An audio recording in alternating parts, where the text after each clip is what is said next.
assassination. And in doing so, he suggested that Charlie Kirk's alleged assassin might be MAGA. And that comment alone got the Trump administration to today pressure ABC and their associates into canceling his show. And this concerns me, and it should concern you too. The reason why this should concern you is because the media is supposed to be the domain of public discourse, the exchange of thoughts, the exchange of ideas, criticisms of those that we disagree with, and commendment of those that we do agree with, right? That is what the media is. It is the domain of public discourse. But after this decision, it has me a little bit wary, okay? And the reason why this decision has me a little bit wary is because now the media is just merely a reflection of whatever those in power like or don't like. Now the media is bending the knee to the preference of the man who wants to be a dictator and will publicize information that they agree with and will cancel and indefinitely suspend people that say things they disagree with. And that's worrying. That is incredibly worrying. Right? So that's what happened around 40 minutes ago. And we are now going to go ahead and hop into the debates. I'm sure that this will come up. Sorry, there's my YouTube stream right there. I'm sure that this will come up multiple times today in the stream. I'm sure that we will actually be debating about this. But we are going to go ahead and hop into those conversations now. So if you're watching the stream and you support Trump, go ahead and hop in that queue for me. I'll get you loaded up here. We'll have a discussion. And we are going to go ahead and do that literally right now. Let's go to take a look at that queue, guys. Just keep in mind, if you do find yourself in the guest requests, you got to be an American adult that supports Trump as president, and we'll get you loaded up here. So let's go ahead and do that right now, guys. Once again, we are only looking for American adults that do indeed support Trump as president. Hey, I also just want to say, LGBTQ plus against Trump, I see you in the queue. I've seen you in the queue for like the last 2 weeks. I'm not going to let you up, obviously, because you're against Trump. I just thought I'd vocally let you know because I see you in there every single day. But let's go to get that very first guest up here. We're going to go to load in that very first guest. We got Gary connecting to the stream right now. So let's go ahead and get that done. What is going on, Gary? How old are you? Yo, I'm good. How are you? I'm doing all right. How old are you? I'm 22. 22. Do you support Trump? Dude, yeah. You do support Trump. How do you feel about his decision today to cancel Jimmy Kimmel's show just because he was saying things that he disagreed with?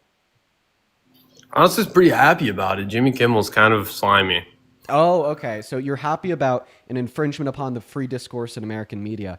I mean, don't conservatives, don't patriots really care about free speech, freedom of the press, and wanting to uphold the Constitution and allow for speech even if it offends you? Hasn't this been y'all's argument for literally saying the N-word for the last 10 years?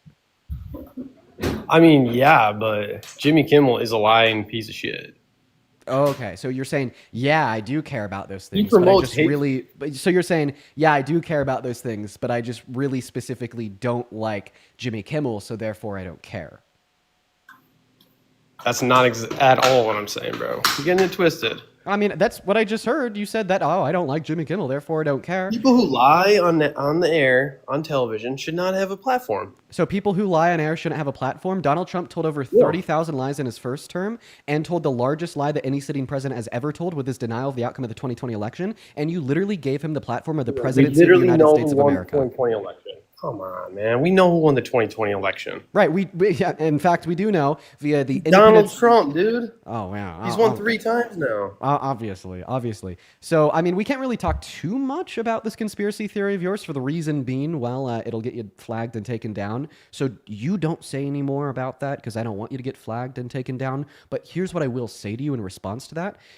That's false. So Donald Trump paid a board millions of dollars to find any evidence that he did win. Then he took everything he could find to 63 hand-picked courts, and every single one of those 63 hand-picked courts told him he didn't even have enough evidence to open a case. What are your thoughts on that? Okay, you know what, dude? You have some valid points. Okay, I'll be honest. Can I be honest with you? Yeah. You have some valid points sometimes, man. Thank you. I appreciate that. Okay, so this is going to sound crazy to you. I am a far right extremist, but I'm not supporting Trump as much as I used to. Okay. You know, The you know, far Nick, the you know far Nick right Fuentes, extremist. bro. Nick Fuentes is running for president, bro. We're Oh, voting for him. okay. All right. We're going to go to move on to the next guest. Everyone, do give us a minute. Hop in that QView Support Trump. We'll get you loaded up here. Keep in mind, guys, we are only looking to talk to American adults that do indeed support Trump as president. As well as Trevor, thank you for the very first super chat of the day saying, well, democracy was nice while it lasted. Thank you for the $10. I wouldn't say that the democracy is dead quite yet, but, there's definitely a bunch of these warning signs that make me scared as fuck. As well as P, thank you so much for the $5 over on PayPal, and Days with a $1. Appreciate you guys for the love. And what is going on, new guest? Do you support Trump? I want to pick you up and fuck you. Whoa, dude, calm down. Holy crap. Okay. We're going to go to move on to the next guest. Woo! Oh, I'm awake now. Jesus Christ, dude. Whoa, that guy just activated my fight or flight response. Oh, God. Woo, I'm awake. Yeah, have you guys ever tried like the salts, like in the gym, like the break it and sniff it? It really wakes you up. So like that was basically like the rhetorical equivalent of the smelling salts. We're going to go to move on to the next guys. Guys, just make sure that we're following those rules. If you happen to be in that queue over on the TikTok stream, just make sure it means that you're an American adult that supports Trump as president. We're going to go to move on to the next guest right now. Caleb, thank you for the $5 on Venmo saying release the Momo pic, Steen. The Discord has been demanding pictures of my cat Momo for the last 72 hours. I think I'm going to need to pull through those pics after the stream. Make sure I remember. Let's go to get that next guest up here. If you happen to be in the TikTok stream and you want to skip the queue, go and put a Trump with your age down below in that chat, and I'll just load you up right now. What's up, Liam? Do you support Trump? Yo, yeah, I do. Okay, and how old are you? 21. You're 21. Phenomenal. Let me thank three people here, then I'll pass you the mic. First and foremost, Jonathan, thank you so much for the $25 donation over on Venmo. Show some love to Jonathan down below in that chat. Jonathan says, I've had some thoughts of bad things to oneself. I'm censoring the words here for weeks, but your lives give me hope, and I'm now getting help. Thank you, Dean. Jonathan, you've nobody to be proud of outside of yourself. You did that, man. And I'm proud of you for that. So thank you for doing that. You're an awesome person, Jonathan. As well as I appreciate you for the $13.13 over on Venmo, saying, I'm in the box. I appreciate you so much for the love, The Only. Show some love to The Only for the $13 down below. As well as Ocean and Caleb, I appreciate you both for the $5 over on Venmo. Go ahead, tell us why you support Trump. All right, so Trump is really he's deporting the illegals. That's what I want. Yeah. Now, okay. not all, look, especially the ones with crime. That's what I really want. Okay, so and he's you doing think if there's that. an undocumented immigrant with a criminal offense on their record, they should definitely be sent out of the country. But if there's a billionaire white man from New York with 34 on his record, he should be sent to run the country. Okay, well let's just start off with the premise of mass deportation those as a whole. 34 felonies were not really done in the best way possible, right? See, they got him on charges that were they were legit. I'm not going to deny that, but they were not the best ways to get him on. They were basically the only things that they could get him on. Okay, so are you just saying that you don't really think the felonies were too meaningful, they were victimless crimes, so therefore you don't care? Oh no, they were absolutely crimes, but are you saying because they didn't hurt anybody and they're victimless crimes that you don't care? They're not really the crimes that you actually want to get them on.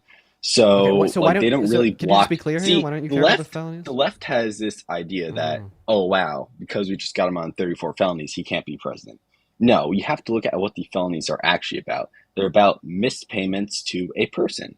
That's what they're about, or mismanaged payments due to the campaign. Yeah, falsification of business records in the first degree. Are you just saying that you don't really care too much about his felonies because they're kind of inconsequential and they aren't victim sexual assault felonies and they're not murder felonies and that sort of thing. So they don't really block him from running. So they're victimless. In your mind, you don't really care too much because they're victimless felonies, right? Yeah, not really, bro. Okay, but you do care about undocumented entry. I have a question. Who's the victim of undocumented entry? Everyone. Everyone? Okay, so name one way that undocumented immigrants in this country hurt this country. Well, here's the issue, right? So people come into this country and illegally. See, I have zero issue with people who are I have zero issue with people who come in and the legal way. Zero issue. But people who come in illegally, I don't really like that because that places a burden on us Okay, who what pay burden? taxes. And well, we have to spend our taxpayer money on people who are not actually really a part of this country when Really? we Are could you be spending sure? it on people. Are you Yeah, positive? because our tax we all right, so New York spent billions Oh, okay. on illegal immigrants. You can Uh-huh. look this up. This is factual. Yeah. But anyway, and look, I live in New Jersey, very close to New York. I feel for New York. I think that they should be spending their money on really good things, not illegals. See, illegals come in here and they, Do you mind if I hop into the conversation now? yeah. Oh, absolutely. Yeah. Sorry. Fantastic, my friend. So first and foremost, you're telling us that undocumented immigrants are a burden economically on American citizens, since there are some Yep. states that have social safety nets designed for some undocumented immigrants. Okay, well, I mean, like half that statement is true. Like the latter part of you suggesting that some states have social safety nets for some undocumented immigrants. Yeah, like New York, like California, like Colorado, like Illinois, like Mississippi, etc. Sorry, not Mississippi, Minnesota, etc. However, what you're forgetting here is that point number one, undocumented immigrants cannot access any federal benefits because that is strictly illegal. They are only offered to legal residents and or citizens. And point number two, undocumented immigrants only qualify for some benefits in some states, not all states. Okay, which leads us to our conclusion that they are actually they're a lesser net drain on the economy through social safety nets when compared to citizens. And this point only becomes stronger when we consider the fact that undocumented immigrants pay over $100 billion per year in taxes on the federal, state, and local level, most notably by working as a W-2 employee on an ITIN. See, a lesser net drain is not a no net drain. So Oh, I'm sorry. I don't. Actually, no, that's true. Yeah. I misspoke. I didn't even say a lesser net drain. They're economically productive, which means that they pay more in taxes and then they take away. I appreciate you for But correcting not me. really. See, I want our taxes to go to social programs that can actually help people. See, getting people off the street, getting homelessness solved. That's what I want. Okay, Get name getting one all these social issues program that solved. Donald Trump supports that is aimed and geared towards helping low-income Americans. Look, I support Donald Trump and all, but You're I know not? he hasn't done that much in social programs. Okay, great. That's something that we need to solve, and that's something that everyone needs to come Did you know together that to he's solve actually that. defunded these social programs? He defunded Medicaid by $900 billion, food stamps by $156 Well, billion. And in Medicaid, fact, he just wants to get rid of the totality of the Federal Department of Education. He's also cut the VA by multiple hundreds of thousands of dollars. They had to fire 52,000 employees. He's defunded the intellectuals and the arts. Now we have scientists from America moving to Europe to continue their studies. He's defunded WIC. He's defunded programs for getting unemployed Americans employed. I think that's Job Corps. He's defunded clean energy production because he hates it and he thinks that windmills cause cancer. If you care about funding essential social safety nets, then Trump should be the last person you'd ever support as president. well, a lot of this is cutting the fat. See, he's not defunding it. He's only lowering the funds of this stuff. And, education, What does defunding mean? look, I want to be a teacher. There's plenty of Wait. there's What plenty is of what is issues what does in the defunding education mean? department that needs where money just disappears. See, like Yo, this is for sure. Money just disappears. What does It needs to be defunding? What does defunded. defunding mean? Taking away the money, Didn't not he- taking away all the money, but taking away some money. Wait, didn't you just say he wasn't defunding these programs? He's just cutting the funding to these programs. But then I ask you Well, what yeah, defunding look, means, and then you define defunding as cutting the funding. Yeah, absolutely. I misspoke on that. I meant taking away some of the funding of that. Okay, well, isn't that how you defunded? Sorry, not how you defunded. Is that not how you define defunding? Bro, I misspoke on definition of that. That's my bad. Well, I mean, feel free to correct yourself. I'm not trying to get you in a gotcha moment here. I'm Yeah, genuinely no. curious Well, because you're rejecting the notion that defunding he's is defunding absolutely these like taking away programs. all the money. That's what defunding is. That's my bad on, Taking away all the money? yeah. But he did not take away all the money. He just took away some of the money, and that is an issue because school districts like to spend money on defunding useless things, and one second, sir.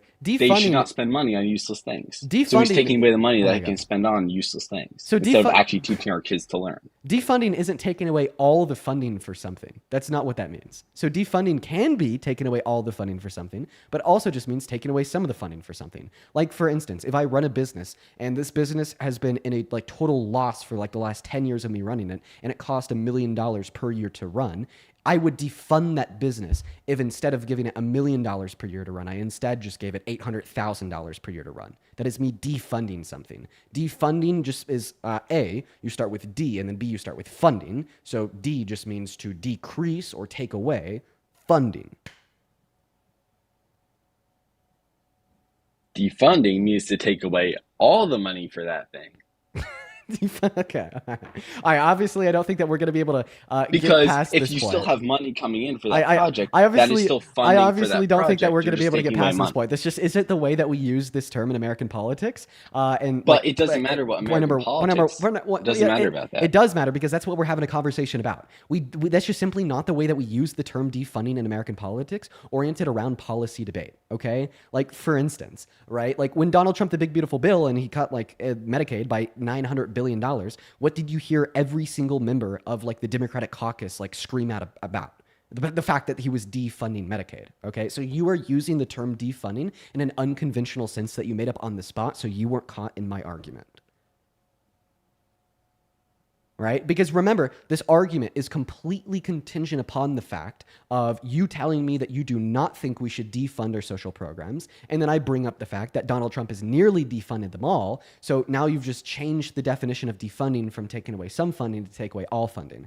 Okay, and this actually leads me to a really fair and good like question of clarification here. Everybody knows what we call it when you take money away from a social program. Everyone knows that we call that defunding, but you're telling me that's not how you use the word.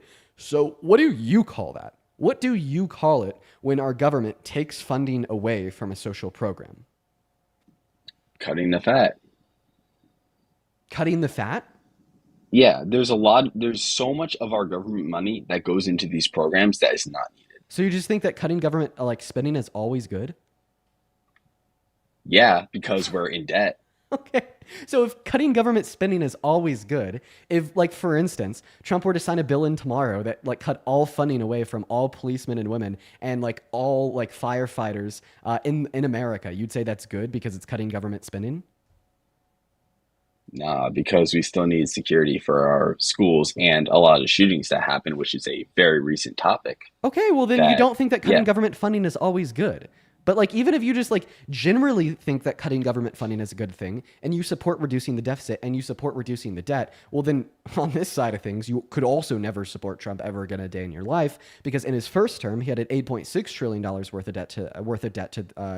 worth of debt through debt related spending, and now so far in his second term he signed in $5 trillion worth of debt, and in fact the big beautiful bill was the most expensive bill in American history. yep. And that's an unfortunate thing with Trump. I don't really like that thing about him. But he still, he broke a lot of promises with that stuff. I'm not really happy with it, but we still did see some decrease in debt through his lowering of costs or the American taxpayer costs in Medicaid and stuff like supporting illegal immigration. Every single year, sorry, not every single year, every single month so far under the Trump administration, and every single quarter, we have seen that our government's expenditure has gone up. Yeah, and that's a problem with us sending money to Israel and other countries. That's Wait, a but now really you're big saying, problem yeah, with that's a that. problem. I thought that you just said the opposite. So I just said, like, every single month so far under the Trump administration, we've seen that government expenditure has gone up and our debt has gone up. But, like, what Well, you said yeah, right I before that is that no, we've I actually I seen it go down. absolutely acknowledge that. That's something that has happened, but at least he's made an effort to try and curb government spending, unlike other presidents. Okay, so you're saying that he's made an effort to curb government spending, even though he has spent more in the last 200 days than every dollar spent by the Biden-Harris administration in 4 years. Do you see how like your point is like purely rhetorical and propagandistic by nature?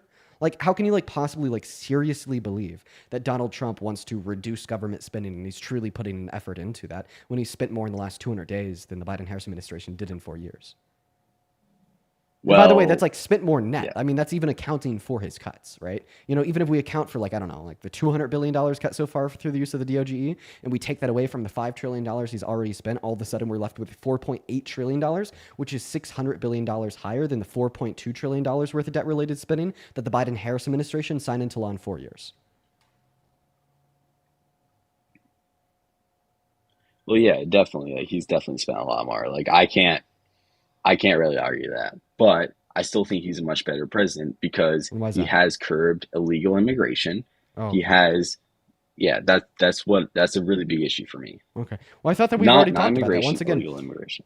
I thought that we've already talked about that. You told me the reason why you think that we should deport undocumented immigrants in America from America is because you think that they're a total like net drain on American society, and we spend Yeah. the taxpayers' money on them through these social Well, services. But I thought I already brought up 3 points that easily debunk that fact. The first point that I brought up to easily debunk that fact is the fact that they actually receive less in benefits than American citizens because they don't qualify for state benefits in all states, and they don't qualify for any federal benefits in any state. And also the fact that they can't file for a tax return at the end of the year. So those that pay taxes pay a higher proportional tax rate considerate to that of the average American citizen.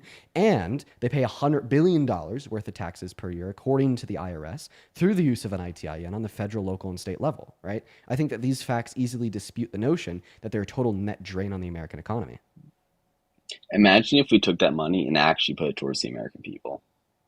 The money that we spend on immigrants. Wait, are you talking about like the $200 billion that got delegated to ICE for the next 10 years through the big, beautiful bill? Yeah. Well, ICE needs to do something to get rid of the people who are creating an even more bigger problem by Okay, so being then there. demonstrate that problem. How much does our So government expense on $200 billion how much does our is government a small expense on drop in undocumented immigrants per drop year? in a bucket compared to the amount of money that will be spent supporting more and more immigration coming in. Okay, and how much through is that? here. What is the overall like net expense of undocumented immigrants on the American economy per year? I don't know that number. Okay, Do then you how, know that number? but then how do you know it's like significantly larger or even exists at all if you don't know it?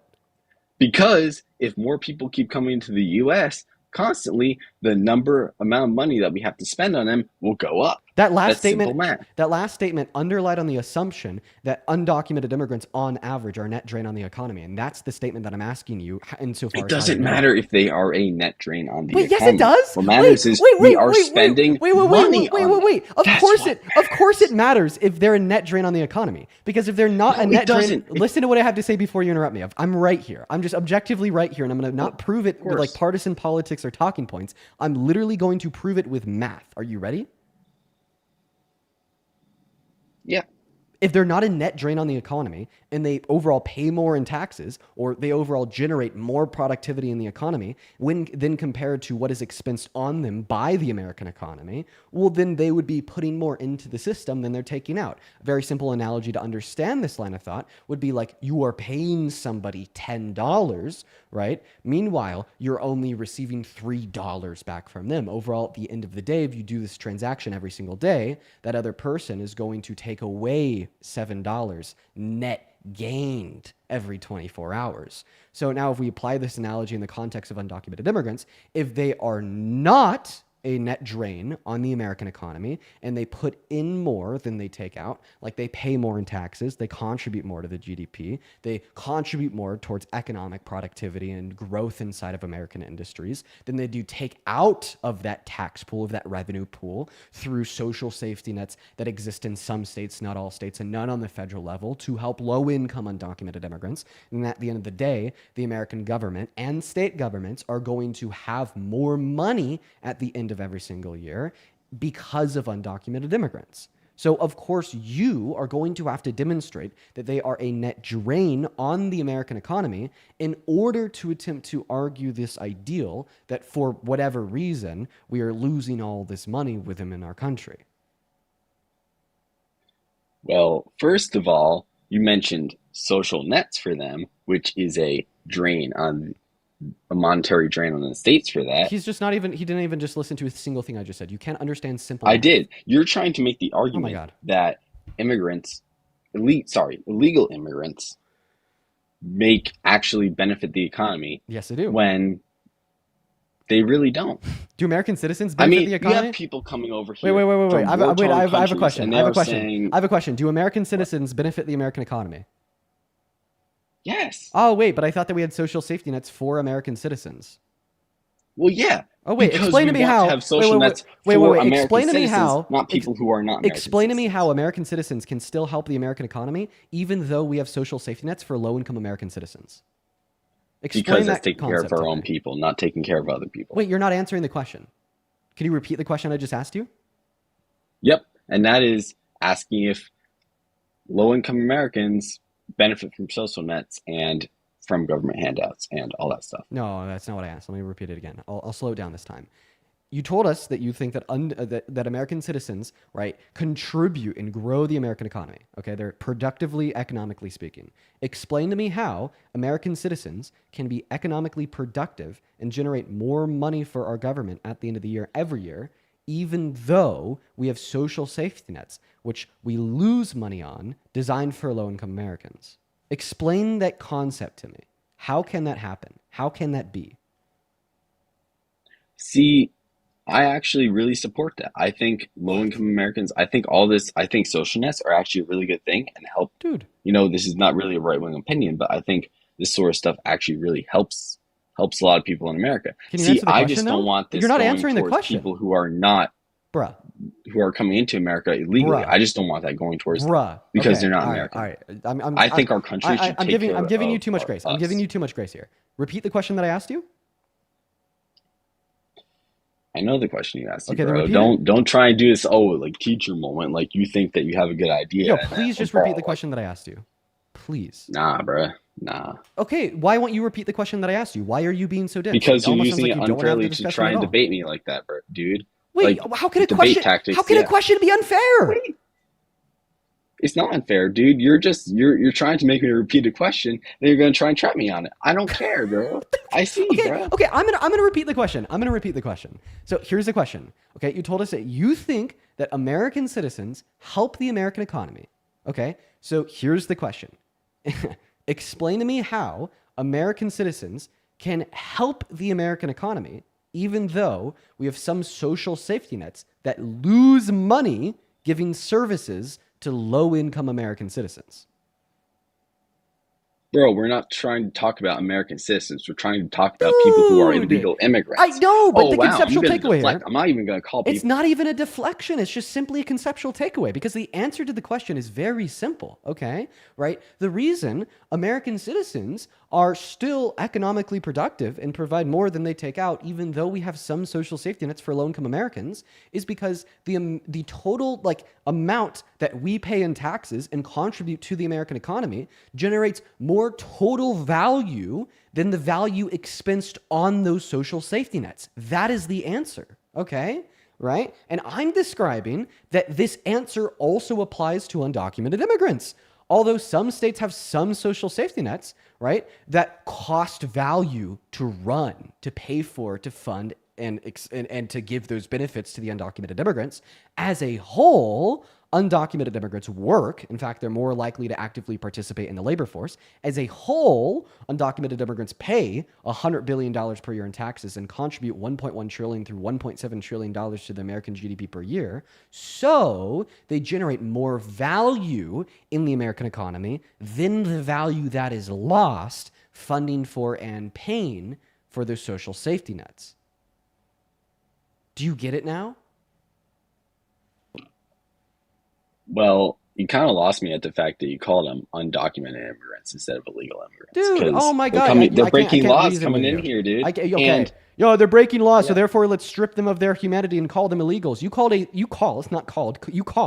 34 count felon adjudicated rapist the president. Bro, you can't respond to the point. I want you to bow out with defeat and shame and run away. Stop wasting my time. Bow out with defeat and shame. I'm upset at you. I'm not going to be nice at you any longer.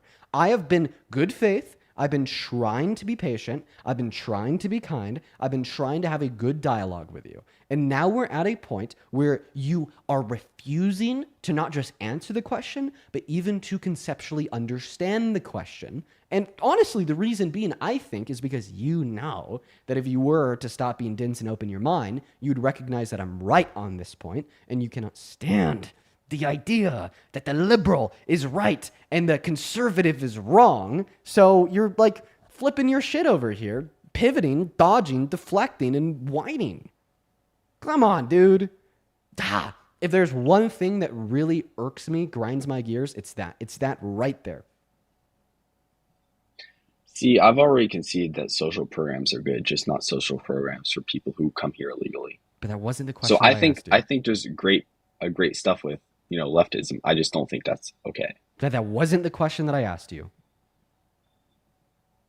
Well, you lost me when you said illegals. Okay. All right. You won't So concede an inch. okay. So you're not even going to engage with the question? Not really, no. Okay. Why are you not going to engage in the question? Because you're not negotiating in good faith either. You won't Why am I being even bad faith? refuse. Yep. How am I being bad faith? I already saw you trying to trap me multiple times. Dude, nah. How is a question a I'm not trap? putting up with that.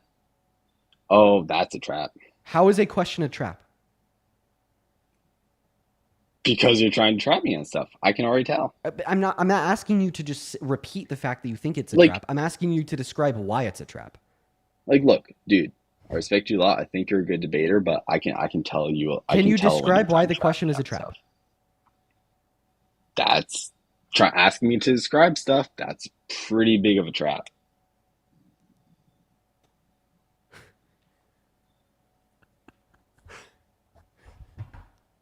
Yep.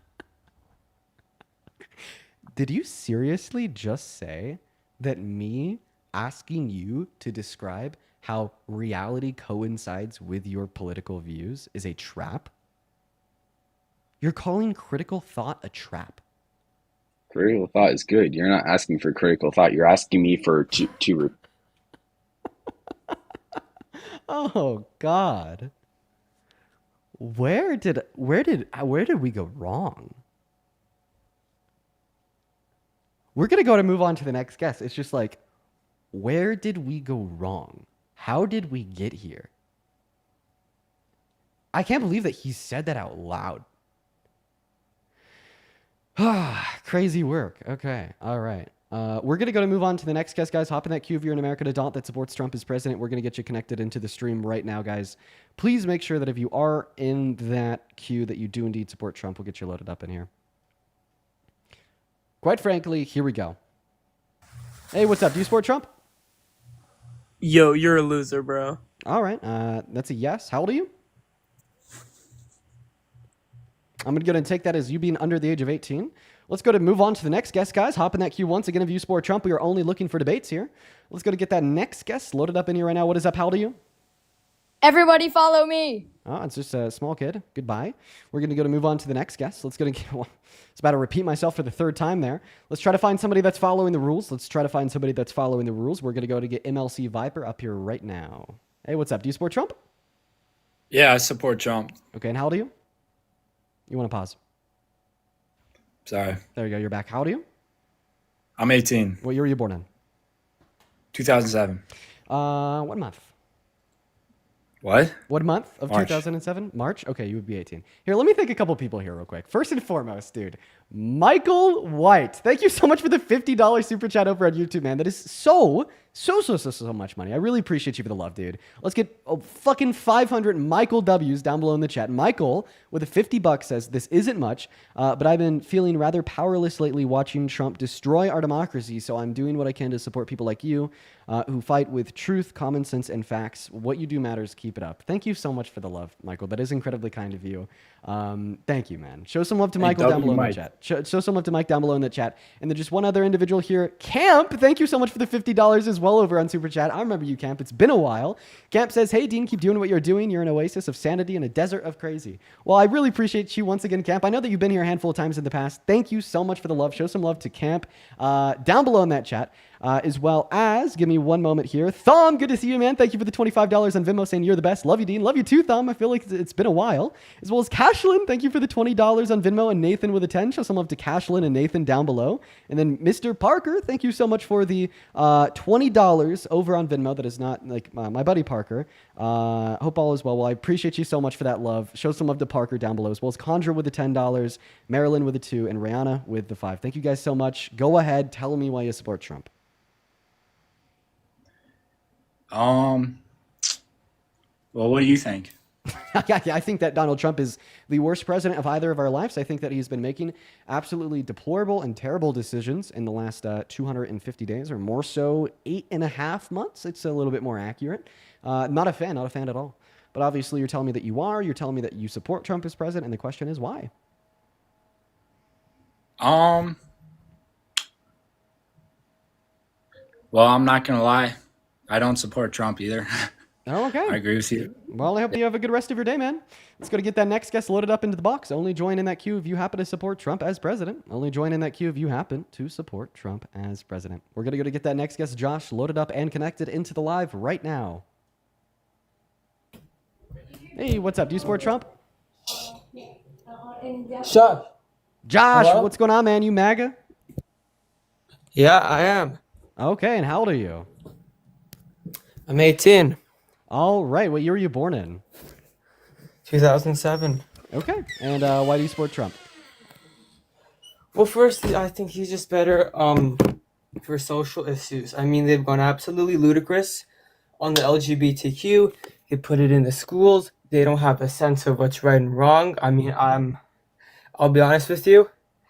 I don't even live in the U.S. I live in Toronto. I'm an American citizen, though. I follow it. I see the propaganda that they push through the schools. Okay, so It is disgusting. So very specifically, what is being taught in schools that you disagree with?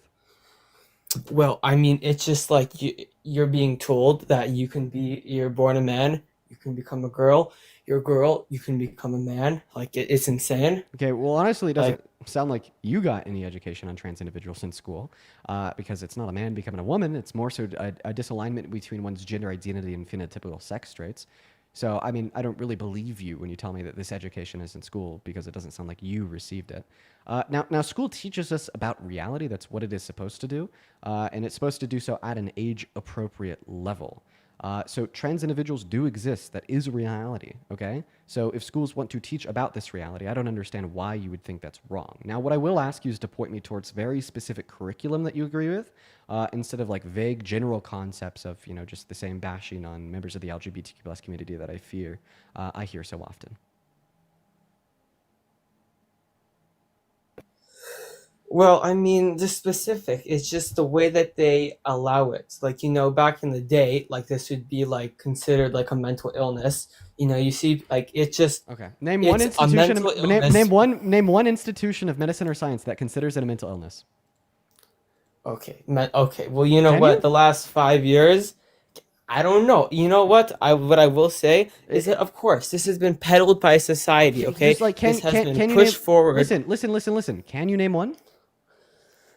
I don't know any medical name off the top of my head. Like, this is a problem. It's been pushed and meddled and threaded into society that people cannot I have be a question. told what is right what are and your what is wrong. qualifications? You said that you're 18. Have you already finished a college degree in medicine?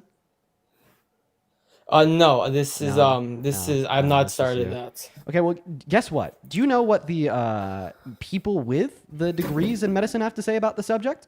Well, they all Let denied me to test guess. the conclusion The college that you yielded. individuals. So, yes, the individuals that went to school for 12 years and got a degree in medicine, absolutely. Yeah, the individuals who you trust with your life when you go to the hospital, yes, those individuals. The World Health Organization, the American Psychiatric Association, the American Medical Association, the Endocrine Society, the British Psychological Society, the Royal College of Psychiatrics, the Canadian Psychological Association, the Australian Psychological Society, the European Society for Sexual Medicine, the American Academy of Pediatrics, the American Academy of Family Physicians, the American Counseling Association, and the American Public Health Association all disagree with the conclusion that you yielded, okay? And here's what I think, you have a tendency to do. When you don't understand something, right, that is going to be a blank spot in your brain. You don't get it. And you automatically fill in that hole of ignorance with hate. And I think that is incredibly divisive and incredibly hateful and incredibly harmful, okay? And I think the trend of individuals that are more educated than yourself on this subject unanimously yielding a different conclusion than you do, while keeping in mind that these are the same individuals that you literally would trust with your life if you were to break your arm, dislocate your hip, or get a head or chest injury to keep you alive if you were to go to the hospital, should prove this to you.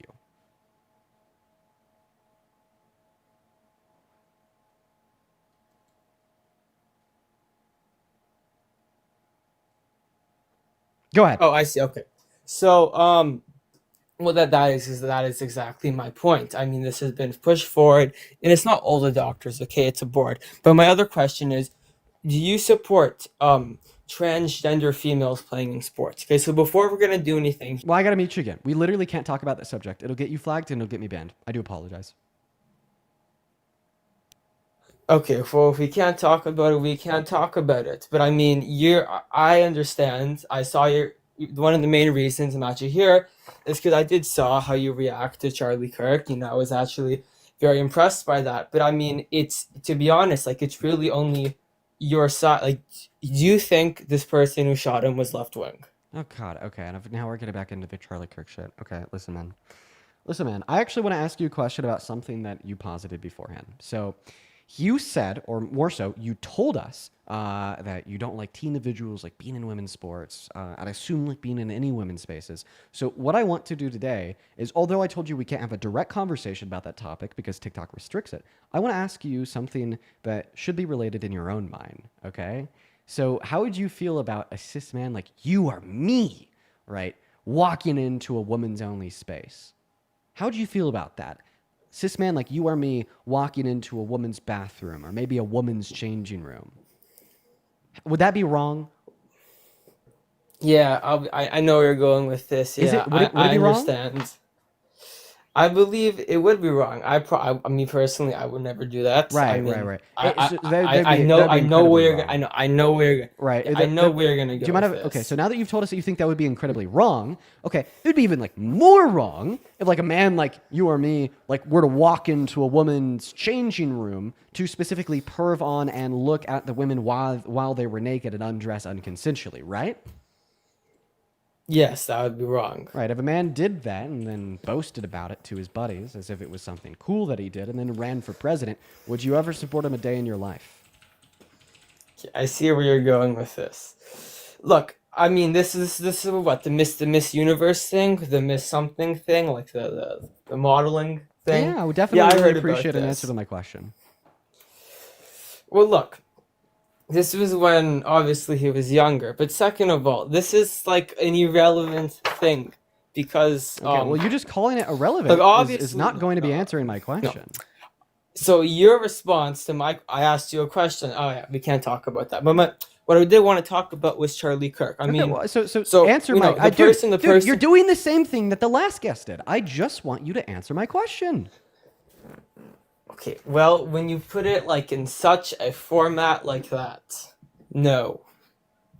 Okay, all right. Well, this just means that you don't support Trump because he did that. Like, you told us that you would never support somebody as president. You know what? You told us that you I'm never support sure somebody as president let if me they'd guess. done these things. Donald Trump has done these things. I'll go ahead and roll a clip for you right now.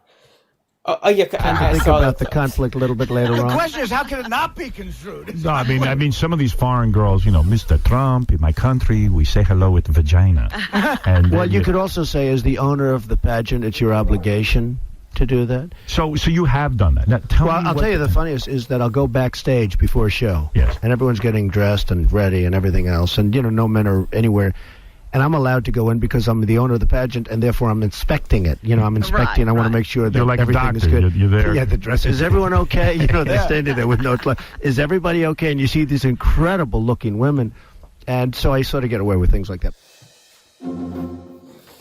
Yeah, well, yeah. I mean, he was the owner, so obviously that's still. I mean, I personally wouldn't do that. But then again, I mean, he was, I guess you could say, inspecting, I guess. But my other question was, What do you mean? I understand that you keep on trying to bring this up. You probably have like 50 different points ready to talk about. I mean, that's what I would do if I was like in your position. But I just wanted to ask about the whole Charlie Kirk situation. Can you expand upon your thoughts there? You just said, I guess he was inspecting it. What does that mean? Well, like, I mean, he's like the owner. Like, I understand these modeling competitions, like, they're all about that. So I you mean, think because obviously he it's wrong, owns, but you framed it. You think because he owned the building that the teenagers and women were naked inside of, that gave him the right to like unconsensually perv on them when they were naked. So if you were a business owner and inside of your business you had restrooms, one for men, one for women, and while you had a couple of your like women employees were in the women's restroom, using the restroom, would you say that because you're the owner of the building and the business, that therefore you would have the right to walk into that woman's restroom and unlock the doors to look at them while they used it?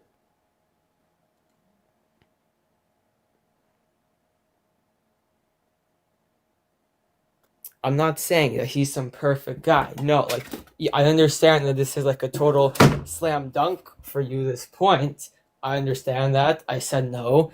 I answered your question. Are you gonna allow me to ask you a question? Okay, so stop squirming. Okay, because once again, what I said Stop right squirming. there was incredibly relevant because you just got done wrapping up telling us that he was the owner. He could do those things. He was the owner of the pageant. He could do those things. So we're just simply testing your logic with use an analogy to make sure that you realize just how wrong you are. Okay, that is okay. I'm wrong. Are you happy? Now can I ask my other question? Dude, no, we're not moving on yet because we need to finish and flesh out the subject. We can't. So now you have admitted that you're wrong in that point, and that was wrong for Trump to do. Earlier, you told us that you would never support him if he had done those things. Now it's been proven to you that he has done those things. Do you still support him? Yeah. Is that not an explicit contradiction? This is obviously another thing taken out of context. What's the context?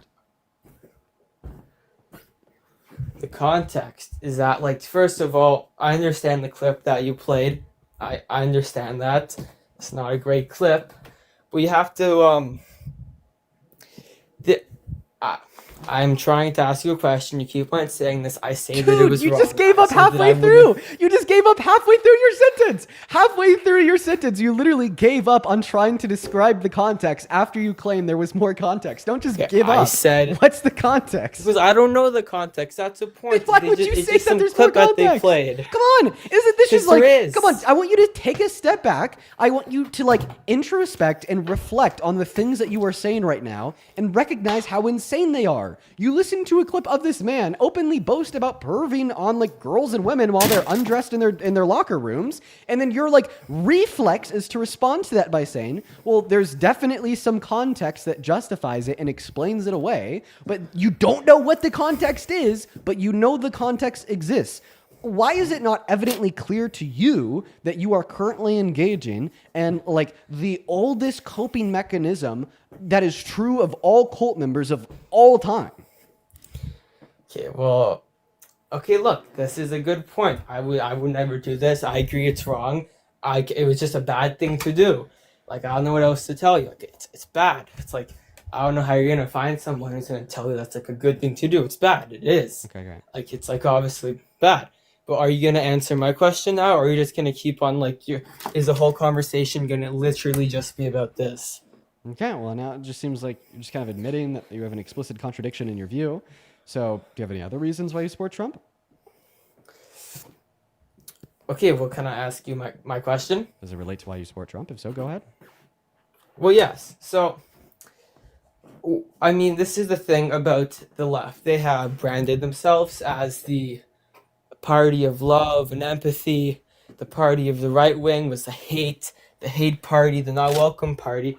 But, you know, the best example that I can think of is how we reacted to Charlie Kirk versus how the left reacted to George Floyd, who probably died of a fentanyl overdose, although I'm sure that the neon... Literally in his statement, in his question, in his statement, where he was getting ready to frame an argument that the left is the fake party of empathy and love, and that the right is so hateful, but actually how this is false because of how the left reacted to Charlie Kirk. In that statement, to try to paint the left as a bunch of ruthless maniacs, he goes on to gamify and speak down, cast lies about the murder of George Floyd. You can't make this shit up. Like, you literally can't make this shit up. In that same breath, he casts lies to dispute the wrongness of the facts of the murder of George Floyd. Now, I did have to remove him because he said the name of that DRUG. We can't say the names of DRUGs on TikTok. However, I will respond to that claim nonetheless. No, George Floyd did not die from an FOD. In fact, you could read the medical examiner's report of George Floyd's autopsy, and they concluded that. That is what the medical examiners who did the autopsy of George Floyd concluded. They concluded that there was not sufficiently high enough levels of the FDRUG in his system to result in his death. Mello, I appreciate you for the chasing the dream. We're going to go to get that next Trump supporter up in here right now. Go ahead and once again hop in that queue if you happen to be an American adult that is pro-Trump. Go ahead and hop in that queue if you happen to be an American adult that is pro-Trump. Let's go to get that next guest, Ethan, up and alive literally right now, folks. Everyone, just give us a minute. Everyone, just give us a minute. Okay. It doesn't look like Ethan is loading in, so we're going to move on to the next guest right now. Hop in that queue if you happen to be an American adult that is for Trump. We'll get you loaded up and connected to the stream. We are going to do that right now. We got Johnny Smith connecting. Yo, what's up? How old are you? Hey, man, I'm 21. Okay, and what year were you born in? 04. Okay, what month? February. Okay, all right. No worries, man. I just wanted to make sure. And do you support Trump? I do. Yes, sir. I do. Awesome. Before we hop into the debate, there's a handful of people that I do have to thank here. First and foremost, Kendra. Thank you so much for the $20 over on PayPal. I really appreciate you so much for the love. Let's show some love to Kendra down below. That is Kendra. Kendra says, Trump removing info about slavery has me anxious AF about what's happened in our country. I'm scared to live in a place full of ignorance and hatred. I appreciate what you do because it brings me some relief. Please never stop educating others. We need it desperately. Hey, Kendra. Well, first and foremost, I appreciate you for being here and thank you for the $20 donation. I actually learned about that. I think yesterday morning, I saw that Donald Trump actually is beginning to literally take down things about slavery in American museums in the Smithsonian, which is just, that is insane. That's so insane. And honestly, if you can't see that that's insane, like I literally don't know what to tell you. I feel like that should be like obvious to everyone with a brain. As well as Danielle, thank you so much for the $100 donation over on PayPal. Holy fuck. Show some love to Danielle down below. Danielle, it's so good to see you. Thank you. Thank you so much, Danielle. Danielle with $100 says, making an equal donation to the ACLU. Thank you for always educating the masses. Danielle, dude, it is so good to see you again. You were literally in here every single day. Love you to bits and pieces. Thank you so much for the $100. Let's get 1,000 Danielle W's down below, as well as Nicholas. Thank you for the $20 over on PayPal, and Carrie with the 10 saying love you, Dean. I appreciate you guys so much. Show some love to Danielle, Nicholas, and Carrie, as well as Owen. Thank you for the $10 on PayPal. And take it away. Why do you support Trump? Borders. I like my borders closed. I wasn't friends with her, but I have friends in the same sorority as her. It's Lake and Riley. I'm not sure you know who that is, but I'm sure you do know who that is. I do. And she was killed by an illegal immigrant. And I am pro-legal, and I am pro-legal immigration. Legal. I am pro-legal immigration. I love immigration. I went to a boarding school. I was friends with a lot of people from all around the world. So, Lake and Riley was a huge thing of why I support Trump. It's just because, I knew of her. I'm friends with girls that are in the same sorority. She was an AKO at the University of Georgia. I knew of her. I know friends who were best friends with her. And it's just, when I saw that, I just felt unsafe because the borders under Biden weren't good. And I hope we can agree on that there was a border problem under Joe Biden. Okay, well, I'm actually going to talk to you about Lake and Riley first. So first and foremost, an undocumented immigrant did kill Lake and Riley. However, this doesn't mean that all undocumented immigrants have a propensity to violence or crime, right? Because obviously, the motivating factors that played into why that undocumented immigrant killed Lake and Riley had nothing to do with the fact that they were an undocumented immigrant. Now, point number 2, are you a natural U.S.-born citizen? Yes, I am. Did you know that you're 2.5 times more likely to commit a violent crime like murder than undocumented immigrants? Well, because there's more of us than undocumented immigrants. That is a per capita statistic accounting for the population size of citizens compared to that of undocumented immigrants. Your statistic is kind of weird because obviously I'll be more likely to because there are more of people like me who are born in the United States than the likelihood there is accounting for population size. You're more likely to per capita. Okay. But there's crazy people everywhere in this world, and hope you can agree on that. And I understand that not all illegal immigrants are like that, or like the person who killed Lake and Riley. I completely understand that. But it's just, how can we know that? How can we know that? How can we But know these people what? just pouring. If they are going to murder somebody or not, just pouring into our country, how can we regulate that? By closing our borders and having people legally enter Do you our know country. who Molly Tibbetts is?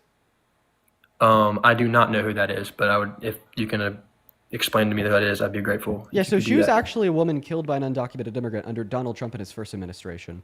And honestly, I don't know, man. Like, what this tells me is that a lot of individuals don't really care about violence, especially towards women. However, you just want to like talk about it when it's like politically advantageous to yourself. And I feel like this has been done by so many people on the right and so many Trump supporters, especially as it relates to Laken Riley.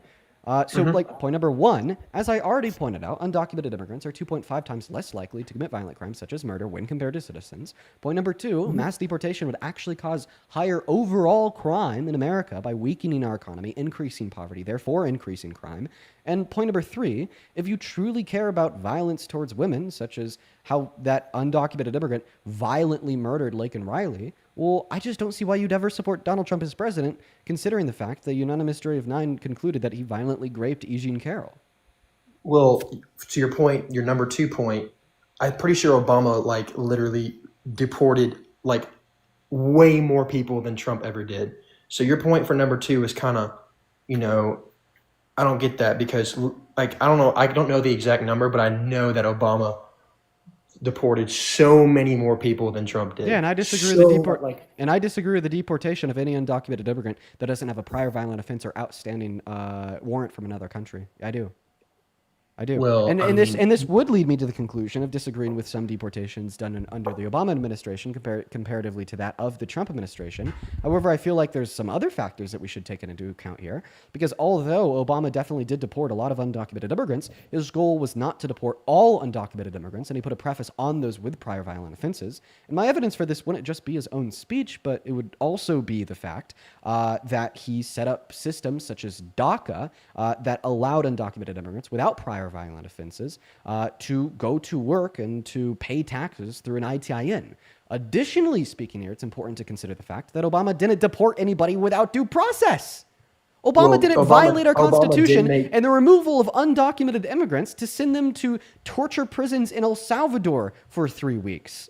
Obama wasn't rounding up undocumented immigrants and sending them out of the country, violating the withholding order of judges. For them. He literally made the cages for these undocumented immigrants, and the left likes to blame Trump for it when Obama was the one who made those cages that Obama was putting all these people in. Do you agree with that? Well, we're getting a little bit too far down the rabbit hole. I'm not familiar with the true, cages. Though? I'm not familiar with the cages. I was like 8 when Obama was president. You talked about Trump's first term. Like, I can talk about Obama. Okay, if you want to bring up Trump's first term, because I'm not too familiar with what Obama did in relation to these cages. Can you please give me a source to demonstrate that Obama was keeping undocumented immigrants in cages? Like, I'm just genuinely curious. Look it up on any internet, on anything. Yeah, look it up. He made those cages. Well, I would like you to give me a very specific. Okay, listen. I would like you to give me a very specific source. Yes, Trump still used those cages. Sir, I want you to give me a very specific source. I want you to give me a source that Obama used these cages. I'm just genuinely curious.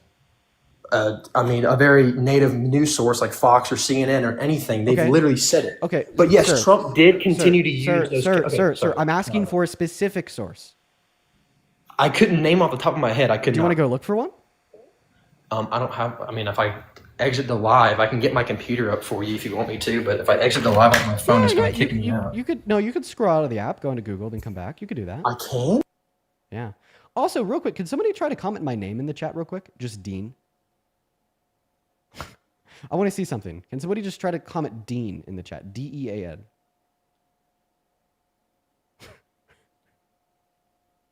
Dude, how did my name get blocked from the chat? How did my name get blocked from the chat, bro? Dude, what? The Washington Post made one. I was so the curious. Sorry, I didn't mean for that over on YouTube. I was curious for that over on TikTok because I was like cooking Johnny over here, and the only comments I saw were W Johnny. So it actually looks like my name DEAN is currently blocked from the chat. So I guess for the rest of the day, you're gonna have to be referring to me as DEEN over on TikTok. The new spelling of my name on TikTok is DEEN for the rest of the day, folks. That's gonna be how we get it done. Did you hear my source, Dean? The Washington Post posted something about. Okay, what's the title?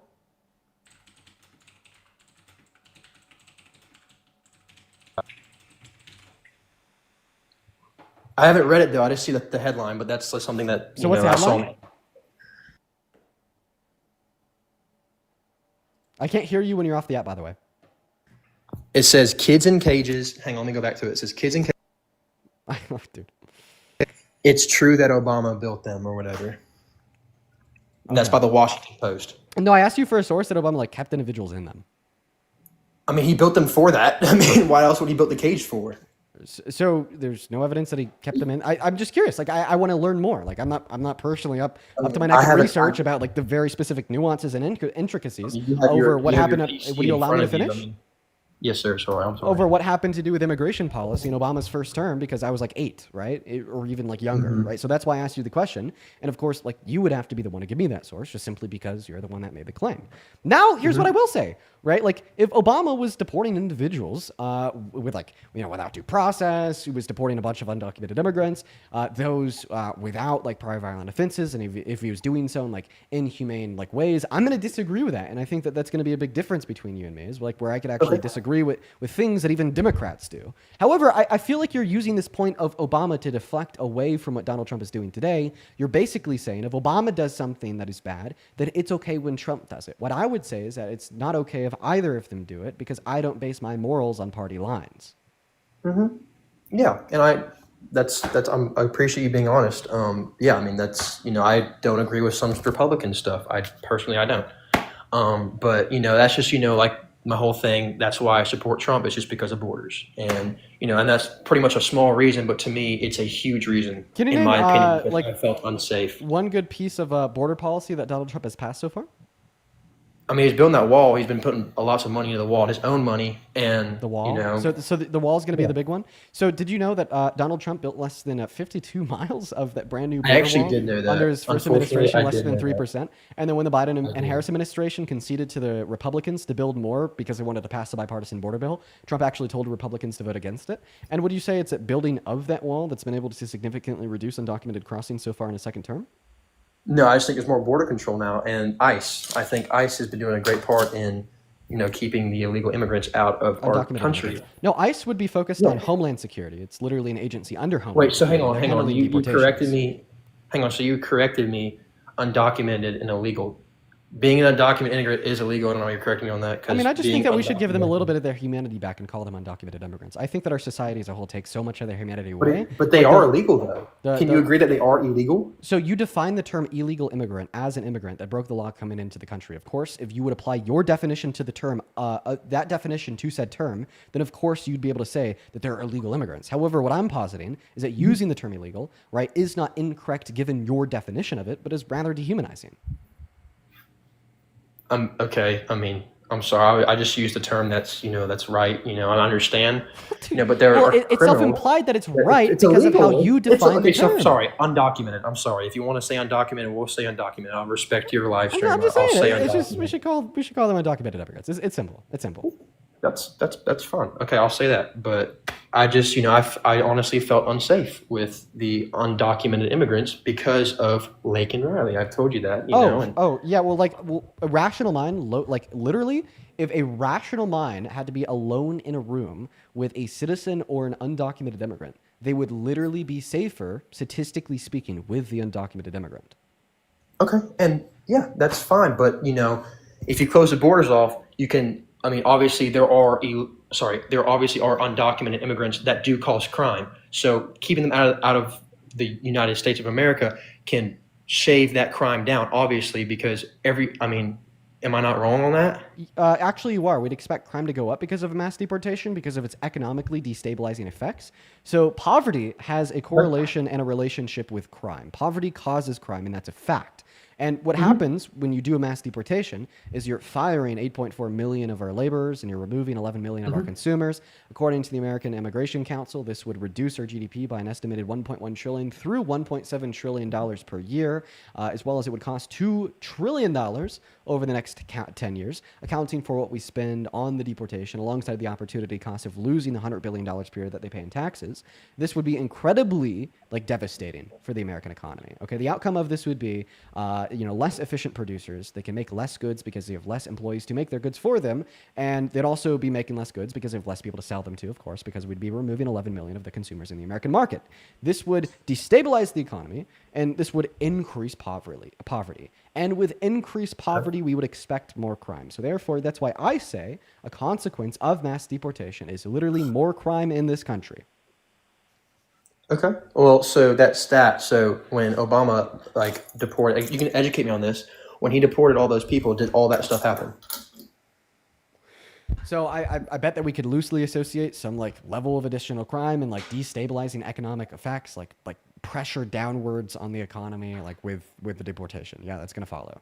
Wait, hang on. It's likely that Donald Trump. It's likely that Obama had some downward pressure on economic performance. However, I'm actually unsure, and I might need to put some more time and evaluation in that claim, given that he created work programs like DACA to get more undocumented immigrants to work. So although he did deport a lot of undocumented immigrants, for the undocumented immigrants that remained, he got more of them to work. So I actually don't know if the downward pressure would outweigh the upward pressure, if the upward pressure would outweigh the downward pressure. Well, I mean, I'm just saying, you've said all those statistics about, mass deportations and stuff, it's it's already happened. And you don't have the stats to back that up because it's already happened, but none of that stuff happened, did it? You're kind of dodging my question. It's either a yes or a no. Wait, I answered your question very directly. I know, just but answered it with nuance. It's a yes or a no question, though. Well, is it not? You're just telling me that you can't handle the nuance of the fact that he also created DACA and incentivized millions of undocumented immigrants to work. And now this can have potentially outweighing effects insofar as the overall economic impact of his deportations. Okay. That's obviously an important nuance to the equation of the overall economic impact of Obama's deportations. Okay, so we can kind of get off this topic because apparently, obviously we're not going anywhere with it. But another thing is so I voted for Donald Trump in November. So why? I don't know anything about Harris. I know nothing about her. She hasn't done anything. I don't know anything that she's done. I don't know anything. What? With Kamala Harris, the reason why I voted for Trump instead of Harris is because I don't know anything that she can do. So you voted without doing your research? What? Wait, bro, you're just admitting What accomplishments has Kamala Harris done? Name three big accomplishments that she's done that affected America in a good way. For sure. So 3 big accomplishments that Kamala Harris did that affected America in a good way would first be working alongside the Biden administration to pass the PACT Act that added $800 million. Now you're going to cut me off. Hey, can you slow down and allow me to finish answering your question? So we got a vigilante on our hands. So you're basically asking me a question that you don't want the answer to because rather you want to interrupt me to play vigilante. Which one is it, bro? The worst it's been. Dude, do you need a baby bottle? That's not. Do you need a baby bottle? Sir, do you need a baby bottle? What? Do you need a baby bottle? I'm just... Just calm down and wait for me to finish speaking. But Biden, nothing, because I was in the middle of my sentence. Okay, go ahead, but she... Dude, but nothing! Let me finish my statement! All right, go ahead. Dude, this motherfucker. Holy shit. Okay, I'm going to get back to what I was saying. Thank you so much. So you asked me what are 3 big accomplishments of Kamala Harris that impacted America in a positive way. Sure, as both her and Biden said, she was 50-50 with Biden and working on passing some of those monumental legislation in modern U.S. history. One of her really big accomplishments would be the PACT Act that funded the VA by an additional $800 million per year, which allowed the VA to offer new benefits to over 1 million veterans that didn't have their elements covered previously under the VA. That's a huge accomplishment. Her second large accomplishment, because you asked me for 3 here, would once again be working alongside the Biden-Harris administration to pass the Chimps and Science Bill, which invested $30 billion through government subsidies into American chip producers to bump our global chip production from below 1% to upwards of 30% in 6 years. And the reciprocal effects of this on private and fixed investment into American manufacturing was insane, as it boomed the largest it has boomed in the last 50 years in this country under the Biden-Harris administration. Now, the third big accomplishment in the last 4 years that she achieved that was for the betterment of the country, working alongside Biden, would be passing the infrastructure bill that invested upwards of $1 trillion into rebuilding American infrastructure. And this investment was at a crucial time where people had low confidence in the economy. People were out of jobs. They didn't have money to spend, and we were barreling towards a recession. Then they passed this investment bill, which got more people back to work, which put more money into more people's pockets, and it led America into having the fastest rebound from the negative economic impacts onset by the pandemic when compared to any other country in the G7. Those are her 3 massive accomplishments in the last 4 years working alongside Biden.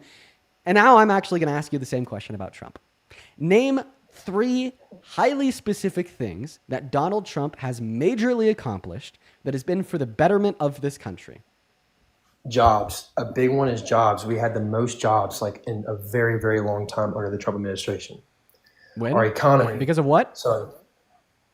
I'm sorry? Okay, when did we have the most jobs, and what did Donald Trump do to cause us to have the most jobs? I mean, he had a great economy. Like, our economy was booming. Okay, but like, what did he do to make the economy go boom? Jobs. Hang on, you got mad at me for cutting you off, and you're cutting me off. So Fair. All right. So, jobs was a huge thing under the Trump administration. I mean, you can tell me that's not wrong. It was huge in the economy. So, my dad, he's a huge investor, and the economy was booming after COVID. That shit went up like immediately, like in April or like May of 2020. That stock, everything was up so high. We had the best economy. Never mind. Best economy in so many years. We had a great economy. And another one is military and closing borders. Our military is amazing under Trump, and also his salary is all donated too. Okay. That's awesome, is it not? Do you not agree with Cherry? So we're going to go point by point. The first point that you brought up that was like a massive accomplishment of Trump's was jobs. So what did Donald Trump do to create jobs? I'm not that educated. I'm not going to lie to you, but I know he created a lot of jobs. And how do you know if you can explain to me, that'd be great. And how do you know it's one of his accomplishments? I read it on the White House website. The White House just told you he created them? So therefore it's true. Their website. It was like I read it like a few years ago. There was like a whole list of them. So you're literally saying that you read like the fact that he created these jobs off of his own website that he controls. I mean, you're on a PC looking up everything. I mean, this is my brain versus your PC. It's kind of hard to. So do you just think that like Donald Trump is like infallible? What do you mean? Like Donald Trump is like always right. Oh, hell no. So then how do you know he was right when he said he created all these jobs? I mean, I trust the website. I don't know. I mean, I think everyone lies. Well, you understand like the website that you're talking about, the White House website. That is just like what he says. It's a statistic, though. I mean, like you've seen it. I mean, the jobs are you talking about like unemployment rates?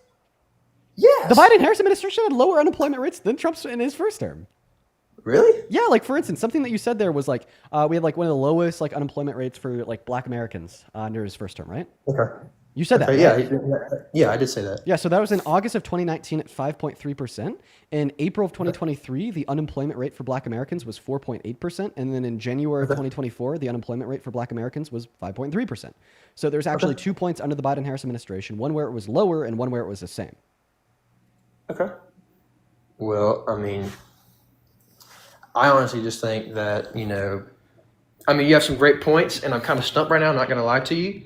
But, also, the Second Amendment as well is a big thing on mine, too. Okay. I think Trump is protecting the Second Amendment. I don't know if I can say that. Can I say that on TikTok? Or will you get banned? You can say that on TikTok, and I'll happily respect Okay, yeah. So the Second Amendment is a huge thing for me. I personally bear arms.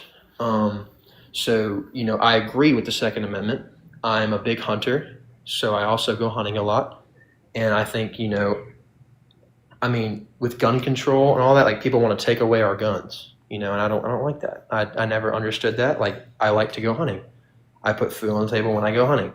So gun control was a big thing for me because, I'm not going to say where I'm from because, I mean, people on live right now, but like exactly where I'm from, but I'm from a pretty big city where the crime rate is pretty high. I also go to school somewhere that's not too far from a city where the crime rate is extremely high. So, in my opinion, another reason why I voted for Trump. Whoa. You're just telling us about the Second Amendment. So let's stick on that. Yeah, for gun control, Second Amendment. Yeah, the right to bear arms. I think that's a very important amendment. Okay, awesome. Well, let's have a chat about that. Quickly before we do, I'm actually going to go ahead and thank a handful of people for their incredibly kind donations. You guys have been going like absolutely insane. Like seriously, I really appreciate you guys. Leah, thank you for the galaxy. First and foremost, I would really like to appreciate or to thank Jeebus for the $50 super chat over on the YT stream. Thank you so much for the love, Jeebus. Let's get 500 Jeebus W's. That is Jeebus. They just spammed a bunch of baby bottle emojis with a statement. I'm fucking dead, bro. Dude, thank you for the $50, Jeebus. That is incredibly kind of you, as well as Hanners. Thank you so much for the $50 over at Super Chat as well. Thank you so much, Hanners. That is incredibly kind of you. Hanners says, "Hey, Dean, glad to see that you're back. I always look forward to your stream. Because of you, I've become a lot more knowledgeable on the economy and politics, and in general, I'm more aware of what's going on. I appreciate the hell out of you. Keep it up." Hanners, I'm really happy that you take something positive away from the streams. That is why I do this. Thank you so much for being here. Guys, Jeebus and Hanners, I appreciate you both so very, very much for the love. I'd also like to quickly thank Evelyn for the $20 over on Venmo. Evelyn says, "Hey, Dean, just wanted to say I'm an early learner who's just now getting into debates, and you've been a huge help in my education and speaking." That's awesome. Thank you so much, Evelyn. As well as Lana, thank you for the $5. Then Naughty, this was 15 minutes ago, but thank you for the $20 donation over on Venmo. Show some love to Naughty down below in the chat. Naughty says, "Yeah, I missed my fix of Dean roasting. We are so back. Hope you've been good." On a more serious note, well, I'm happy that you here. We are back, and thank you so much for the $20. As well as Juliana, thank you so much for the $15 over on PayPal. And then Kate, 20 minutes ago with the $10. Thank you so much, Kate. And then Madison, 22 minutes ago with the $10 as well. Thank you, Madison. And then Mary, 20 with a $20 33 minutes ago. Thank you so much for the love, Mary. You guys are absolutely fantastic. And let me make sure I also just didn't miss anything over on PayPal. Madeline, thank you for the $5 and Emma with a 10. Thank you guys so much for the love. If you do want to support me, you can find my Venmo, my PayPal, and the link tree in my bio over on TikTok or in the pin message on that YT stream. Now, to get back to the debate, I want to talk to you about what you just brought up surrounding the Second Amendment. I don't even know where to start. I truly don't. How about we start here? So first and foremost, out of the last two administrations, what is the only administration to pass gun control that infringed upon the Second Amendment? Probably, and if you're asking that, probably Trump. Yeah. He passed a ban on bump stocks, which SCOTUS ruled is unconstitutional. Do you know what did the a Biden-Harris administration do? No. Do you know? Hang on. Do you know what a bump stock is? Yes. What is bump stock? It's a stock that you could put on typically ARs, where it'll bump against your body, and it could kind of fling your finger back into the trigger. So it's quasi automatic. Yeah, and honestly, I agree with that. I think fully automatic weapons are only for people who are trained, like people in the military are able to use them. I agree with that. Right, and honestly, I might agree with the bump stock ban too, but the point is to demonstrate that he passed legislation that literally did infringe upon your Second Amendment, according to the arbiters of the interpretation of the Second Amendment, which would be the Supreme Court. Now, something else that he's done in his second term so far, which should make you, as somebody that is significantly pro-2A, very upset about the Trump administration, is their push to ban guns from being owned by trans Americans. Okay, so first and foremost, that's impossible. That's impossible. Don't even bring that up. You can't do that. That's against the second. You cannot do that. That will never be passed. That's illegal. That's against the Constitution. Which is exactly why I'm bringing it up, because they're pushing for something. It's not going to be passed. You can't. You literally cannot pass that. That's against the Second Amendment. I appreciate your words, because everything that you're saying right now is true. He will not be able to ban gun ownership for trans Americans because it is blatantly in violation of the Second Amendment. But the reason why I bring it up is because you told me you support Trump because you're so pro-2A. So therefore, I'm going to give you an example of him and his administration pushing for something which we can agree is, blatantly in violation of 2A. Okay. Well, I mean, that's, okay, I don't really know. I didn't even know that he even made that up. I don't even know that was even a thing that he even tried to do that. But, Biden wanted to take away the AR-15s. As you know, he was very pushing for that, which, I don't agree with, and, I know you don't think I'm assuming that you don't like AR-15s, but I'm going to tell you why I personally think semi-automatic weapons are very crucial for the Second Amendment. So, you're half asleep in your bed or asleep. You're fully asleep. You hear somebody come in, your dog barks, or you hear the door open or whatever. Like, you're just waking up. Do you really think one shot, like, you might miss, and it might not be a kill shot? Wouldn't you rather have a bigger magazine so you could have like this is more a bad chances? argument. This is a bad argument. How is that a bad argument? Yeah, in home defense. How is that a bad argument? In home defense scenarios, there's not going to be a single home defense instructor that would recommend you attempt to defend yourself in your home with an AR because of how long they are. Most individuals that are instructors for like self-defense in home defense with firearms will recommend that you use a shotgun or a pistol if you happen to live in a condo with like walls to neighbors. But not a single like firearm instructor would recommend you use like a long-barreled like AR for like home defense. Well, I mean, what if that's all you have? Like, what if that's all you have? The first thing you pick up, AR.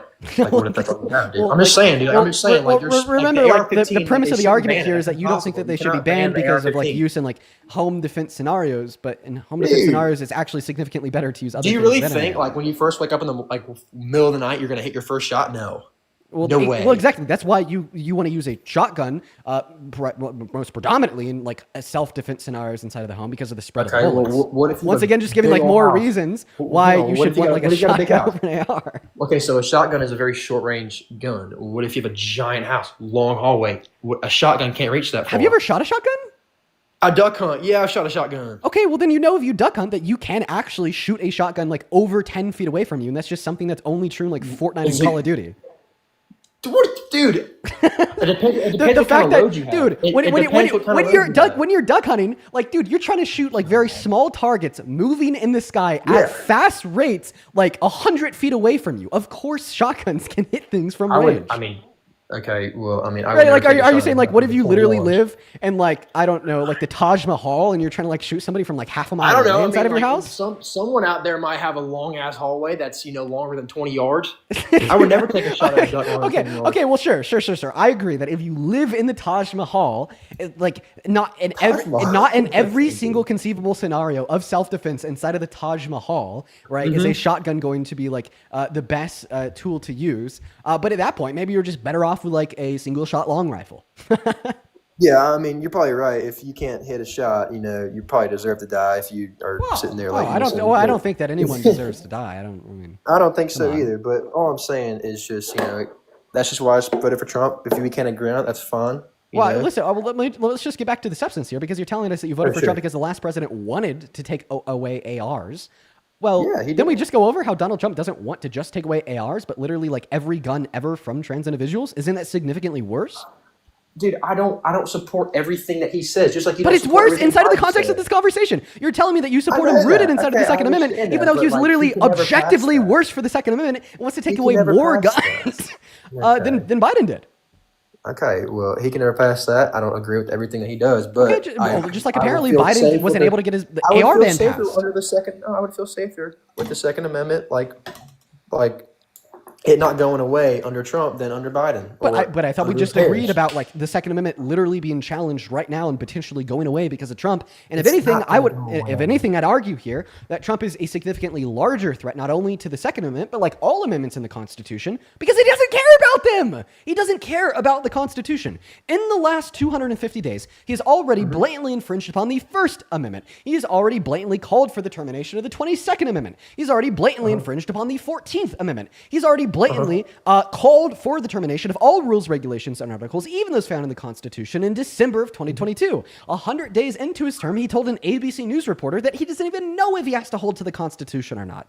If you want to see a threat to the American Constitution, a wannabe dictator, a wannabe totalitarian that just gets to do whatever they want, whenever they want, look no further than Trump. And in fact, look no further than literally 2 hours ago, right before I started my stream, he pressured ABC into canceling Jimmy Kimmel's late night show because Jimmy Kimmel said something that he disagreed with. Okay, Yeah, what kind of and that dystopian does- world do we live in where the media is not a realm of public discourse over conflicting thoughts and differing beliefs, true or false? We get to challenge them, criticize them, or condemn and uplift them when they're true. But now it's rather where those that hold the power and the influence get to bully and command organizations into silencing people because of what they say and the fact that they disagree with it. Once again, just further demonstrating my point that Donald Trump doesn't care about our singular rights, liberties, and freedoms, even those guaranteed to us by the Constitution. Yeah, and you make a great point. You know, I mean, I think freedom of speech is a huge thing. I think everyone should have freedom of speech. You know, and I understand that Jimmy Kimmel, he said some, pretty, what's it called, just not very good things. But at the same time, you have freedom of speech. You can say what you want in this world. But, like I said, I will stand on it. I would prefer a Republican president for the Second Amendment over a Democratic president. That's just my opinion. And if we can agree on that, that's fine. But that's your opinion, even if the Republican president has called for more gun bans than the Democratic president. The bump stock, that's been illegal. No, I'm talking about wanting to ban all guns from being owned by trans individuals. I mean, I think all gun laws should be banned from mentally ill. I mean, I'm not saying trans people are mentally ill. I'm not saying that. Don't kick me. I'm not saying that. If you're not saying that, then why was it your response? I'm just saying the only people that it should be banned from are people that are mentally ill. Okay, so not trans individuals, right? I mean, no. I mean, some are, some aren't. Like, everyone has something going on in their brain. There's a lot of people that are mentally ill. Wait. But I'm not sorry. So like, imagine if like Biden called for like an ownership of guns for like every American ever, and then like my response was to say, I don't think that mentally ill people should own guns. Some Americans are mentally ill, so therefore I don't care that he wants to ban gun ownership for all Americans.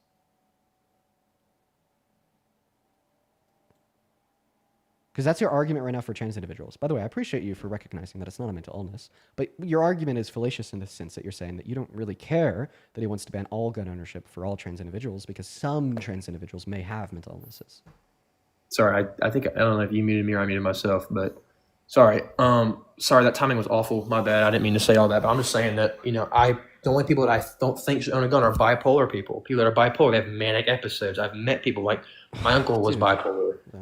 What do you mean, dude? Why are you saying, dude? Am I not wrong? Mentally ill people should not own a freaking gun. Well, I don't think that you're qualified enough to even have this discussion. I'm going to be honest. I don't really think that like either of us are.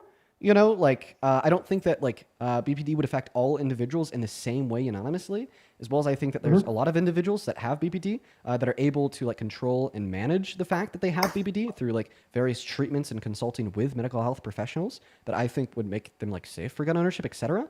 However, I just don't think that either of ourselves are qualified to have that conversation, and it's definitely a conversation that doesn't relate to the point that I was trying to make.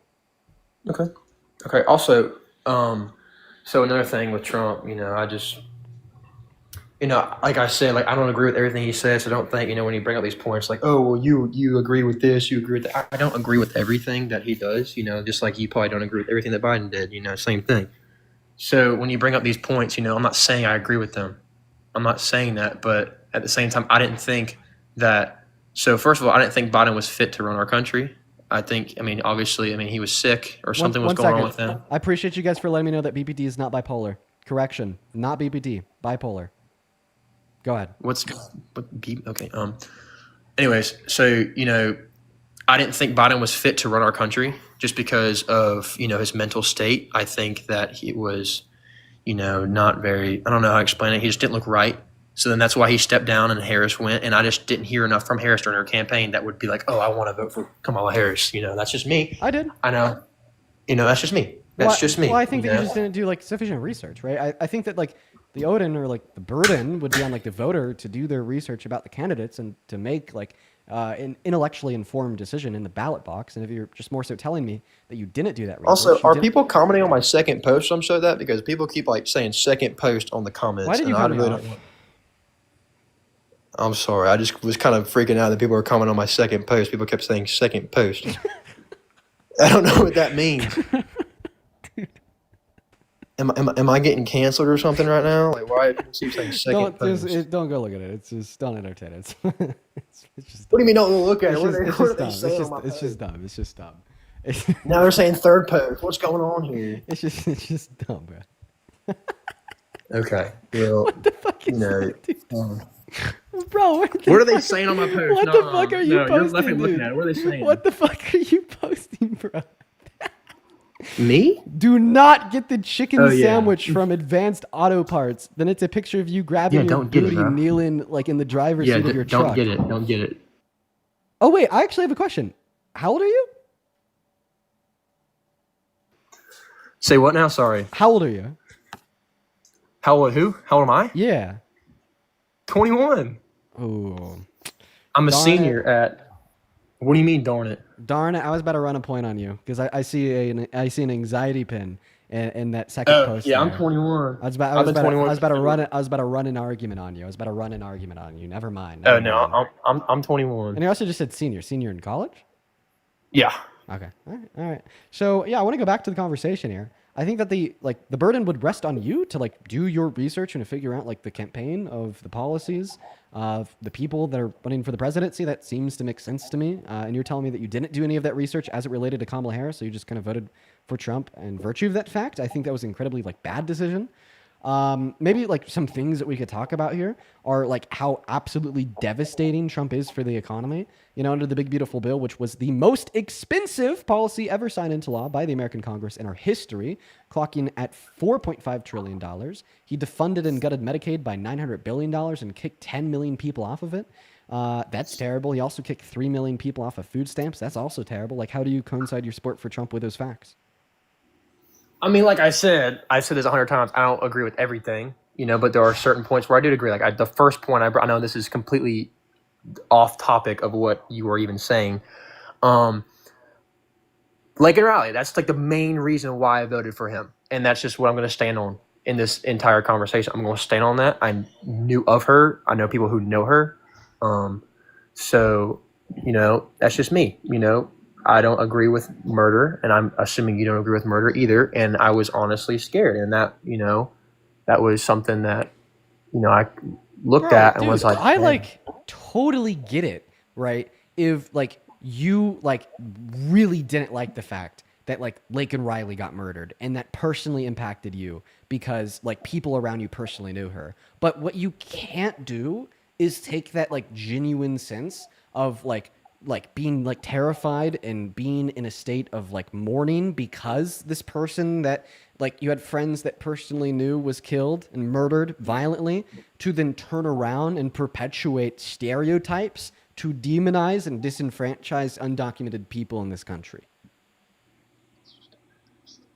it's just a matter of I just don't think that's statistics, fair.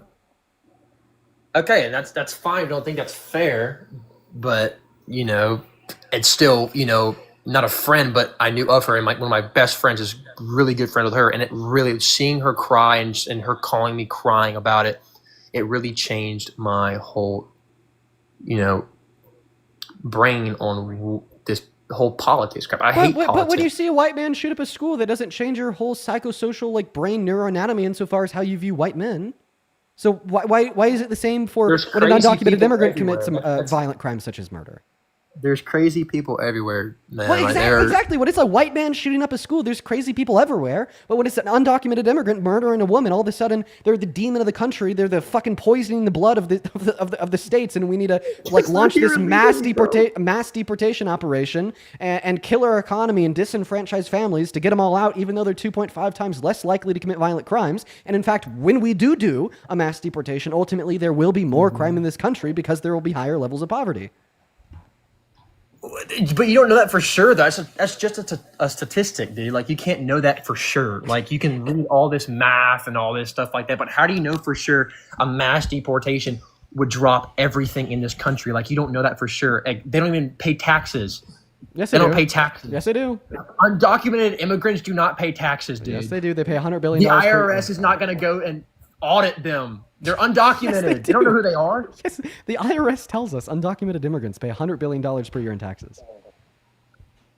I don't think that's true, but okay. It is true. You said that you have a computer on. You go to it, type in undocumented. I don't have a immigrants, computer IRS, on me. $100 You billion. have a computer on me. I don't have my computer on me. Okay, well, it is true. Undocumented immigrants work and they pay taxes, and this really shouldn't shock you either. The IRS makes you like taxes. Taking it out of their paycheck and paying taxes is two totally different things. The taxes might come out of their paycheck. They come out of their paycheck. Not paying those are totally different things at all. They're not paying it directly on tax day. It's taking it out of their paycheck. Sir, have you ever been like a sole proprietor, an entrepreneur? Have you ever ran an LLC or been a business owner? No, I'm a student. So every job that you've ever worked has been as a W-2 employee where you had your taxes automatically deducted out of your paycheck? Every job? Every job you've ever worked? Only one of them wasn't, but most of them were, yeah. Okay, so you've never paid taxes? No, I have. I worked for a lot of places that... Oh, but I thought you said that having your taxes automatically deducted out of your paycheck, working as like a W-2 or W-4 employee is not the same as like paying the taxes yourself. I've paid taxes myself and I've gotten out of my paycheck. So the only time you pay taxes is when you pay taxes yourself? No, also when it takes out of my paycheck. Okay, so then they're not two different things. I mean, they are. No. So if they are two different things, when you're working as a W-2 W-2 employee, where you paying taxes? Paycheck, one of them is for Social Security. Well, listen. I think that so if they are two different things, when you were like working as like a W-2 employee, sorry, actually W-4, I think it is. When you're working as a W-4 employee, were you paying taxes? Sorry, say it one more time. When you were working as a W-4 employee, were you paying taxes? Like on tax day, yeah, but also my paycheck too. But okay. So then you are paying taxes when it's automatically deducted out of your paycheck. That should make sense. Okay, it is W-2. I was right the first time.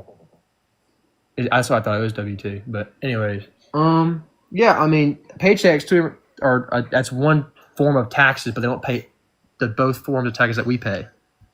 So I think it's a little unfair, in my opinion. Wait, what taxes? Like, so if an undocumented immigrant is like working and like reporting their income and paying taxes, what taxes do they not pay that you do pay? Sorry, I was reading comments one more time. So if an undocumented immigrant is working, making money, reporting their income and paying taxes on it, what taxes do you pay that they don't? Property taxes. That's one thing. It's only if you own a house. Yeah, on a house. I own a house. Okay, but that's also good. So, dude, okay. Anybody that owns a house will pay property tax. That's not going to be mutually exclusive to citizens. Property tax. That's not a difference. Not all citizens pay property taxes because not all citizens own a home. Most working citizens pay property taxes. Most citizens over the age of 30 most likely pay a property Anybody tax. that owns a house in like most states like pays property taxes. What are we debating about? Anyone that owns a house. Yeah. And also, I don't think that you're right. I don't think that most people over the age of 30 are homeowners. Yeah, I'm sorry. I'm kind of getting cooked here. I'm not going to lie to you. You're very, very smart, and you do this for a living. I don't. I'm going to be honest with you. I think you won here, but at the same time, I still support Trump. I still stand with him. And oh man. Well, I'm sorry. Listen. I hope one day. I hope that you realize the notion of winning a debate means I was able to better effectively prove my points than you were able to effectively prove yours. Because you have a PC in front of you, bro. Like, come on. Just hope that the I takeaway can't from like that is look. maybe I'm getting my cooked. points are more likely to I'm be so true than yours. cooked. Okay, listen. And what are my comments? I'm so scared to go out of this live and look at my comments. Like, out of 1 through 10, how terrible is it? I don't know. Let me look. Usually when you talk about them on the live, it gets worse. Well, I mean, I kept saying, suck it, post, and I'm scared people are like about to dox me or something. No, they're not too bad. They're just kind of messing with you. They're just kind of trolling. How many likes did it have? Did they get some good likes on there? No, it has the same amount of likes as before. It's like an additional like 20K views, but like not even like one person out of the 20K people that viewed it liked it. Oh, we're gonna move on to the next guest, guys. Hop in that QView Sports Shop. We'll bring you up here. We're gonna have a debate. Oh man, let's move on to the next guest right now. Quite frankly, right now. Okay, let's get that next guest loaded up. Okay, hop in that queue of your MAGA. We're gonna get you pulled up onto the stream. We'll have a discussion with you about why. We're gonna get Homelander Trump up in the live. Oh no. Homelander Trump. While we're getting this next guest loaded up, guys, make sure that we're double tapping on that phone screen. What's up? Do you support Trump? Hello? Homelander Trump, I could hear you. Are you here? He's coming back to the phone, I think. Oh, he's walking. Did he sit down away from the phone? God, I really want to talk to him. We're actually going to leave him up here and go get our next guest. I really want to talk to him about something. Particularly the fact that Anthony Starr, who is Homelander's actor, despises Trump. Oh, he's back. Donald Trump Homelander, are you here? Guess not. Whatever. Bobby, unmute. I really want to tell that to him, but we're going to have to disconnect him. Bobby, go ahead and unmute. I really want to tell that to him. Hey, what's up? Do you support Hello? Hey, what's up, man? Do you support Trump? I do. Okay, how old are you? I'm 18. And what year were you born in? 2007. Okay. What month? March. Yeah. Okay. Do you have a driver's license? I'm not gonna ask us yet. No, I don't drive. You don't drive? Do you have a job? Yes. What's a W-2? I don't have one of those. What do you do for work? I'm a fry cook at McDonald's. Oh, then you do have one of those. All right. Moving on to the next guest. Let's go to get that next guest connected up into the stream right now. We're going to go to get Ethan B. Speaking, loaded up into the live. I'm going to go ahead and, by the way, that doesn't like convincingly describe that he's a liar. I'm not going to lie. There's like a lot of individuals at work that are W-2's employees that just don't know what a W-2 is because for whatever reason our public schooling system puts no preface on like education on like finances and whatnot. But I'm going to say it's more likely than not. Let's go to move on to the next guest. Right now, hop at that queue of you, Sport Trump. We'll get you loaded up. We're going to get them connected right now, quite frankly. Let's go to get William up here, as well as Elena. Elena, thank you so much for the $10 over on Venmo. Elena says, hey, Dean, you make me laugh whenever I watch your lives. Keep up the good work. Thank you. Thank you so much for the love. I appreciate that. As well as I read the second half of your message. Thank you so much for being here. You are fantastic. As well as Tyler. Thank you so much for the $15 over on Venmo, saying, how hard do you think South Park is going to go tonight? Happy Wednesday. Happy Wednesday to you as well. And thank you for the $15. Show some love to Elena and Tyler down below in that chat. I didn't even know that South Park was releasing a new episode tonight. I'll have to check it out. What's up, William? Are you MAGA? Yeah. Ooh, you're also like 4.5, youngest person ever. Okay, where is I forget his name. Bald comedian. Where's that bald comedian when you need him? Howie, I think. Howie, where's Howie when you need? I think that's his name. Okay, we're gonna move on to the next guest. Do give us a minute, y'all. We're gonna go to get that next guest loaded into the stream right now, guys. Make sure that you are 18. Seriously, make sure that you're following those rules. As well as Richard, dude. Thank you so much for the $50 over on Venmo. That is so incredibly kind of you. Thank you, Richard. Show some love to Richard down below in that chat for the $50 over on Venmo. Richard says, thank you for all that you do. Just canceled my Disney Plus subscription for the Jimmy Kimmel decision. That is a crazy decision, Richard. We were talking about that at the beginning of the live. I even made a video on it. Like ABC, their orbiters, and the Trump administration. That is literally so terrible and frightening. Thank you for the $50. And what is going on? Do you support Trump? Is that even a question? No, it's obviously not because your name is Donald Trump X Homelander. Do you like Homelander? Of course, man. Okay. I've seen the show. So Anthony Starr, that's Homelander's actor. Did you know that Anthony Starr doesn't like Trump? Well, I appreciate the art, not the artist, you know. I like Kanye West's music as well. Don't like the guy. How old are you? 18. And what year were you born in? 2006. What month? October. Okay. Dude, I'm not going to lie. First and foremost, I can't separate the art from the artist when it comes to Kanye. Like, his music just all of a sudden is shit. I also, I would feel scared playing it in public. I'm not going to lie. Tell us why you support Trump. Well, that's just bias, you know. That's just bias right there. Go ahead and tell us why you support Trump. I like his social policy. I like how he handles world leaders. You like how he handles so you like it when he gets played by people like Putin? Well, actually, he's befriending Putin. You know, we've been too harsh against the Russians. We don't want to fight and destroy each other, so the other small powers can come and take advantage like they usually do. No, he's We need he's to been have a getting played by strong him. He hasn't been America. befriending him. He's been getting played by him.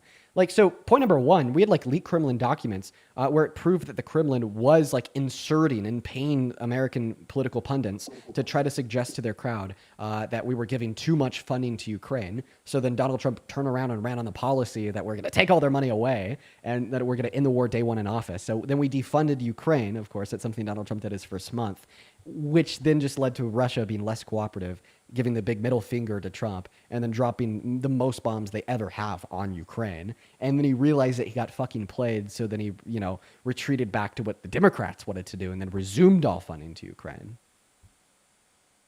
I mean, so what's happened to America since then? Nothing's really changed, has it? This is just demonstrating how he's been getting played by other world leaders, and you told us that you support Trump because of how good he is at dealing with other world leaders. But obviously, getting played by other world leaders is not good at dealing with other world leaders. Well, not just Putin, also the governors in our country, right? Dude, our governors have been like flaming him on Twitter. What the hell? Gavin Newsom? He's been absolutely flaming Trump on Twitter. I don't know if the governors fuck with him too much. I don't think the governors have never really fucked with Trump too much. In his first term, they like launched an association to like implement what were the qualifications and requirement under like the Paris Climate Accords, like on the state level, like defecting away from what Donald Trump wanted. And now same thing in his second administration with like a lot of like education policy, etc. So yeah, the governors don't really like him. Yeah, I didn't say the governors are really too kind to him.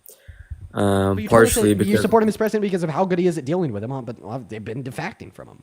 Yeah, in a symbolic way, right? All the governors, they're these radicals. We have Zoran Mamdani in New York now, the communist, socialist. And we got the governor. First and foremost, communism and socialism are two different things. Second of all, Zoran Mamdani is not governor. Third of all, he's not even running for the position of being governor. He's running for the position of being mayor. You have no clue what you're talking about. Tell us why you support Trump. Well, he's a leader. Zoran Mamdani is a leader, right? What does this have to do with why you support Trump? Could you just be like, I support Trump because X, I Y, don't Z? like the left, dude. Who else am I supposed to stop? I don't like what the left did. Okay, so name one positive thing Donald Trump has ever done for this country. What? Name one positive thing Donald Trump has ever done for this country. Yeah, he's detaining these immigrants that are in the country illegally, and he's deporting them back where they're supposed to be, not in this country. Okay, first and foremost, your 23 posts is a screenshot of my armpit on a Jubilee video, and the caption is Dean's smelly armpit. Yeah, that was a long time ago, man. But listen, you got to try shaving your armpits every now and well, because it's kind of disgusting. But that was a few months ago. I'm on my own grind now. I'm doing my own thing. I don't think I've ever heard a Republican man say that before. Interesting. Wow. Anyways, we're going to go back to the conversation here. So you told us that you support him because you support mass deportation. Name one material positive outcome of mass deportation on America. Containing our culture. These countries like you see Japan. Culture? And yeah, we have to contain our culture. What culture would this country have if it weren't for immigrants? The ones we currently have. Can you be more specific? Yeah, I mean, America wasn't America before the European colonizer took over the land from the natives. So okay, so yeah, America didn't exist before Europeans genocided 100 million people. You're right. The country, and the land existed. The land existed. Right. Like the country didn't exist like prior to like illegal immigrants genociding 100 million people. And they made their own culture, and we have to contain it. We can't. So what is that culture? Could you be very clear? Our values. You don't know what American culture is? Yeah, I don't. What values? What culture? Be very specific. Well, our democracy and our people. Wait, how are undocumented immigrants anti-democratic? Well, they come from different countries with different values and culture, and we can't entrust them with that. I want you to be clear. Like, how are they anti-democratic? You keep on interrupting. You gotta wait. I'm just asking for clarification. You're not giving it to me fast enough. But you're going all over the place. Just wait 1 second, right? Because we don't want anybody from countries where they're living in, let's say, Sharia law or a dictatorship. We don't want that because we don't know what kind of stuff they believe and think, right? Yeah. They might say one thing to the at the airport and then say another thing when they're actually in the country. We've seen this in the UK. Yeah, a lot in of the UK, they have immigrants, a massive a lot integrating of problem. immigrants coming to America from countries with like dictatorships or Sharia law, or like usually immigrating to America to escape the dictatorship or to escape the Sharia law. Yeah, that's what you think, right? That's not always what they do. They come here and they say, "Hey, we want Sharia law in this country." They even have like a whole place full of foreigners in the UK where they want Sharia law in the UK, even though they escape. Oh wait, what time is it? So I don't wait, want wait, that wait, for wait, wait. America What time either. is it? What time is it? Yeah. 3 p.m. Okay. All right. Well, you're not even from America. What do you mean? It's 3 p.m. nowhere in America. You know every single state's time zone? Yes, I actually do. That's a lie. So I know that you have. You're a pseudo-intellectual, Dean. You don't have to lie to me. You have PST, then you have Mountain Standard Time, then you have CST, then you have EST. Kill Charlie Kirk. You killed Charlie Kirk. And then you have Kill the that man. Hawaiian You killed time zone. him. And now You you're killed freaking out. Charlie Kirk. Do you mind if I just ask you to calm down? You killed that man. It's your fault. Just calm down. I'm gonna ask you a question. If I killed Charlie Kirk, then you killed Melissa Hortman, and her husband, and her dog. If I killed Charlie Kirk, then you fractured Nancy Pelosi's husband's skull in an attempt to kidnap Nancy Pelosi. Dude, the guy was a fan of yours. Tyler was a fan of Now, yours. I'm going to go ahead and kick you from the live stream. Let's go to move on to the next guest. Everyone, just give us a minute. Let's go to get that next guest loaded up in here. You wasn't even American. Let's go to get the next guest connected. Hop in that queue. If you are MAGA, we will get you loaded up.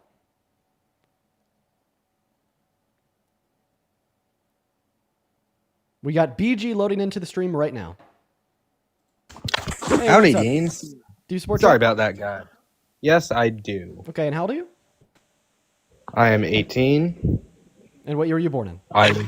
I'll tell you my job. I was born in 2007. What month in 07? March. Okay, awesome. Let me go ahead and thank a handful of people, then we'll hop into the debate. Mr. Richard, this came in 20 minutes ago. I really hope that you're still here. Thank you. Actually, already thank you, Richard. It's actually Adam. This came in 19 minutes ago. I really hope that you're still here. Adam, thank you so much for the $50 donation over at Venmo. That is so incredibly kind of you. Thank you, Adam. Adam with the 50 big ones says, I would love to debate you, but unfortunately I agree with you on every subject. Here's a tip for fighting the good fight. And if I did it for the money, I would be a Republican. If I did it for the money, I would be a Republican. That is like why you see people like Benny Johnson and Tim Pool literally getting paid $500,000 per month by the Kremlin to tell people that Ukraine doesn't have a right to exist. I really appreciate you for the $50, Adam. Please show some love to Adam down below in that comment section. That is incredibly kind of you. As well as Sammy and Ashley, I appreciate you both for the $5. That is incredibly kind of you guys as well. And Brooke, thank you so much for the $10 on Venmo, saying thank you for being you, so smart, and it's satisfying as fuck to listen, but also really scary how opposed to logic the red is. You're right. I appreciate you for the $10, Brooke. Thank you so much. As well as Amanda, most recent donation here over on Venmo. Thank you so much for the $20 over on Venmo. Let's get 200 Amanda W's down below. Amanda with the $20 says, hey, currently on your live stream / longtime watcher. Appreciated how you talked about bipolar individuals tonight. I'm bipolar and never wanted to hurt someone because of it. It's crazy how other people view bipolar disorder in the world. I think that there's a lot of misconceptions through like misconstrued media, like painting bipolar people just to be like reckless and evil and like super aggressive in like all scenarios ever, when that's just simply not true medically speaking, and it undermines the experiences of individuals that actually are bipolar.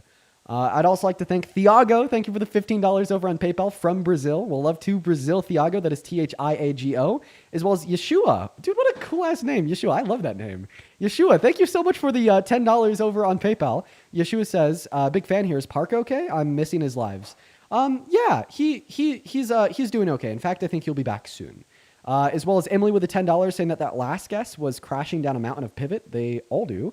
And then Sadie Rose, thank you so much for the $50 super chat. I want to see 500 Sadie W. Sadie says, thank you for what you do. Every mind you change makes a difference. I also learn something every time I listen, and I am in my 40s. Sadie Rose, I'm so happy to have you here. Thank you so much for giving some of your time to the stream. I appreciate that you're here. And thank you for the $50 donation. Show some love to all of our donors while we start this next debate. Take it away. Why do you support Trump?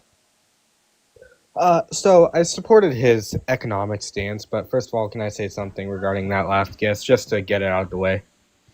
Yeah, sure, if you want, or we could just talk about Trump's That's economics. the, that guy. He's just immoral. You know, I support Trump because he believed in the promises that, you come here to work and you do a good job at that. I don't support anyone saying that you committed a murder. So Okay, well, let's get that out of the way. I appreciate you for saying that last guess was immoral. That is very kind of you, and correct of you. Now, you told us that you support Donald Trump for economic reasons. What economic reasons? Yeah, he's lowered gas from, I think it's, let me actually get this up so I don't lie to your face, unlike most people. Gas prices across the South have been lowered by a little bit of a dramatic amount since the Biden administration. Let me get it up for you. Yeah, so gas prices in some places have gone down. What has Donald Trump done to reduce the price of gas in some places? He's worked on getting bills passed that are, that are cost effective. Unfortunately, my friend, you are not 18 years old. You are under the age of 18. Love you. Have a good one, bro. We're going to move on to the next guest, chat. I appreciate you for calling that one out. We're going to move on to the next guest right now. Oh my God, it works. It did work. Hello. Real quick, Caitlin, thank you so much for the $5 over on Venmo, saying it's 3:45 in Hawaii right now. Fuck! Okay, all right. Well, he did actually say in American time, it is 3:45 in Hawaii. I was scared of that. Shit, I need to know the difference. So Hawaii is 4 hours behind me. Now, I'm never, ever, ever going to forget that. Thank you for letting me know, Caitlin. But I think by the way that guy was talking, he made it clear, I think the way that he reacted made it clear that he wasn't American. But thank you for telling me, Caitlin. I will never forget. As well as Natalie, thank you for the $1. Appreciate you guys. What's up, Ethan? Do you support Trump? I do. Okay. And how old are you? I am 25. So, Mr. Ethan B. Speakin', why the hell do you support Trump? Well, everyone's talking about immigration, so originally I was going to talk about that, but now I think I will. So I don't think it's fair for people who come here legally. Was it unfair too? I'm assuming that you'd say immigrants that come here legally. Would you say it's unfair to legal immigrants? Yeah, well, not only them, but to us as well, but especially them. Okay, well, I mean, actually, here's what I would say. So I think that if there's any unfairness between how fast undocumented entry could be compared to how slow legal entry could be, because it could take 12 years to become a citizen, a lot of that blame would ultimately go back to our own government for setting the preconditions and allowing a system to exist where legal entry literally takes 12 years, which has given so many individuals incentive to go around the legal means of entry and come into this country. Yeah, but you can get visas. They might not get there. I would also, they might not get there. If you would allow me to finish here, I would also like to point out that, I don't really think that undocumented entry is unfair, quote unquote, to legal immigrants in any material way because of how much undocumented immigrants help the economy of this country. Is it truly unfair to give better economic conditions for legal immigrants to be walking into once they get their residency or citizenship? In a material sense, I'm unconvinced.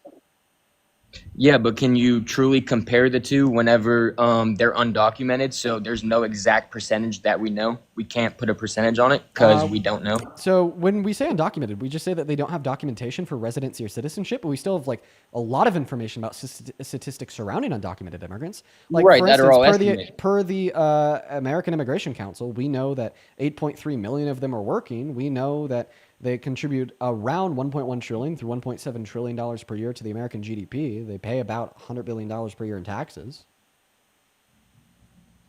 Yeah, but that's quote unquote what we know. How many do we not know about? How many are working on their table that we don't know about that because they're undocumented? We can't put an exact percentage or number on anything. It's all estimates. So now you're saying, well, there's possibly more that are working under the table? Well, I mean, that's actually... Possibly, there definitely is. That's just more reason to give undocumented immigrants a pathway to residency or citizenship. Think about it. If you think that they're disproportionately more likely to work under the table because, well, they can't claim federal benefits for the taxes that they pay and they can't file a tax return at the end of the year, well, then giving them residency or citizenship would just make more of them work over the table and pay more in taxes without any material change in their employment. So, if anything, the suggestion... the ones that we know about. Okay. Not gonna listen to me. The ones that we know about, they send 20% of their income back to their own countries to be spent in their own countries. So what about the ones we don't know about? That's all under the table. A lot of them will make their money in America because it's worth 10 times the amount in their own countries and go back to their own countries, and they're rich there now. So they just take advantage of coming here illegally. And also it affects us getting jobs as well as people who came here legally because they'll work for lower wages. So you're saying that because they have a quote unquote home country and they send money back, that therefore like they shouldn't be allowed to stay in the country. Well, like legal immigrants also have a quote unquote home country where they can send money back to if they decide to. Do you think that we should also stop legal immigration? No, because they're not illegal. They came here legally. They went through the process. They did what they had like to ultimately speaking, your argument has nothing to do with like quote unquote money sent back to their home country. They have the rights. They have the rights. So then you're saying that it has nothing to do with the money being sent back to their home country. And by the way, there's like no law to prevent undocumented immigrants from making money in America and sending it back to their home country. Want to clarify that. Meaning they'd have the right to do so too. Okay, but undocumented immigrants do have rights in America. Undocumented immigrants will work for less money. Yeah, they get lower wages on average because they have less bargaining powers. They're under the threat of being removed from the market via deportation. They don't have long-term survivability in the market because of mass deportation, as well as when they don't have a job, their conditions are worse because they can't access federal social safety nets. So are you telling me that if we were to offer them residency or citizenship so they're not under the threat of being deported, they have long-term survivability in the market, and they could claim federal benefits, that therefore they would make more money on average because they'd have more bargaining power, not only therefore contributing more to the economy, but also increasing average wages per capita? No, I tell them go get a work visa. That way they can be documented. That way we know who's coming into our country.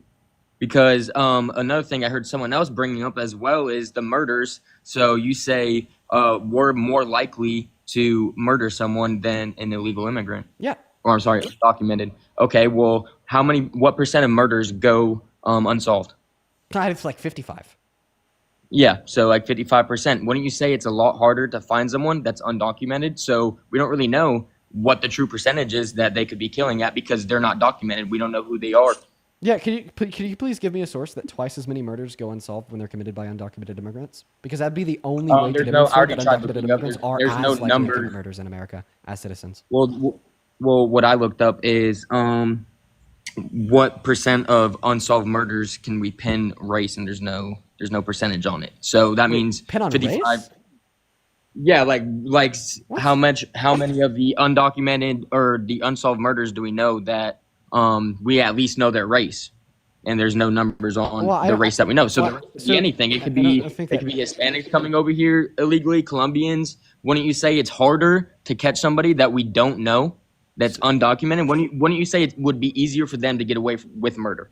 So you'd have to be the one to demonstrate that the claim is true by like giving me evidence that it is. That evidence would be at minimum that they are 2 times more likely to get away with murder than citizens. If you can demonstrate that undocumented immigrants are 2 times more likely to get away with murder than citizens, then it actually would be true that undocumented immigrants are not 2 times less likely to murder than citizens, as crime as crime rates would suggest. However, you would have the burden of demonstrating this to be the case. And honestly, I don't think that the point stands on its own legs. That reason being that when we say undocumented, what we're talking about is a lack of documentation of residency or citizenship.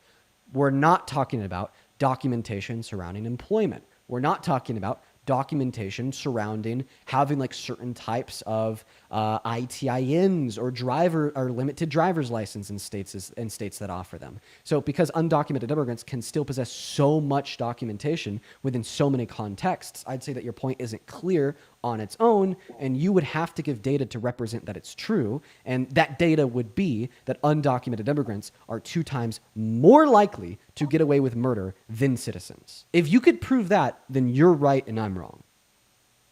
Well, that's the thing. You can't prove it. Okay, well, then you're just saying that you can't prove your point. No percentage. We don't have facts on it because they're undocumented. We can't even estimate the exact number that are even here. So then you're just saying that your claim is non-falsifiable. So how would we be able to prove it? Exactly. You're now suggesting that the point is that your claim is unfalsifiable. The point, I mean, if that's how you want to word it, but the point is that we can't track it. Okay, then you can't prove your claim. And you think that's okay? You think illegals should be coming in here and untrackable? So I think that your point here is that like the reason why you can't prove your claim isn't your fault. okay, even if I loosely accept that the reason why you can't prove your claim isn't your fault is true, this doesn't change that ultimately, regardless of whose fault it is, you can't prove your claim, therefore you shouldn't believe it. Well, it's their fault for coming here illegally. It's their fault. This has nothing to do with the dialogue that we're engaging in. Once again, the dialogue that we're engaging in is the fact that you are suggesting that they're not actually less likely to commit crimes because you think they're significantly like better equipped to get away with crimes, but you don't have any data to represent that point is true. But then you're saying the reason why you don't have any data to represent that point is true is because if the data did exist, then they wouldn't be undocumented. Even if I just like accept this all, then you're basically just saying that you like can't prove your point and it's not your fault. And even if it's not your fault that you can't prove your claim, then you shouldn't believe it because you can't prove it. I was simply asking if you would agree that undocumented immigrants, it would be easier for them to get away with murder. We don't know their name. We don't know anything about them. Would you say? I'm just asking. Would you agree? I don't believe things without evidence. Okay, well, there can't be evidence on it because we can't track it because we don't know anything about them. So it's kind of hard to track something that you don't know anything about. Okay, so let's just transition off it. Let's talk about drugs then, the drugs that they import. Say DRUGS. Okay, you have to spell it out for TikTok terms of service. You have to literally say DRUGS, and you also cannot say the specific names of any DRUGS. Okay, well, I'll use the first letter, and I'm sure we can... Yeah, say like F DRUG, say like M DRUG, that'll work. Okay, well, H, I'm sure we know what DRUG we're talking about there. In 2017, 90 to 94% of H was imported from Mexico. I actually so they're killing Americans by importing drugs. I actually don't know. Chat, thank you. No. Chat corrected me. It's probably an innocent thing that I didn't automatically know what he was talking about. Okay, so you're saying that 90% of the DRUGS brought into this country were imported over the southern border. I have a follow-up question. What percentage of the DRUGS brought into this country across the southern border are brought in by citizens? Are brought in by citizens? Yep. Honestly, I don't know. 85%. So, 85% what citizens? Yep, 85% is citizens. And sir, can you tell me one thing that Donald Trump has ever done to crack down on the citizens bringing DRUGS across the southern border into this country? Well, he's trying to solve it at the problem. By doing what? By getting rid of the people making it. By getting rid of the people because they're not held accountable. They're not held accountable. So what is people here in America are held accountable so what is if he they doing? get caught doing it. So what is he doing to get rid of the source? What is he doing to do that? What is he doing to do that? Not letting them come in the first place. Not letting them... Oh, well, now you're completely changing the claim. You're saying that he's preventing citizens from bringing DRUGS into the country by trying to stop the people from making the DRUGS in the first place by preventing the citizens from bringing the DRUGS into the country? Yeah, that's 20... That you said what? The number is 85%? Yeah, but that's a completely incoherent argument. Once again, I'm going to repeat your argument. No. So, okay, what? So would you not... Wait. Just slow down. No. Slow down. I'm asking you for an argument here, and you're not purporting a coherent position. Let's repeat the argument that you just gave us. Your argument was Donald Trump is attempting to prevent the 85% of citizens who are bringing the DRUGS into this country across the southern border by trying to take out the people that are making the DRUGS in the first place. And your evidence that he's trying to take out the people that are making the DRUGS in the first place is that he's preventing the citizens from bringing the DRUGS across the border. It's a circular position. I was talking about... So, hold on. Okay, that's not your response. Let me repeat the question that I want you to answer. What is Donald Trump doing to prevent the 85% of citizens that are bringing DRUGS into this country through legal ports of entry at the southern border? Would you agree if our residents are caught, they would go to jail? Not answering my question. They would have consequences? Well, I'm getting to it. Would you agree that our citizens, if they are caught importing drugs... You got to say DRUGS. DRUGS. Do they have consequences? Yeah, probably. Okay, what consequences do immigrants have? The same one citizens would have? The same one citizens would have. Yeah. Okay, so if 15% of undocumented are still bringing it into this country, wouldn't you say that stopping that 15% is that would still be huge? So you're not actually giving me an argument. So I'm going to ignore that because it's a pivot. Remember, the question was, what is Donald Trump doing to prevent the 85% of individuals that are bringing the DRUGS into the country that are citizens? They have consequences if they get caught. I'm obviously the individuals that are bringing them into the country are not being caught because they're bringing them into the country. So what is he doing to them to prevent them from bringing the DRUGS into the country? Let's see, Border Patrol. Border Patrol's a word. You have to give me like an action plan or a policy as implemented by Trump. I don't have an exact policy. Okay, so then you're basically telling me that you can't really tell me anything that Donald Trump has ever done to reduce the amount of DRUGS coming into this country across the southern border. Well, let me look it up. Okay, while you're looking that up, I guess I have a couple people I could thank, so feel free to look that up. Hey, Kristen, thank you so much for the $10 and the 23 cents over on Venmo. Kristen with the $10 says, this is from my daughter Avery, who says that she is so upset about Jimmy's show getting canceled. Bro, me too. I don't even watch him, but it's like I'm upset too. Like sometimes I'll see his TikTok clips pop up. I'm going to miss those. But more so, I'm upset because of how big of a threat to free speech and the free marketplace and exchange of ideals this is. People in power shouldn't be able to limit speech of like large speakers just because they don't like what they have to say. That's ridiculous. Let's get 100 Kristen W's down below in that chat. I'd also like to thank David for the $10, saying thank you for the entertainment and also your support towards trans individuals really means a lot. Well, David, I appreciate you for the $10 and thank you for being here. As well as Ray, thank you so much for the $25 over on Venmo, as well as I read your message there. That is incredibly kind. Thank you so much, Ray. Show some love to Ray down below in the chat. Seriously, thank you so much for your message as well. As well as P with the $5 on Venmo. Layla with the $3. Thank you, Layla. And Gabrielle 13 minutes ago with the 15. Thank you. Thank you so much. As well as I read your message as well. I'm happy that I could help in your education process. I think that's awesome.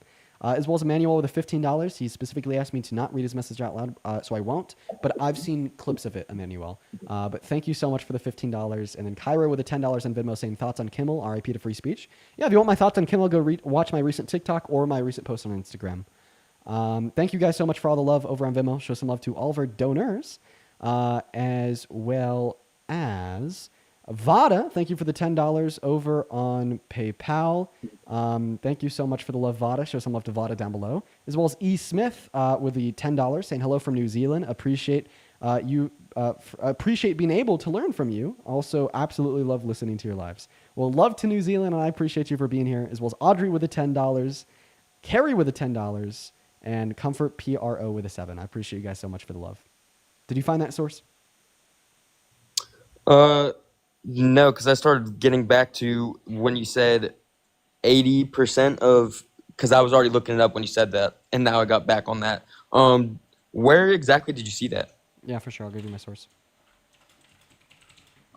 Because I'm saying here, when I try to look for the amount of illegal immigrants that do it, they can't provide a percentage because we don't know.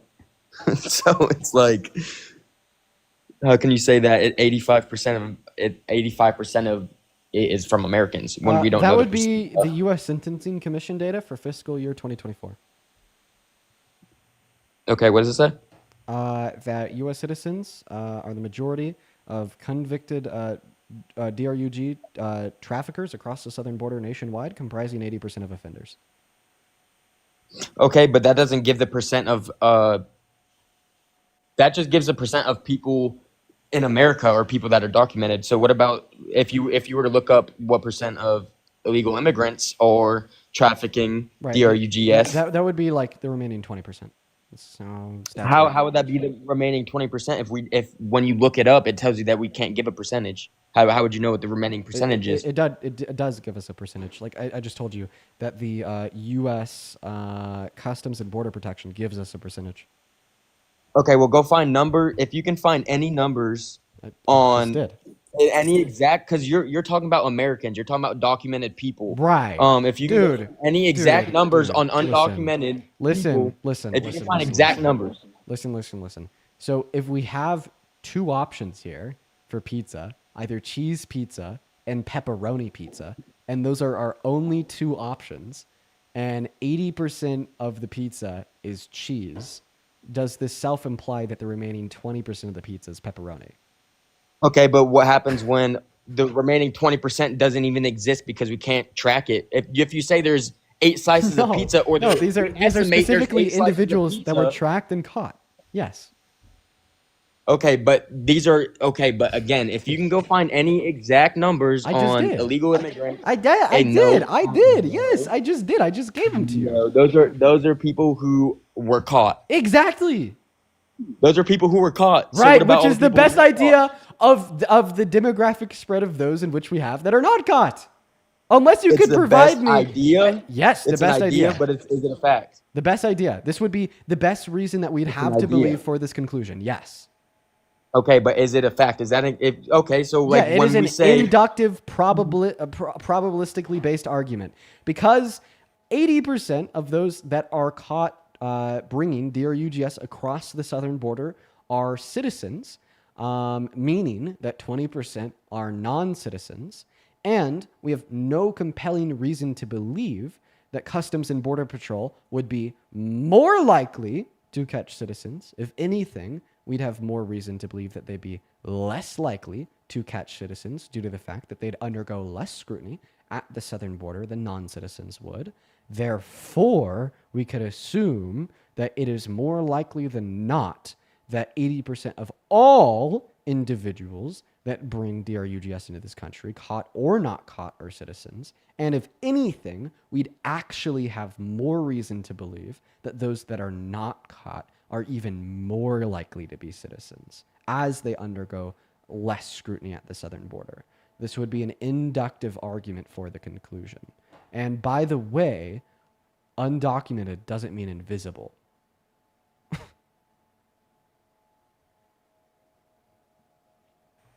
I'm good now. Yeah.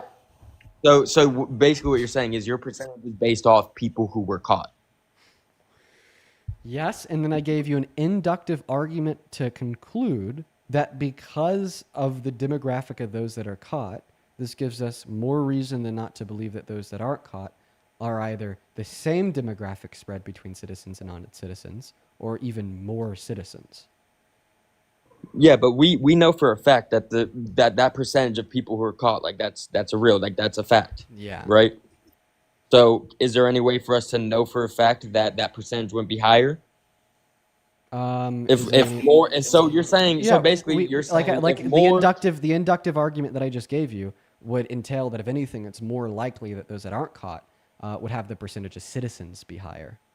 Okay, so what you're saying is if more illegal immigrants got caught, and that percentage, you would go based off that percentage.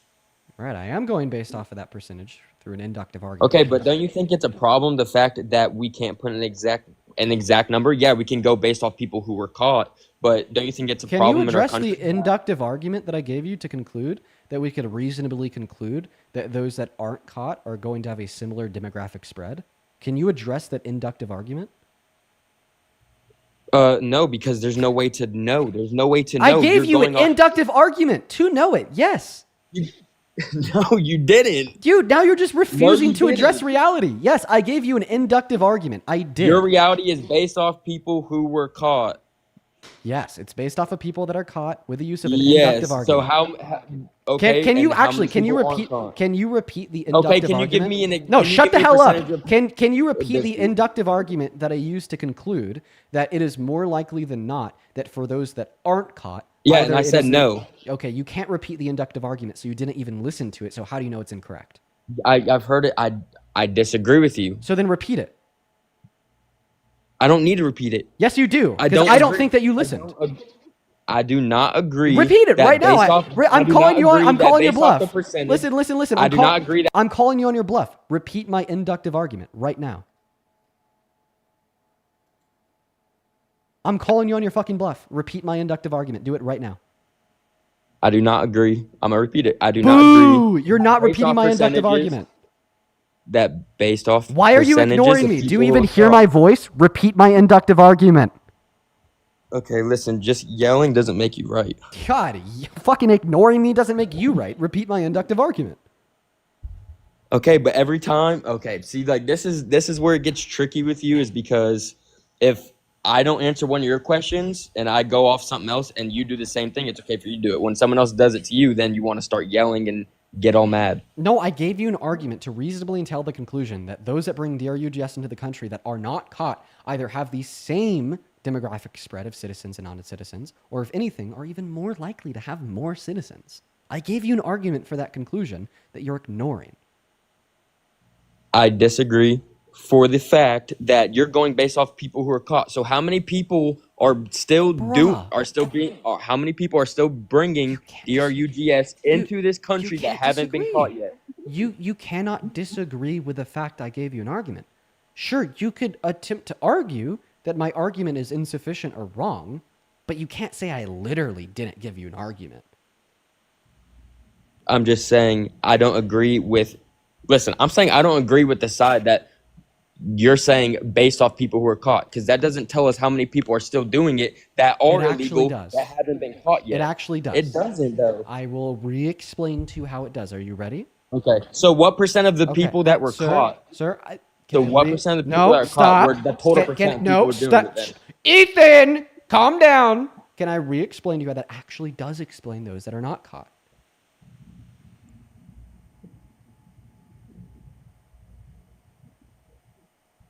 What? Can I explain to you? Oh yeah, go ahead. How this does give us information about those that are not caught. Okay, go ahead. Because it's a sample set. That's how statistics work.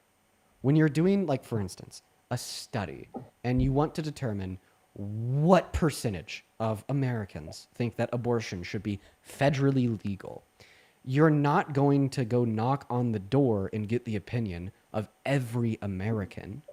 You are instead going to take a reasonably large sample set in which you would conclude what size of sample set you need with statistical math that I'm unfamiliar with because I dropped out of college. And you would then ask them for their opinion while ensuring their randomness. And then you could take that and scale it up to what the opinion of everyone would be, right? Based upon that sample set. It's very basic statistics. Now, the way that we are applying this logic of taking a sample set from a group of people, determining facts about them, such as the fact that they're drug traffickers and the fact if they're a citizen or non-citizen, is what we are doing when we're discussing those that are caught for DRUG trafficking. That is a sample set of everybody that is caught or not. And but that's out of the sample set of those that are caught, we are then concluding, right, the same way we do with studies in statistics, that this is going to be resemblant of those that are not caught. The one issue that would arise is randomness. Can we ensure that the sample set of those that are caught compared to those that are not caught is random? No, we can't. And in fact, this issue might indicate that there's even more citizens that are bringing DRUGS into this country that are not caught than those that are caught, because citizens undergo less scrutiny at the southern border compared to non-citizens. So we are using very, very, very basic statistics. Very basic math surrounding sample sizes that we use to conduct studies. Sample size. We would have to go into their countries and do the same thing that we would do here in America. So how could that be accurate if we're just taking the people that we caught only? How we would have to go and into their countries and be like, hey, what percent of you guys are coming to our countries? How many of you are doing it? How is that going to be inaccurate when we're just taking the ones that we caught? Because we're taking the ones that we caught out of our country, and the discussion is like the individuals that are bringing DRUGS into our country. We're only going to be looking at those that are like literally bringing the DRUGS onto American soil. No, we're only looking at the ones who got caught doing it. I'm really confused, like where hiccup is here. Why would we be looking at individuals in other countries when we're specifically having a conversation about those that are bringing DRUGS into this country? Yeah, and what they're coming from other countries. We're talking about immigration and illegal immigration. They are coming from other countries, but why does this mean that we have to go to other countries in order to get the sample size? So are the DRUGS. Why does this mean that we have to go to other countries in order to get that sample size? Like, when we arrest somebody for DRUG trafficking, we're just taking a sample size of all DRUG traffickers into this country. Can you agree there? No, because we're just taking the ones that were caught. So what I'm You just disagreed that when we arrest somebody for DRUG trafficking into America, that we are not taking a sample of everyone DRUG trafficking into America. That is just wrong. That is wrong. we are taking example of everyone who has been caught. You're not taking a sample of everybody that has been caught, because everybody that has caught is everybody that is caught. That's not a sample. That would be the demographic group. I'm just really confused on like where the hiccup is here in our conversation. I'm gonna try to ask you one more time. I want you to listen very closely to my words. Are you ready?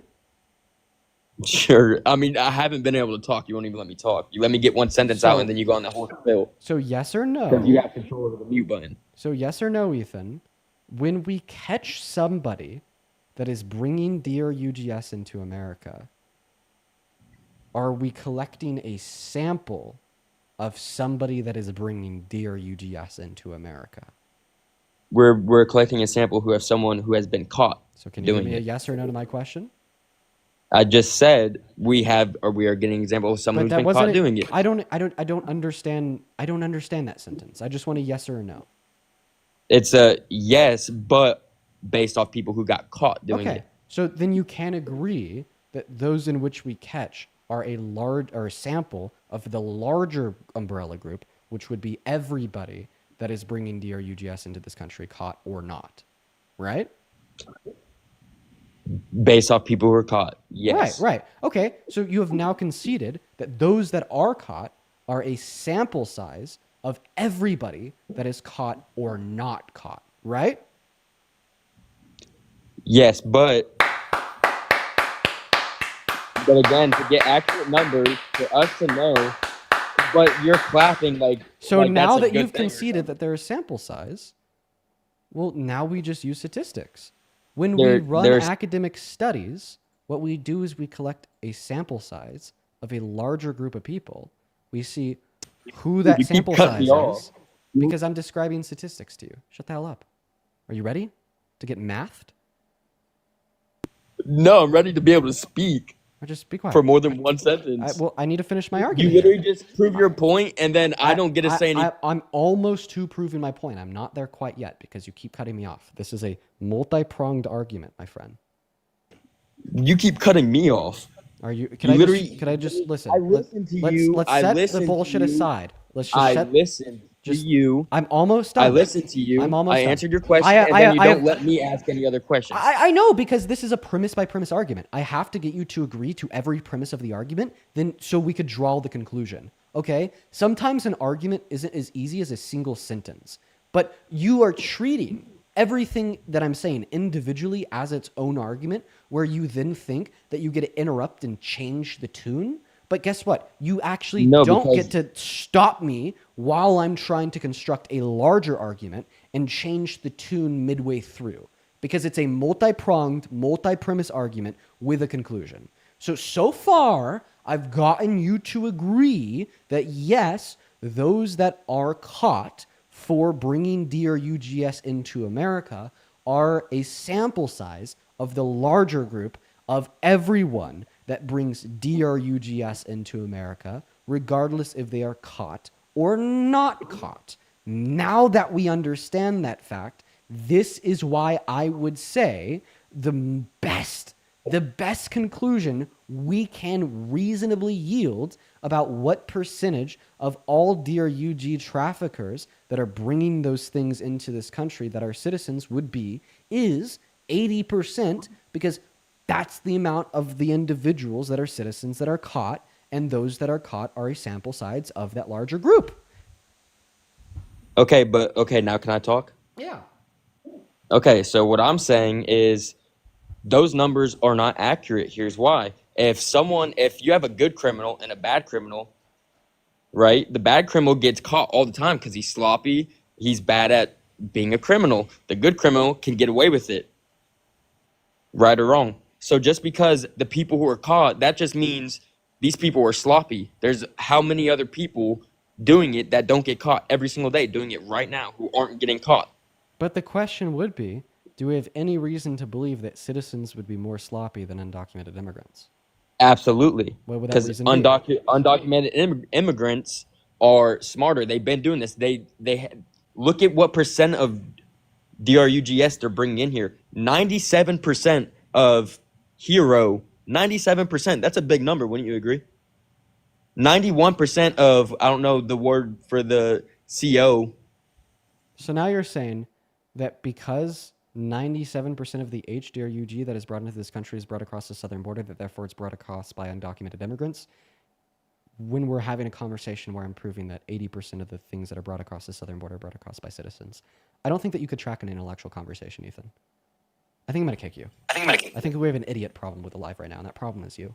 No, you're not understanding or trying to even be open-minded about what I'm saying. Dude, Ethan, I don't think that you'll be able to like self-realize this point. I don't think you'll be able to self-realize this point, but the point that you won't be able to self-realize is that you just simply can't track this conversation. I can't track it. Oh my God. I asked. Yeah. I mean, I'm not gonna like put like a burden on him to understand that. You know, it's kind of like it's a lot to expect somebody to realize that they're the issue. So we're just gonna move on to the next guest. Hop in that queue, view Sport Trump, and we'll get you pulled up onto the stream. If you want to support me, you could find my Venmo and my PayPal in the link tree in my bio on TikTok and in the pin message over in that YT stream. I appreciate you guys for the love, as well as just generally everyone that is here.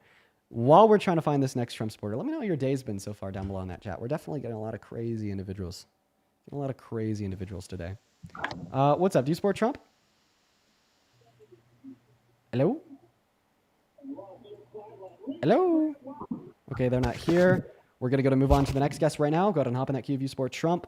Somebody in that chat says, I've been stunned. Yeah, bro. Unfortunately, I'm used to it. Like, dude, that last guest would have made me crash out so hard like a year ago. But I just like know how to handle it now, you know? Yo, Romy, thank you so much for the $20 over on Super Chat. That is ROMI. They say, I admire your patience and energy, brother. Well, thank you, Romy. That is incredibly kind of you. That's probably pronounced Rami. Dude, it is a learned skill. It is 110% a learned skill. I do not have this naturally. And if you've been watching my lives for like the last 3 years, you fucking know that. As well as Gentry, that is Gentry. Thank you so much for the $20 on Super Chat. Gentry with a 20 says, I'm so glad that you are back. I've missed you and Parker. You two keep me sane in this insane world. Gentry, well, I'm happy that we could help you, my friend, and thank you for being here. I want everyone to show some love to Rami and Gentry down below in the chat. Israel Sray, dude, Sray, you've been so kind. Thank you so much, Sray, for the $100 Super Chat over on YouTube. What the fuck? Let's get 1,000 Sray W's. Down below in that comment section right now, Sray, attach the message for all that you do. Sray, you have been hanging out with me and Parker for literally so long now. I love you to bits and pieces, and thank you so much for your continued support. Show some love to Sray down below. And what is going on, Danny? Do you support Trump? Danny's not even here. I was beginning to think that they were just an incredibly patient person. Turned out they weren't even here. We are going to move on to Jacob Hunting. Here we go, everybody. Let's go to get Jacob Hunting down below. Why did I just get an email from Trump? Just got an email from Trump. I signed up for his email list when he was like sending out batshit crazy emails. I thought I might make a video on it. And now I just get like an email from him begging for money every 30 minutes. What's up, Jacob? You support Trump? Okay, I'll take that as a yes. Why so?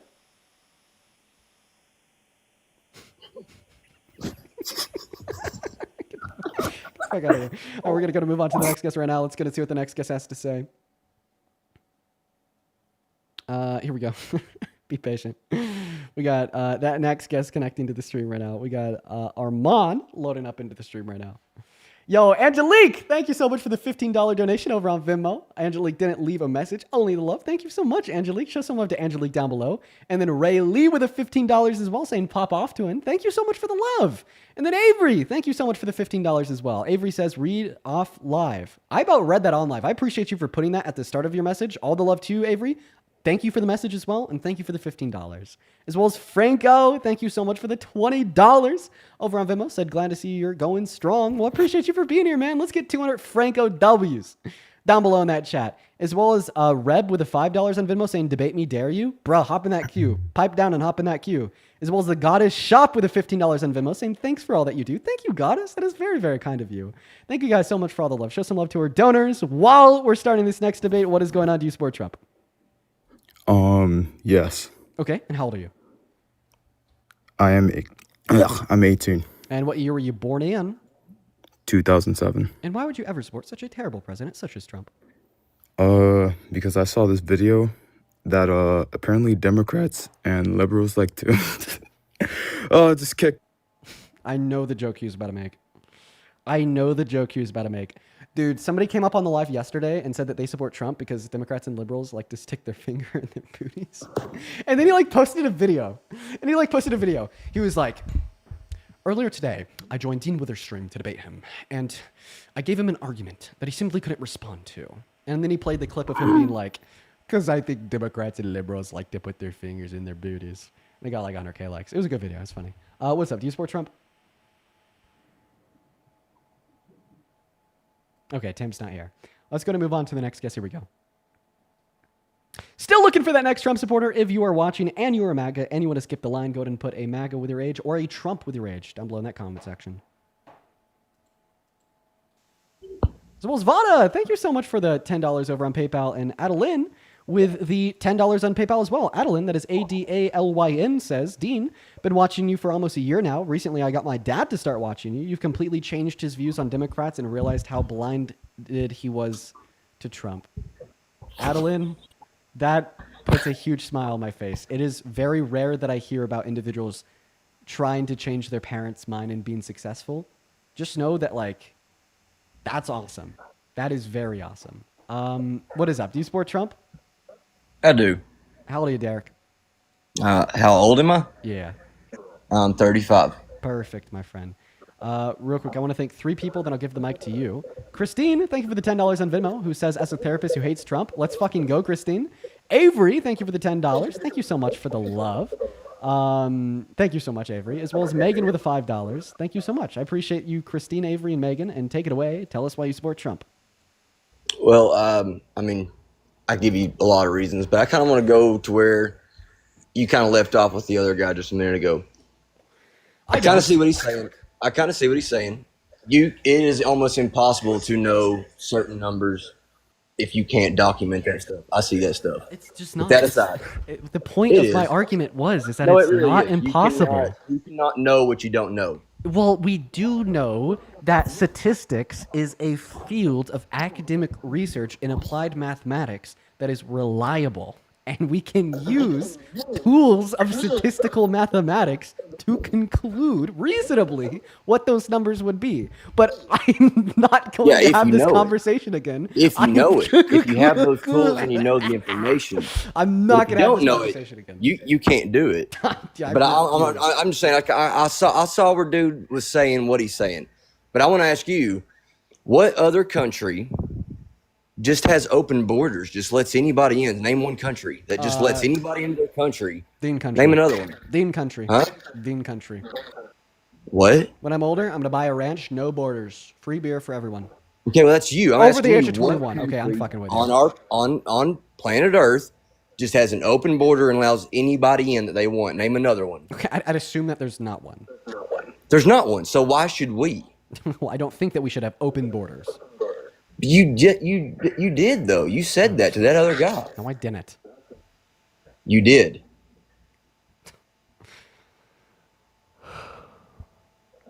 Okay. Okay. I will So give you, now do you want to make not it have an open border? Okay, so I can get you on that. Okay, so you agree we should not have open borders, right? Yeah, I agree that we shouldn't have open borders. Wait, real quick, is there anything that you could do to fix your mic? It's a little bit echoey. No, you actually sound really low, actually. I was even just saying that a minute ago. For you to have a mic, you are very low. Okay, pick up your phone if it's on a desk. Pick it up. Hold on. Do what now? Test. Testing 1. Is this a little better? No, it's actually not terrible at all. Hold on, I can connect to a headphone and see if it...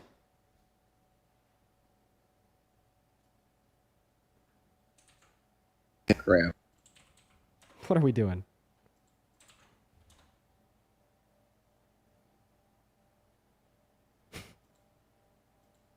We'll give it a moment.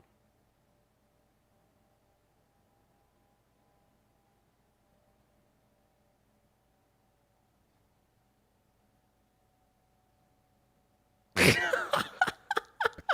you hear me? Yo, bruh. Is that any better? Yeah, what's going on? 1 second. Yo, Charlie, I appreciate you so much for the $20 super chat over on YouTube. Charlie says, Dean, you cannot escape the horrible past you have. Quote unquote, Dean W101. Imagine if your fan base found out who you really are if they searched that up on Reddit.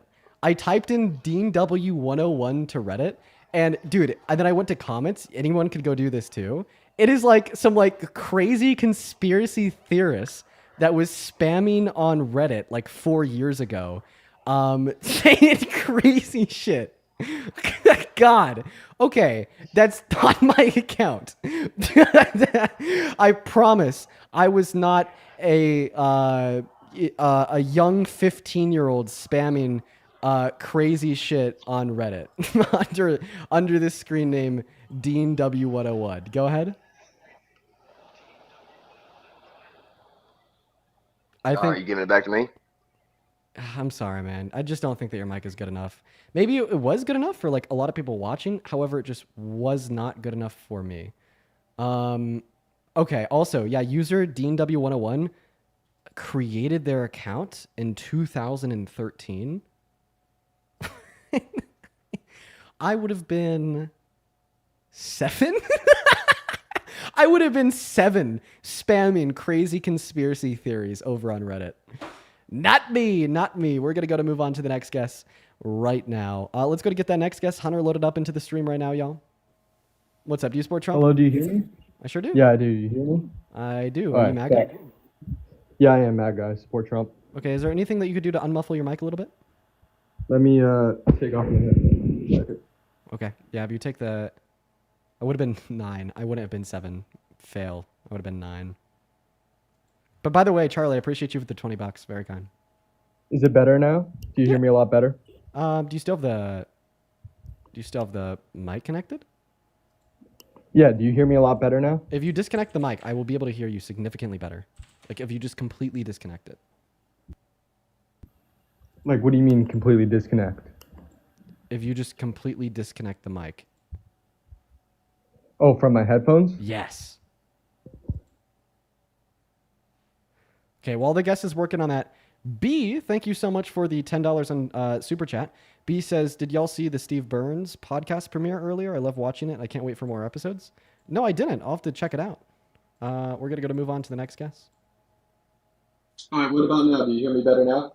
Just replug the mic. Well, I didn't think it'd be that bad. It was like kind of okay before. Just plug the headphones back in and tell us why you support Trump.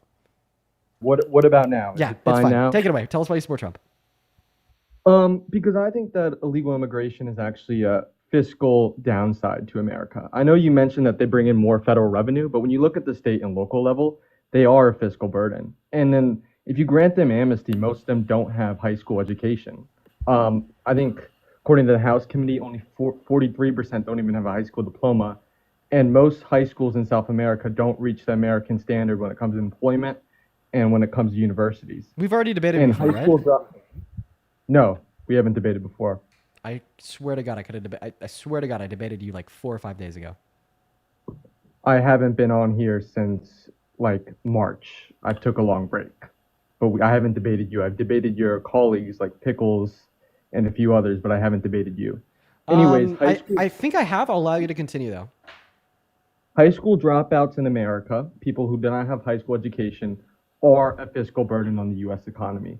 So how, if we grant people amnesty, and most of them do not have a high school education, how will these people not become a fiscal burden and take away services? For example, I live in New York City. New York City had to cut about 5% of their services like healthcare and other services like Medicare and healthcare because of illegal immigration. We had to cut about 5% of our services. Okay, so overall, your argument here is that you support Trump because you think that we should like reduce the amount that our government spends on social safety nets, and you think that undocumented immigrants are a fiscal burden, and if we were to deport them all, like we'd like reduce like our fiscal drain. I think that they're a fiscal burden, and granting them amnesty would take away native-born Americans. access to these social services. Okay, so you don't like the idea of like reducing Americans' access to social safety nets in this country? I don't. I mean, we have to with the deficit, but I don't like the idea of extending the deficit when it comes. Well, to yeah, it was because I mean, I'm just going to bring up like the most apparent contradiction in your view here, because ultimately, if your I argument know you're amount- going to bring up the big beautiful right, bill. right, but right. the Like big think about it. If beautiful you'd allow me to finish here, like ultimately, your argument amounts to this idea that you think that undocumented immigrants would take away like access to social safety nets away from Americans, but in the same breath, you support a president that reduced the access to Medicaid from 10 million American citizens. Isn't that a little bit hypocritical? No, because with the big beautiful bill, I also get a tax cut. It's not contributing to the deficit. You got to give and take.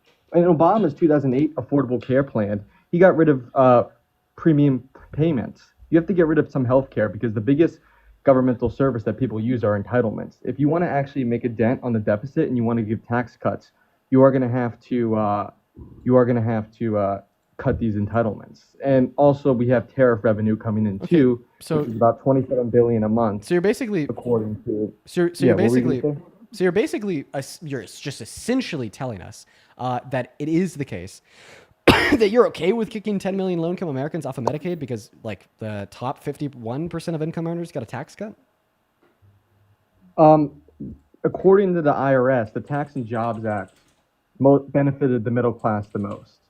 So if middle class, Yeah, but we're not talking people about the get more of Tax a Cuts and tax Jobs cut. Act. We're going to be talking about What's the biggest thing? What's the biggest thing in the big beautiful bill? It's the Tax and Jobs Act. If you'd allow me to finish, we're not talking about the Tax Cuts and Jobs Act. We're talking about the Big Beautiful Bill. And when we look at studies done on the Big Beautiful Bill, such as the one done by the CBPP, the Center on Budget and Policy Priorities, it tells us that the effective purchasing power goes down for Americans making on average $47,000 per year or less.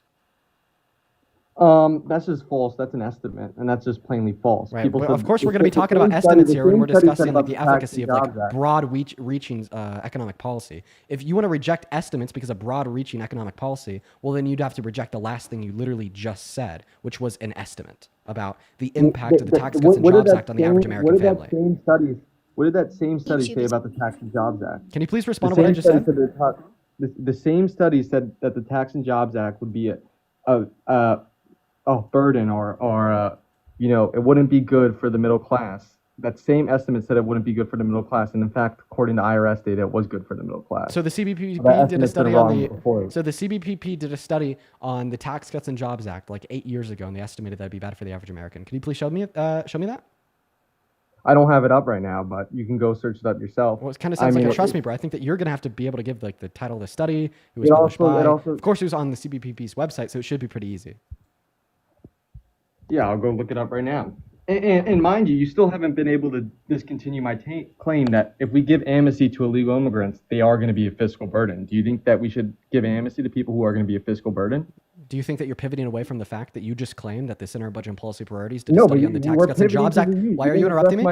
Why are you interrupting me? I'll search it up right now, but you didn't address my original claim. I did address your original claim by pointing out your own hypocrisy in the fact that you're claiming that you think that this would be bad as it would reduce Americans' access to essential social safety nets, and how And this not is only that, hypocritical but it in will lower relation. their Now you're. wages. Why are you interrupting me again?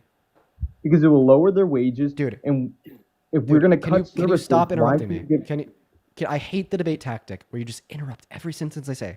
Can you just wait for me to finish? Okay. Okay, thank No. you. So point number one, you pivoted and deflected away from giving the study from the CBPP to indicate that back in 2018 or whatever, they did a study that concluded that it is the case that the Tax Cuts and Jobs Act was estimated to be bad for the average American. Now, point number two, it is worth bringing up the fact that you told me I didn't challenge or contest your original claim, which I did by demonstrating your own hypocrisy, because the conclusion of your original claim was the fact that you don't like that citizens are going to be squeezed out of access to social safety nets. And now the way that I'm responding to this is by demonstrating your hypocrisy, because that's exactly what Trump is doing, yet you support him as president. And some fucking how we've gotten down to the point where you are saying that this CBPP organizations that I gave you is not something that you're willing to give any credence to because they did a study on the Tax Cuts and Jobs Act, which you believe was flawed. Yeah, here it is. The CBO. Not the Tax and CBO, Jobs the Act. CBPP. So they're both governmental. They're both okay. They're You won't two- count the I don't- CBO. All right. They're two Well, different. the reason I'm not going to count the CBO is because I specifically gave you a study from the CBPP. But I agree with these cuts. I think that we are going to have to cut entitlements for tax cuts. Can you admit that you were But wrong on that point? argument Can you admit that you were My- wrong on the what? point when you told us that the CBPP indicated that, like, what did I say? Can you admit that you were wrong on the fact that the CBPP indicated that the Tax Cuts and Jobs Act would have been bad for the average I American? mixed up the CBO and I mixed up the CBBB. Okay, I apologize. Okay, so then my claim would be valid and sound. Once again, you're telling us that you support reducing the access to the essential social service of literally going to the hospital, Medicaid, for 10 million low-income Americans. So the top 49% of income earners in this country could save more in taxes at the end of the year, per study done by the CBPP. Everyone's getting a tax cut. And the biggest thing of the big beautiful bill is codifying the Tax and Jobs Act. Yes, they're making cuts on Medicare, and yes, they're making cuts on SNAP benefits. That's where it is. It's an effective tax rate. It's not that they're adding taxes to the middle class. They're saying because we're cutting these SNAP benefits and because we're cutting these Medicare, the effective tax rate added onto them will hurt the middle class. But I don't think it will hurt the middle class because the middle class is going to get about $2,000 more in purchasing power because that's what the Tax and Jobs Act gave to the average middle Yeah, class. that's not what the CBPP And says about the Big Beautiful Bill. Wait, what did you say? That's not what the study done by the CBPP tells us about the Big Beautiful Bill. Do you have a competing Well, study done by another source that indicate otherwise? The biggest thing in the Big Beautiful Bill is the Tax and Jobs Act. Do you know that? All right, so are you not going to respond to my question? Do I have another source that says I can give you IRS data right now that the Tax and Jobs Act gave about an average middle class American $2,000 more in purchasing What do you think power? I'm asking you for a study for? I'm not asking you for a study to demonstrate that the Tax Cuts and Jobs Act passed in 2018 was good for the average American by giving them money back at the end of the year. I'm asking for you to demonstrate a source that would inform me and everybody else watching the stream that the Center of Budget and Policy Priorities was wrong and incorrect when they released a study demonstrating that the Big Beautiful Bill will reduce the average purchasing power of the average American making at or under $51,000 per year. I'm being very clear with my question. Don't obfuscate my question. No. And I don't know. I don't think that cutting 3 million people off SNAP benefits. And can you give me that source, the CBB? It states that. No, oh my God. Oh, dude, respond to my question. Last chance. So the middle class will get less purchasing power due to the Big Beautiful Bill. Is that your statement? Yeah. My statement, once again, for the fifth time, is that the Center of Budget and Policy Priorities tells us that because the Big Beautiful Bill is passed and signed into law, the average American making at or under $51,000 per year will have less purchasing power. How much more are they going to be paying in effective tax rates? How much more are they going to be paying in effective taxes? Yeah, because that's what the estimate is expected. How much more? Like how much is their purchasing power going down? I think for like income earners between like $35,000 per year and $51,000 per year, it is like 0.9%, and then lower than that, it gets worse at like 1.5%. Once again, I'm just like relaying the data to you. The suggested via the study done by the Center on Budget and Policy Priorities.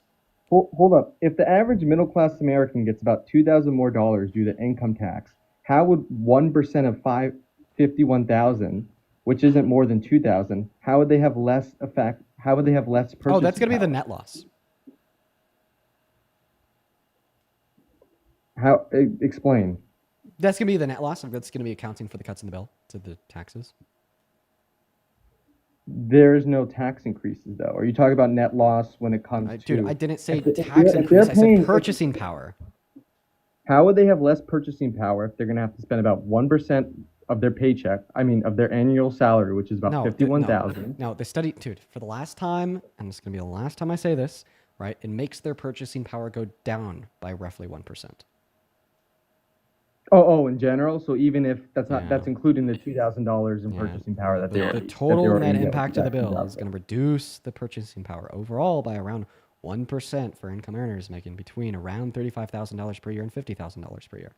But that's not the middle class, though. That's around the. What do you think the middle class is? The average salary in America is about $70,000 to $80,000. I think that the average income for the average American is actually $47,000. We can go search it up. Go search it up on Google. The first result is 70,000. You're saying that the average American makes $70,000 per year? Annually, yes. Income of an American. No, it's actually lower than what we both said. The median income for an American in 2023 was $40,000. You're looking at the household number. It's about 63,000 households. No, it's about 60. No, you lie. The national average salary is about 63,000. Dude, we were both wrong, but it's closer to my number than your number. I'm gonna go ahead and show this to you. Average U.S. salary by state. I'll give you a source. Give me a source. The national average salary is about $63,000. And saved. Boom. That's not a source, though. That's Google. Give me an actual source. The source would be the United States Census Bureau.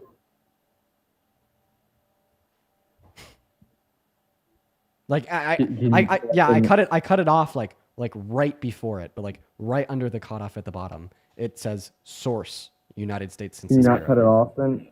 Bro, no, just go to Google and type in average income of an American. This graph will pop up and it will say source United States Census Bureau. Average income of an American. Okay. But overall, you're going to have to cut these programs, though. Because entitlements are the biggest benefit of these federal programs. And you're laughing, but it's like, okay, if we're going to have to cut entitlements, Democrat or Republican, that's the only way we're going to get rid of the deficit. Why are we going to get amnesty? One second, I actually need to respond to somebody, to the people in the chat. So for everybody spamming 2023, well, it is 2025. So the United States Census Bureau is incredibly like slow, lagged, and delayed in their reporting. But what I will say here is that if you look at the trend of average incomes and you track it year by year, like for instance, in 2021, it was $34,000 per individual. In 2022, it was $37,000 per individual. And in 2023, it was $39,000 per individual. It'd be realistic to assume that because we see annual increases of around $1,500, that today it is sitting at or around $43,000. But overall, listen to me. If we're going to have to cut entitlements, that's the biggest federal expenditure. We're Democrat or Republican, we're going to have to cut entitlements. Well, I don't think that we should cut 10 million people off of Medicaid. And a way that we wouldn't have to cut entitlements is by dropping a bill that costs $4.5 trillion. But especially a bill that disproportionately helps you. The more money you make, and according, once again, to the study done by the Center of Budget and Policy Priorities, ultimately hurts you if you make at or beneath a dollar amount, which is above that of the average American.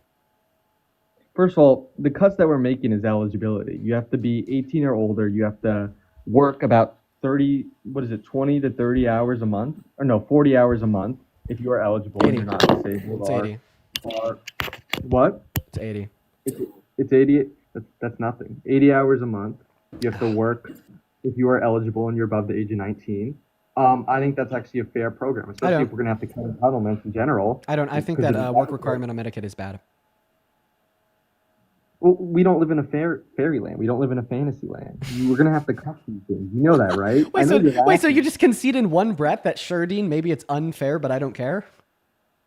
Yeah, that's the real world, Dean. We have to cut these entitlements. It's the biggest thing the federal government spends money on. Think about what you're saying right now. So, like, once again, you are now defending doing something that is unfair and harmful to 10 million low-income Americans. So we could bringing in 14 million people who are going to lower the wages is.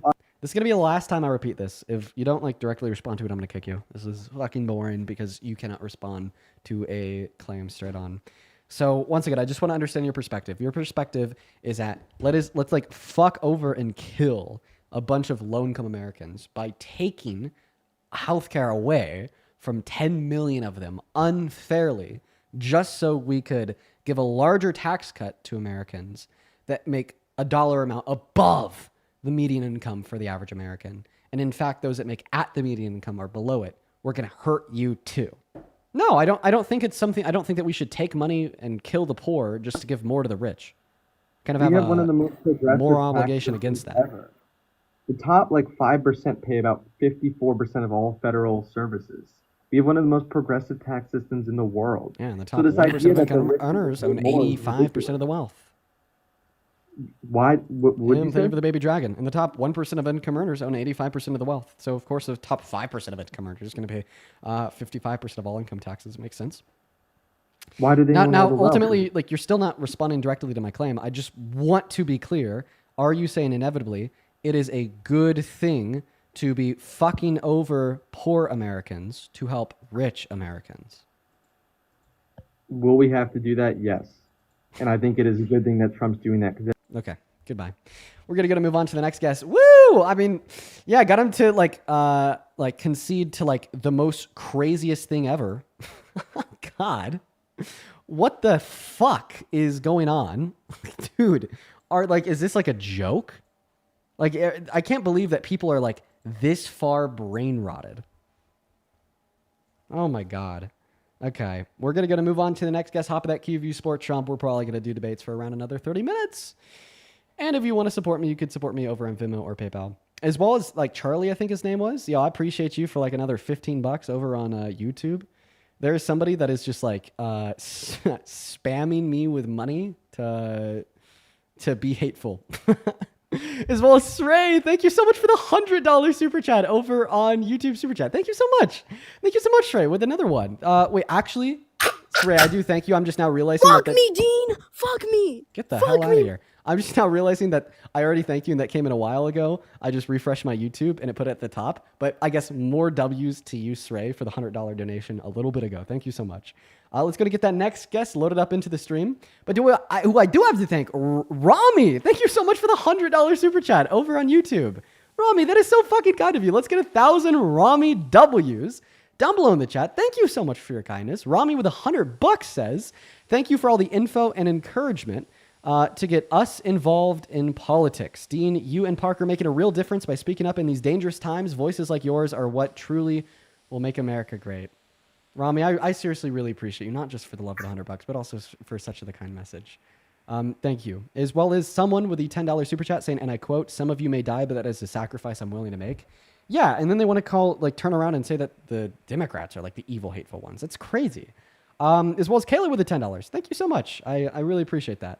And then, yeah, Charlie with the $10, spewing the hate, saying, quote unquote, the lefties are one of the most vile humans, from Dean Withers, aka Dean W101. The truth is coming out. Sadly, these people haven't seen the exposed doc yet. I hate to tell you, but that's like actually not my Reddit account. I have like a pretty good track record of taking accountability for bad things I did when I was younger. I'll be honest with you, that's not one of them. As well as, let's see here. Welcome in, new guest. What's going on? Do you support Trump? Yeah, kind of. But mainly I just wanted to touch on a few points that I heard earlier that were being talked about. How old are you? I'm 24. And when you say you kind of support Trump, like overall, do you support Trump as president? I mean, yeah, I think I support some of the stuff. Obviously, I don't agree with everything. I don't agree with everything that anybody does ever, pretty much. But I think that's pretty human nature. Anyways, I just want to touch on the fact that you said earlier that like $100 billion in tax revenue from illegal immigrants. And I guess I don't have numbers and stats to look at and back up my claims, but I do have a lot of personal experience working with undocumented people. Being that I do own a construction company, it's fairly common to have to work with undocumented immigrants. Yeah, it is. The American Immigration Council tells us that 1 out of every 7 construction workers is an undocumented immigrant. Right. So, and anyways, I just know a lot of these people, and they tell me this very clearly, that like they don't want to be in America. They want to be here to make money. So they're here to work, and they aren't paying taxes. They tell me that. They openly tell me that. So technically, if I pay these people cash, I am paying their taxes in my business profit, which a business profit tax rate is a lot lower than an individual's tax rate. You should know that, being that you also own a business. What the hell are you saying, dude? You're saying that a lot of them don't pay Business taxes? profit tax rate is around 15%. An individual's tax rate is around 30%. So if your claim is that So the corporate tax rate is 15. The effective tax rate for the average American is around 33. Okay. Yep. So my corporation is paying a lot less in taxes than an individual would be. Yeah. You're right. Right. So if I was payrolling them, they would be paying more in taxes. So that $100 billion automatically would be $200 billion. So if a corporation paying an employee, the employee pays more in taxes than the corporation does in corporate taxes. Yeah? But it's less. It's a lot less percentage. I think I said that backwards. Yeah, so so a corporation will pay a lower corporate tax rate than said corporation's employees will pay in an effective tax rate. Yeah. And? Can you repeat that? Sorry. A corporation will pay a lower tax rate in corporate tax than an employee of a corporation will pay in effective tax. Yeah. Right. So if my corporation is showing $100,000 profit, I'm only paying 15% of that. That's $15,000. If an individual shows $100,000 in income, they're paying 30+% in that. Right. So far, so good. For the IRS. So far, you're right. Documented. If they were documented, but the fact that they aren't documented, it's actually hurting. Have you ever seen like a movie or like a TV show even where like somebody is like up for like a week at a time and they're getting no sleep and they're like slamming coffees and they're like locked in an office room and they're like working on something in this office room and they got all like the pictures on the board with the string connecting it and all like the pictures and the notes, etc. And then like and then like in the movie or the TV show, somebody like bursts into this room and, you know, looks at this guy that hasn't like shaved in a week. He's all tired, drinking his coffees and there's trash everywhere. And there's just like board with a bunch of random shit on it. I feel like you're that guy right now, you know? I think it's hilarious how you talk to everybody like they're just stupider and dumber. No, I'm actually not calling you stupid. I'm just saying like I don't see the point of the information that you're sharing with us. Let me be clear.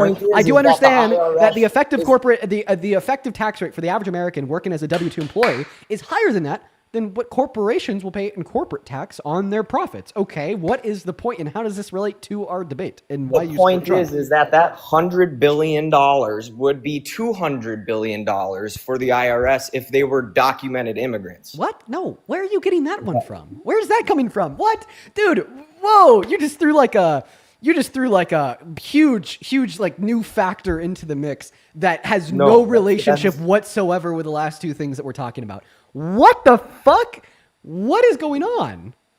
Are you joking? No, I'm not joking at all. Like I genuinely have no clue what you're saying. I think that you're going down a rabbit hole here. No, it's a very simple correlation that if these documented immigrant, like if they were paying their own taxes on that $100,000, it's more money for the IRS. Oh, so undocumented immigrants do pay taxes. The corporations paying them pay the taxes for them. Not through the corporate tax rate. No. When I say that undocumented immigrants pay $100 billion per year in taxes, I'm not talking about like the additional profits that the corporations would pay a corporate tax rate for. I'm literally talking about their direct contributions, either working as a W-2 employee or like paying sales tax. So sales tax, yes, I do see where the $100 billion would come from. Yeah, I'm talking about the direct contributions of undocumented immigrants. I am going off of. So if they were documented, we would still get that sales tax either way. But anyways, I am saying personal experience. I know that these people aren't paying taxes. They are openly telling me that. Okay. Well, guess what? Yeah, your personal experiences don't change the fact that the IRS tells us that undocumented immigrants directly pay $100 billion per year in taxes. In fact, nothing will change that fact. Why don't you get some personal experience and go and talk to these people and figure out if they're paying taxes? Dude, you're and literally... then you can make it. Come on, this is like so stupid. Like, this is No, like it's literally the equivalent of NASA it's telling us the Earth is round, but you choosing to believe the Earth is flat because your neighbor said so. It is the equivalent. That is an equivalent scenario. You're saying you've personally met like a handful of undocumented immigrants that don't pay taxes. Therefore, when the IRS tells us that undocumented immigrants pay a total of $100 billion in taxes per year, that the IRS is wrong. No, I'm not saying they're wrong. I'm saying it could be more. It could be more. Actually, yes, it could. There is a bunch of undocumented immigrants that work under the table because when you're an undocumented immigrant and you pay taxes, you can't claim a tax return or claim many benefits in many states or any federal benefits in any state. Obviously, these things are going to incentivize undocumented immigrants to work under the table at higher levels comparatively to citizens. The solution to this is to, well, make them citizens? I agree. Mass amnesty. I'm not disagreeing with that. I am not disagreeing with you there. All right. Okay, well then you Not disagree at with the Trump administration handling of immigration policy. To a certain point, to a certain extent. Not to a certain extent, like mass amnesty, giving undocumented immigrants a pathway to residency. I don't really think it's diametrically opposed to that of mass deportation. I also don't really think that there is mass deportation happening. Like if you look at the numbers, and I guess, like I said, I don't have any numbers and facts and stats in front of me. It's really not that massive. So you're saying that Donald Trump is failing at his goal? I think he's getting the violent ones out that he... His goal is to remove every single undocumented immigrant in the country. This was explicitly stated before the election and after the election. I know. And that's what I don't agree with. Okay. Exactly. So you're saying that Donald Trump is failing to achieve his goal? Sure. Okay, all right. A lot of people fail at their goals, right? So you support Trump as president because he's a failure? Well, that's not why I support him, because his immigration policies. So why do you support him? Well, I can ask you the same question. Why do you still support the left after seeing all the crazy shit that happens? I think that, like, I'm actually not going to entertain another deflection. Like, we talked about immigration policy there for a little bit. It wasn't a conversation about like why you supported Trump as president. I gave you that leeway. I had that conversation with you for like literally 20 minutes, and I think that'd be a sign of good faith for you to now like answer my questions in return and entertain where I want to direct the conversation the same way I entertained where you wanted to direct the conversation, and you could entertain me by telling me why you support Trump as president. Well, going off what the last guy said, the tax cuts and stuff, but I don't need to get into that same argument. Okay, if you don't want to get into that same argument, then why do you support Trump as president? No, I just don't want to get... You don't want to get into why you still support Trump? I don't want to have the same conversation that you already have had. Okay, well then feel free to bring up another point. How do you still support Trump as president? Well, why can't we get off of... Isn't it fair to ask the similar question to you as well about... No, it's actually not, because I want you to answer the question on top of my head. You've been up here for 20 minutes without answering this question. I will not allow you to remain in my stream for 21 minutes without answering this question. It is either the fact that you will answer the question on the top of my head, or I will move on to the next guest. Okay, so do I support Trump as a president? Yes. Why? Because of him trying to get rid of violent criminals, like... Fred, thank you so much for the leopard. I really appreciate you so much for the love. Thank you so much, Fred. Show some love to Fred down below in that comment section for the god diddly damn leopard. Holy shit. As well as just really quickly. I'm so sorry. I like his open and honesty and how he speaks his mind, and he doesn't really seem to care about what other people are going to think or take, or how they take that, which I think is fairly important when you're in any sort of power, because if you just openly speak your mind, you kind of know what you're getting, right?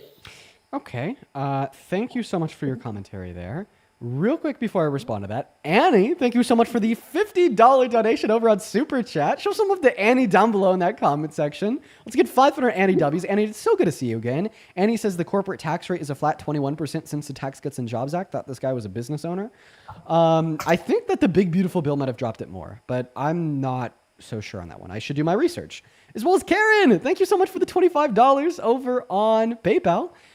Saying, keep doing you, boo. Thank you so much for the love. Show some love to Annie and Karen, as well as Audrey with the $17 over on PayPal. Didn't leave a message, only love. Thank you, Audrey, Karen, and Annie. And then Sommer, Sommer with the $15, saying, hey, Dean, I'm Faith on YouTube Super Chat. I had to have an abortion because my baby died in utero. I had to take cryotech and have a DNC, which led to complications and left my uterus scarred to the point that they don't believe I'll ever be able to carry again. I'm really sorry. Holy shit. I'm so sorry. Damn, Faith. Faith also says, although I originally intended to keep that private, I don't care. Thank you for fighting for my right to not get sepsis and die. Every so often, I wonder what could have happened if I had left the necrosis inside of me. I'm grateful to be here today because of this medical and legal experience, and I hope nobody else has to suffer. So, Amr, that is literally like one of like the worst experiences I think an individual can go through. I'm so sorry that happened to you. And that is just one other reason why having good, effective policy on women's access to healthcare in America right now is so important. I've been pressing this since before the election, and I will continue to press it today. Women's access to abortion is more important than any of you guys think. Okay? It is like one of like my main priorities of things that I think need to be immediately addressed in this country. And a lot of people like obviously treat it as a priority because it is. And I think that we on the left have our political priorities and that's one of them. But I think that it should be one with a higher level of priority. Like, I think that like women's access to healthcare should be something that is talked about significantly more by more people and is something that we're always pressing the government for or against. Like, dude, 66 million American women and girls do not have access to abortion in America today. And that is so ethically terrible. So ethically terrible. Mary, thank you for the galaxy. So go ahead and take it away. I think that where we left off, Big, thank you for the galaxy. We left off and you were telling us, Bree in the chat says you don't fight for it. Bree, go watch my video with 44 million views announcing that Trump won the election. The first thing I bring up is the fact that women are now going to not have access to abortion. It is something that I've been pressing since the election so heavily. Anyways, back to you. You told us that you think that Donald Trump is honest and he speaks his mind. He told over 30,000 confirmed lies during his first term. And he told the largest lie that any sitting president has ever told with his denial of the outcome of the 2020 election. With his denial of the election, that's a lie? Like, that's just an opinion, isn't it? No, it was a lie because he lost the election and all the evidence indicated he lost the election. And then the 63 handpicked courts he tried to go to prove he didn't lose the election told him that he lost the election. Gotcha. Learn something new every day. I guess I also agree with... Wait, I'm going to pause you there. I'm going to debate myself here real quick. I actually might be wrong. That may not technically be a lie. Because a lie would be willfully spreading misinformation and me just demonstrating that it's absolutely absurd and insane to believe that this is true because of all the reason we have to believe that it's false is not accurate. Because think about flat earthers. There's just as much evidence to demonstrate that the earth is round as there's evidence to demonstrate that Biden had won the 2020 election. But would I say that if somebody is truly convinced that the earth is flat, that they'd be lying when they said that the earth was flat? No, because they genuinely believe it.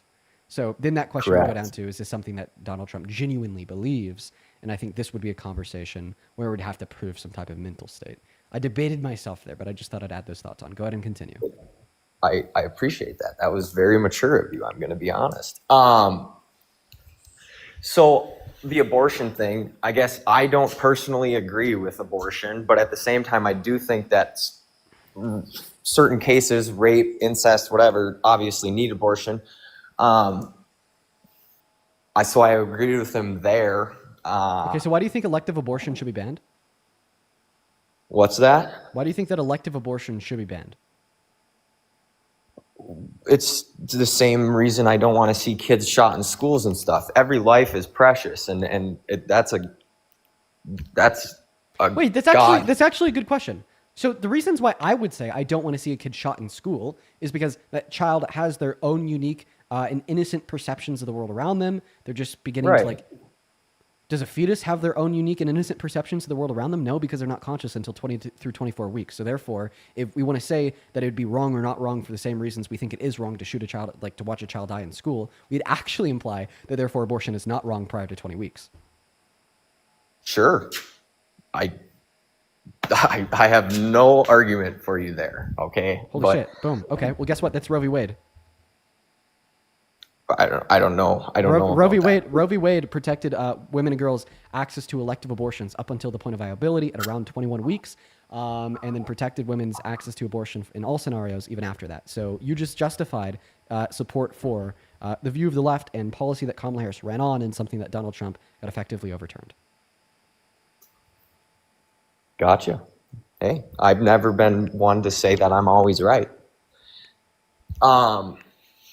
Anyways, there was another thing I was thinking of, but sometimes these thoughts escape my mind. I guess, can we follow up now with why do you still see yourself as more left-leaning, even seeing after anything that's happened recently? And we can say, oh, guns kill people, whatever. Like, is it not more of a mental health problem of killing people? If you want to ask me the question, why do I see myself as like left-leaning after Charlie Kirk's assassination? Why do you see yourself as right-leaning after Melissa Hortman's murder? You know, like, why do you see yourself as right-leaning, even though like data that is reported by our government demonstrates that extremist violence on the right is significantly more like statistically prevalent than that of extremist violence on the left. But honestly, like I said, once again, I want to talk about reasons why you support Trump as president. You tried to give one, you ended up conceding it. I appreciate that. Do you have any other arguments, my friend?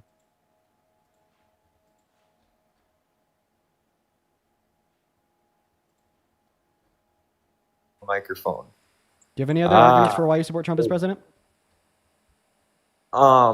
No, I just like to touch on that Melissa Hortman thing really quick, though. Okay, if you don't have any other arguments for why you support Trump as president, unfortunately, I am going to have to move on. I do hope that you have a good rest of your day. Srey, thank you so much for another $50 over on Super Chat, and good night to you as well, Srey. I just saw your message. Thank you once again for being here, and I hope that you have a good rest of your evening. Show some love to Srey down below in the chat, so they're on their way out for the day. Thank you so much for spending a couple hours with us, which is crazy, by the way. I hope you enjoyed the stream while you were here. As well as Cloud, I'd like to thank you for the $11 over on Venmo. Thank you so much for the love. Cloud says, if you are now anti-fascist, you are terrorists, and if you engage in free speech, you will get punished. Like Jimmy Kimmel, right before I started the stream. That is just a crazy, crazy thing. If you want my thoughts on that, you should go watch my most recent video. That was fucking insane. As well as Adila, thank you for the $10 over on Venmo. Adila says, I love your content. I would like to get into one of your debates because I am Democratic, but have certain political views where I differ with you. Yeah, which ones? As well as Evelyn, thank you for the $10, saying, can't wait to be back tomorrow. Thank you for educating and everything that you do. Thank you. Thank you so much, Evelyn. Show some love to Evelyn down below in that chat. And then Natalie, thank you for the $15 with love. Thank you so much, Natalie. And then Emma with the $35 over on Venmo, nearly 30 minutes ago now, saying, hi, Dean, your lives are one of the best parts of my day, and my boyfriend's mom and I love listening to you together. She's watching right now. If you could please say hi to her, that'd be incredibly based. She's a huge fan. Thank you for everything that you do, and glad that you're back. Hello, Emma's mom. I hope that you're doing well. And Emma, thank you so much for being here, and thank you for the $35 donation. Show some love to Emma and Emma's mom. I hope that you guys are still in here. As well as 32 minutes ago, I appreciate you for the $20, Addison and Angelique with the 10. Thank you guys so much for the love. And Miss Libby, it's so good to see you again. Thank you for the $50 fucking donation on Venmo. Thank you so much, Libby. That is incredibly, incredibly kind of you. Libby says, you need more pacifiers than I expected. We've had a lot of big babies today. That is very true. But Libby, it is so good to see you once again. And thank you so much for your kindness. Thank you. Thank you. As well as if there's anybody in there that I missed over on Venmo, I do apologize. I swear to God, I try to see everybody, but every so often there is someone that I miss, and I apologize if that happened to be you. As well as Mary, thank you for the $15 over on PayPal. Thank you, Mary. Emily with a 5, saying thank you for educating these people. I love what I do. And then Summer with another $5 over on PayPal. Thank you so much. And Hannah with a 3, saying, will you ever run for president? Love these lives. Hannah, I'm going to be honest. I don't know. Politics, like already as is, can be very stressful. I don't know if I could like deal with this stress of like literally being president. I don't know if that's like for me. I don't know if I'm built for that. I think in order to be president, like not only do you have to like be like educated on politics and have like good ideas and be like good at speaking, but you also just have to have like a inhumanly high level of inability to like deal with pressure. And I guess all those things are unless that you're Trump. Yeah. All right, we're going to go ahead and move on to the next guest. This next guest will probably be the very last guest of the night, and I honestly don't know if I'll have them up for too long. It is already 9:19 out here in Colorado, so I'm probably going to be hopping off here pretty soon and winding down for the night. Let's go to get that next guest, Austin, up in the box right now. Hey, what's up, Austin? Do you support Trump? Austin's not here. We are going to go to move on to the next guest as well. Let's go to get that next guest connected to the stream. We got Gray Sky 12 loading up in. Hey, what's up? Do you support Trump? Okay, they're not here either. Okay, honestly, we don't get a guest up here like super duper soon. We are just going to go to an end.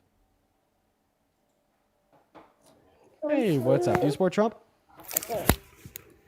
Hey, can you hear me? I sure can. Are you MAGA? I don't have audio of you. Hold on. I could hear myself though. I feel like you got audio. Can you guys like hear my own echo? I can, or at least I did. What's going on? I still cannot hear you. What? Oh, hold on. Nope, I can hear you now. Sorry. Okay. For some reason, I went all the way down. Hey, what's going on? Do so you support Trump? And that was my question. So, like, are we able to have discussions outside of what you have up, or you want to just answer the question above? Unfortunately, we're just looking to talk to people that support Trump, and I hope that you have a good rest of your day. All right. This is going to be, we're going to try 2 more times here to find a Trump supporter. And once again, if you want to support me, you can support me on Venmo or PayPal, which can be found in the link tree in my bio, on TikTok, and in the pinned message over on YouTube. Hey, what's going on? Do you support Trump? Hey, so to a certain extent. Overall, if you could teleport back to November, would you vote for Trump? Knowing everything you do now? Knowing everything he did now, no. All right. So overall, you would not be a Trump supporter. All right. We're going to try like maybe 1 or 2 more times. I keep on saying that. I know I do. I'm terrible. Isabel, thank you for the $5 on Venmo, saying, hey, Dean, as the daughter of a Minnesotan legislator, every time you speak up about Melissa Hortman and her family, it makes me so happy to know that she's not forgotten and she is still being fought for. Thank you for everything that you do. Dude, I don't think that the media ever talked about Melissa Hortman enough. I didn't know about that until like way after it happened. Like, why didn't the media talk about that more? So now I'm going to try to bring it up when I can. Be the media. Haley, thank you for the $2 as well. And Sheena, thank you so much for the $5 on Venmo, saying keep going. I appreciate you rescuing young voters. That is the plan. I don't know how well it works, but you know, that's what we're trying to do. As well as Jennifer, thank you for the $10 on PayPal, saying, I want you to live and enjoy your life, but eventually please run for president. I would love to hear more about your goals, and so on. Well, Jennifer, I appreciate you for the $10. And maybe one day. I don't know. But of course, I don't think I need to know if I want to be president in the future. I'm only 21. Hey, what is up? Do you support Trump? I do not. Okay. Unfortunately, we are just looking for Trump supporters. Dylan, I recognize your profile picture. Were you a Trump supporter like a year ago? No. Okay. And I don't know why I recognize your Trump supporter. All right. This is going to be our last attempt here with Austin Buckley. Hey, what is up, Austin? Do you support Trump? What's up? Yeah, I do. You do? How old are you? 20. 20? What year were you born in? 05. Were you driving? Or are you driving? Sorry. Yeah. Okay, unfortunately can't be driving on TikTok Live, Austin. Well, no, I'm not. Bruh. Okay, well, I kicked you, like, before you got a chance to explain because my finger automatically started reaching for it the moment you answered yes. Feel free to hop back in that queue if you're not like literally driving, but should have said that. We're going to try one more time with one more guest here, Talon. Hey, what's up, Talon? You MAGA? Talon? Yo, can you hear me? Yo, what's up, man? You support Trump? Yes. How old are you? 20. All right, man. And why the hell do you support the worst president of your 20 years of life? How was he the worst president? How long of a response do you want? Single paragraph, 3-page essay, or doctoral thesis? Doesn't matter. So you think Biden, the 4 years that he was president, was better than Trump? Oh, yeah, totally. I think that Biden's presidency was actually one of the better ones in modern American history. What did he do? Yeah, he passed some of the most monumental Positive. legislation in modern U.S. history, such as the PACT Act, the Chips and Science Bill, the Infrastructure Bill, the Inflation Reduction Act, so on and so forth. And he also worked really well to promote investment into American manufacturing. We had the largest boom that we've seen in the last 50 years, not to mention the fact that we saw great outcomes in the sense of oil production while still focusing on investment into renewable energy resources. So hopefully we'll be able to dominate both markets until a point comes where we could switch everyone to renewable energy resources ever. Now, how about this? I just told you 4 policies that Biden has passed that I really like, then a couple more elusive things like increasing investment into American manufacturing and dominating energy production. Can you give me like some similar things related to Trump about why you support him? Could you name 4 policies Trump has passed you're a big fan of?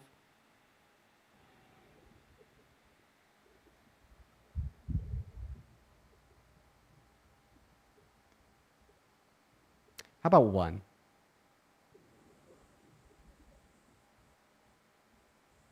Okay, we'll drop that. Let's just restart. Why do you support Trump?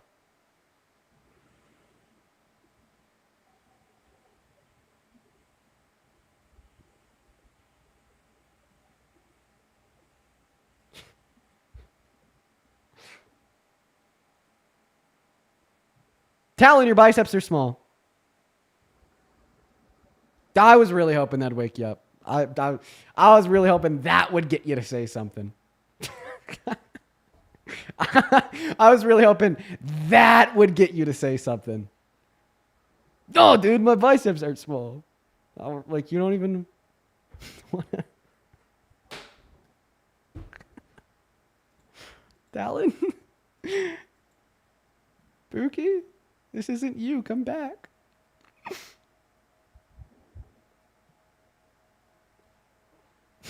Okay. He's just gone. I'm gonna go ahead and kick him.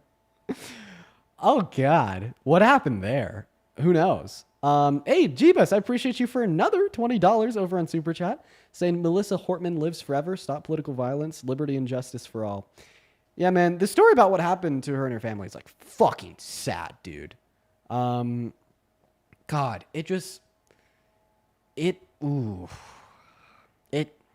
it makes me very unwell. It makes me very unwell. I hate that shit so much. Okay, everyone. I know I said that would be the last guest, and honestly, it looks like I should probably get off here. It's 9:30. So that's probably what I'm going to do. Before I do, I want to make sure that I thank everyone else that has donated before I end, such as Sophia. Thank you so much for the $10 over on Venmo, saying I love you, Dean, and I support you so much. Hey, thank you so much for the love, Sophia. And I'm happy that you're here, and I'm happy that you're enjoying the streams. As well as Renee, thank you for the $2 on Venmo, and Joshua with the 10. Joshua, you'll have to ping me on your earlier message. As well as M, thank you so much for the $15 over on Venmo, saying I want to say I appreciate you. And I learn from you every day. That's awesome, Em. That's why I'm here. That's why I'm here, Em. Thank you so much for the $15. And then Marlena with a 5 and Lola with a 2. Marlena says, have you been following what Candace Owens has been saying loosely? I've seen like a couple clips here and there. I hear like apparently like a lot of people on the left are like starting to like her, gravitate towards her, agree with her. I'm a little bit out of the loop, I'll be honest. You guys are saying one more. Okay. Okay, let's do one more. Let's get June up here.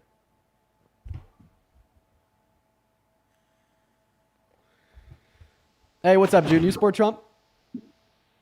Oh my gosh, hello. No, I'm so sorry. I don't. I just wanted to say. No worries at all, June. You have a good rest of your day. Hey, what's up? You support Trump? Nope, they left pretty quick. Moving on to the next guest. Only up in that queue if you happen to support Trump as Prez. Look for people that support the big T as Prez, y'all. Let's try to get that next guest up in here. Only up in that queue if you happen to be MAGA. We're going to go to get Megan loaded up. What's up, Megan? You MAGA? What's up? I mean, I voted for Trump every single time that he ran, so I guess. Megan, no. Why would you ever do such a terrible thing? Well, if it came between Kamala and Trump, I'm gonna choose Trump for sure. Kamala, sorry if I mispronounced that. And why the hell would you do that? Kamala is too infiltrated with AIPAC. She's too big of a Israel supporter for me. She's been But paid. I know you're laughing because No, Trump. Okay. no, that's listen, the one- that's the one part that Trump has fell short listen. I don't fuck with Israel. Okay, we agree. Okay, She's been so we paid- agree on that. Yeah, she's been paid like $4 million by AIPAC. Donald Trump has been paid $150. But I get it. Like, I get it. I just feel like he's not gonna let them bully him as much as she is going. She's a puppet. She's a puppet. Donald Trump has already made it clear that he wants them to bully him as much as possible. They literally violated a ceasefire agreement that he set forth with Iran, and he didn't say a peep. Since when did the big bad Mr. Trump that's dominating all of the world leaders, let an ally violate an agreement that we set forth, say nothing, and continue to give them billions of dollars? I will say that as someone who voted for Trump, that is the big thing that he's fell short on. I would still vote for him over Kamala. I'm Kamala. Is it Kamala or Kamala? How do you say it? I'm like for real. Kamala. Now, if you can't pronounce her name, just call her Harris. Kamala. Yeah. Harris. President Harris. President-elect Harris. Vice President Harris. Yeah. Trump, he did fall short on the I'm pro-Palestine, so that was as someone who votes Republican, it's an issue that I know it's crazy. I'm like a Candace Owens. I swear. I swear. Like, I'm pro-choice, but it definitely should be regulated. We can't be having late-term abortions. Pro-gun. No one does have late-term abortions, elective lethal abortions. So let me get this straight. So you're telling me that you're pro-Palestine and pro-choice. But I'm pro-Second Amendment. I'm pro-gun. Oh, Donald Trump is not pro-Second Amendment. In his first term, he passed the bump stock ban, which SCOTUS ruled is unconstitutional. In his second term, we don't need bump stocks. I promise we don't need bump it's still stocks. a violation on your Second Amendment. But I agree, we don't need them. Now, second point here. Holy shit. So his Justice Department is now pursuing a total gun ban for all transgender individuals, which is a blatant boldface violation of the Second Amendment. I agree. I think it's more of a mental health issue. Being trans? Not being trans is a mental health issue. All right. Congratulations, you're right, because it isn't. It's not. I feel like there are groups that are trans and they'll acknowledge, I know people, they'll say, I'm a trans woman, but I was a biological man. And I'm like, I love it. I can support it. You're a biological man, but you are a trans woman. You are acknowledging that you will never be a biological woman. I love that. Wait, okay. Full support. Okay. I can't have you saying this on TikTok. You are going to get me banned. We cannot talk about trans individuals on TikTok. It's a no-go for their TOS. Here's what I will say. I completely disagree with you, okay? Right? In fact, I think it's incredibly wrong to posit that what you are positing. Let me see if I can find a way to word this that is TikTok safe and friendly. When a trans woman says that they're a woman, it's because they think, and I think, and we should all think, that gender is a social construct, separate and distinct, and yet only corollary to sex, not identical to sex. All right? And of course, you'd respond to that by saying, no, sex and gender are identical, that's why they're wrong. But this is going to come down to a difference and a disagreement on what the definition of gender is, how we understand it to be, and how it exists inside a society. Right? But a disagreement upon what we understand gender to be shouldn't be a line that we draw to determine if individuals should be able to own guns or not. What?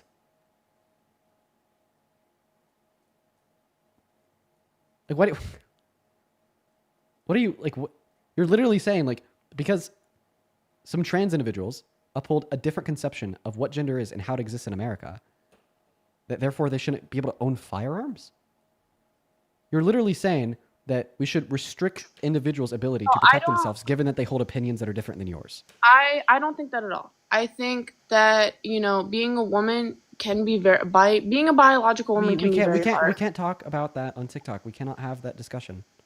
No, I'm just talking about giving like childbirth and things like that. Like being like that abstract. Like it's hard. I've been through it. I've had 2 kids. And I would never want anyone to take that away from me. I'm not I know people that have transitioned onto a different gender, and they can still acknowledge that the hardships of the other gender, like every gender has hardships. Being a woman has hardships, being a man has hardships. Could I just clarify that my original point is that you said that you're pro 2A and that's why you support Trump. Donald Trump has called for a termination of the Second Amendment and has pushed to ban the ownership of guns for trans Americans. You said yes. He pushed. So could you agree? And I don't agree with that. I don't agree with that. 100%. Okay, well then this demonstrates that he's not in alignment as it would relate with his thoughts like on the Second Amendment. I don't agree with that 100%, but I do know people that have transitioned that are detransitioning because it was a mental. Dude, what does like any of this have to do with the fact that he wants to infringe upon 2A? It's like whenever I just say the word trans, right? It just like it's this automatic like proxy consumer of all of your brain cells to just all of a sudden like start like unloading the hate. Like, dude, my point is that you said that you're for the Second Amendment. I said that Donald Trump is not. He's called for total and complete gun ownership for like all trans individuals, which is unconstitutional and in contrary to the values that you described when you told us why you support Trump. You said Trump is trying to ban 2A, but you said only for a specific group of people. That's not across the board. I will acknowledge that trying to target a specific group of people, I understand that. And trying to target a specific group of people is not right. I do not support targeting any specific group of people. When it comes to the Second Amendment, it should be across the board. I do believe that we have a mental health crisis due to our lack of healthcare, our lack of resources here in this country. And that has led to a mental health crisis. That when it comes to buying a gun, you can go and buy a gun and be in and out in 10 minutes, and that's not right. I know that because I live in Texas. I can literally go and purchase that in 10 minutes, and that's not right. You're definitely like, there's got to be more that goes into it, but should we just completely take it away from civilians? So then you agree that like Donald Trump wants to infringe upon 2A, so that's not one of the reasons why you support him. So why do you support him? I support Trump more so on an economic standpoint. I like that he is telling some, but not all, foreign nations that, hey, like we can't be supporting your war. He told that to the Ukraine. He told that to President Zelensky. He needs to carry that same mentality when it comes to Netanyahu. So you support him because he defunded Ukraine? I don't think we should be funding any foreign war. Right. So you support him because he stopped the funding to Ukraine? Yes. Okay. Well, he resumed the funding to Ukraine on July 11th. I did not know that. So do you still support him? I would still vote for him over President-elect Harris. Now, there is one Democrat that is catching my eye here in Texas, because I live here in Texas. I think he's running for representative.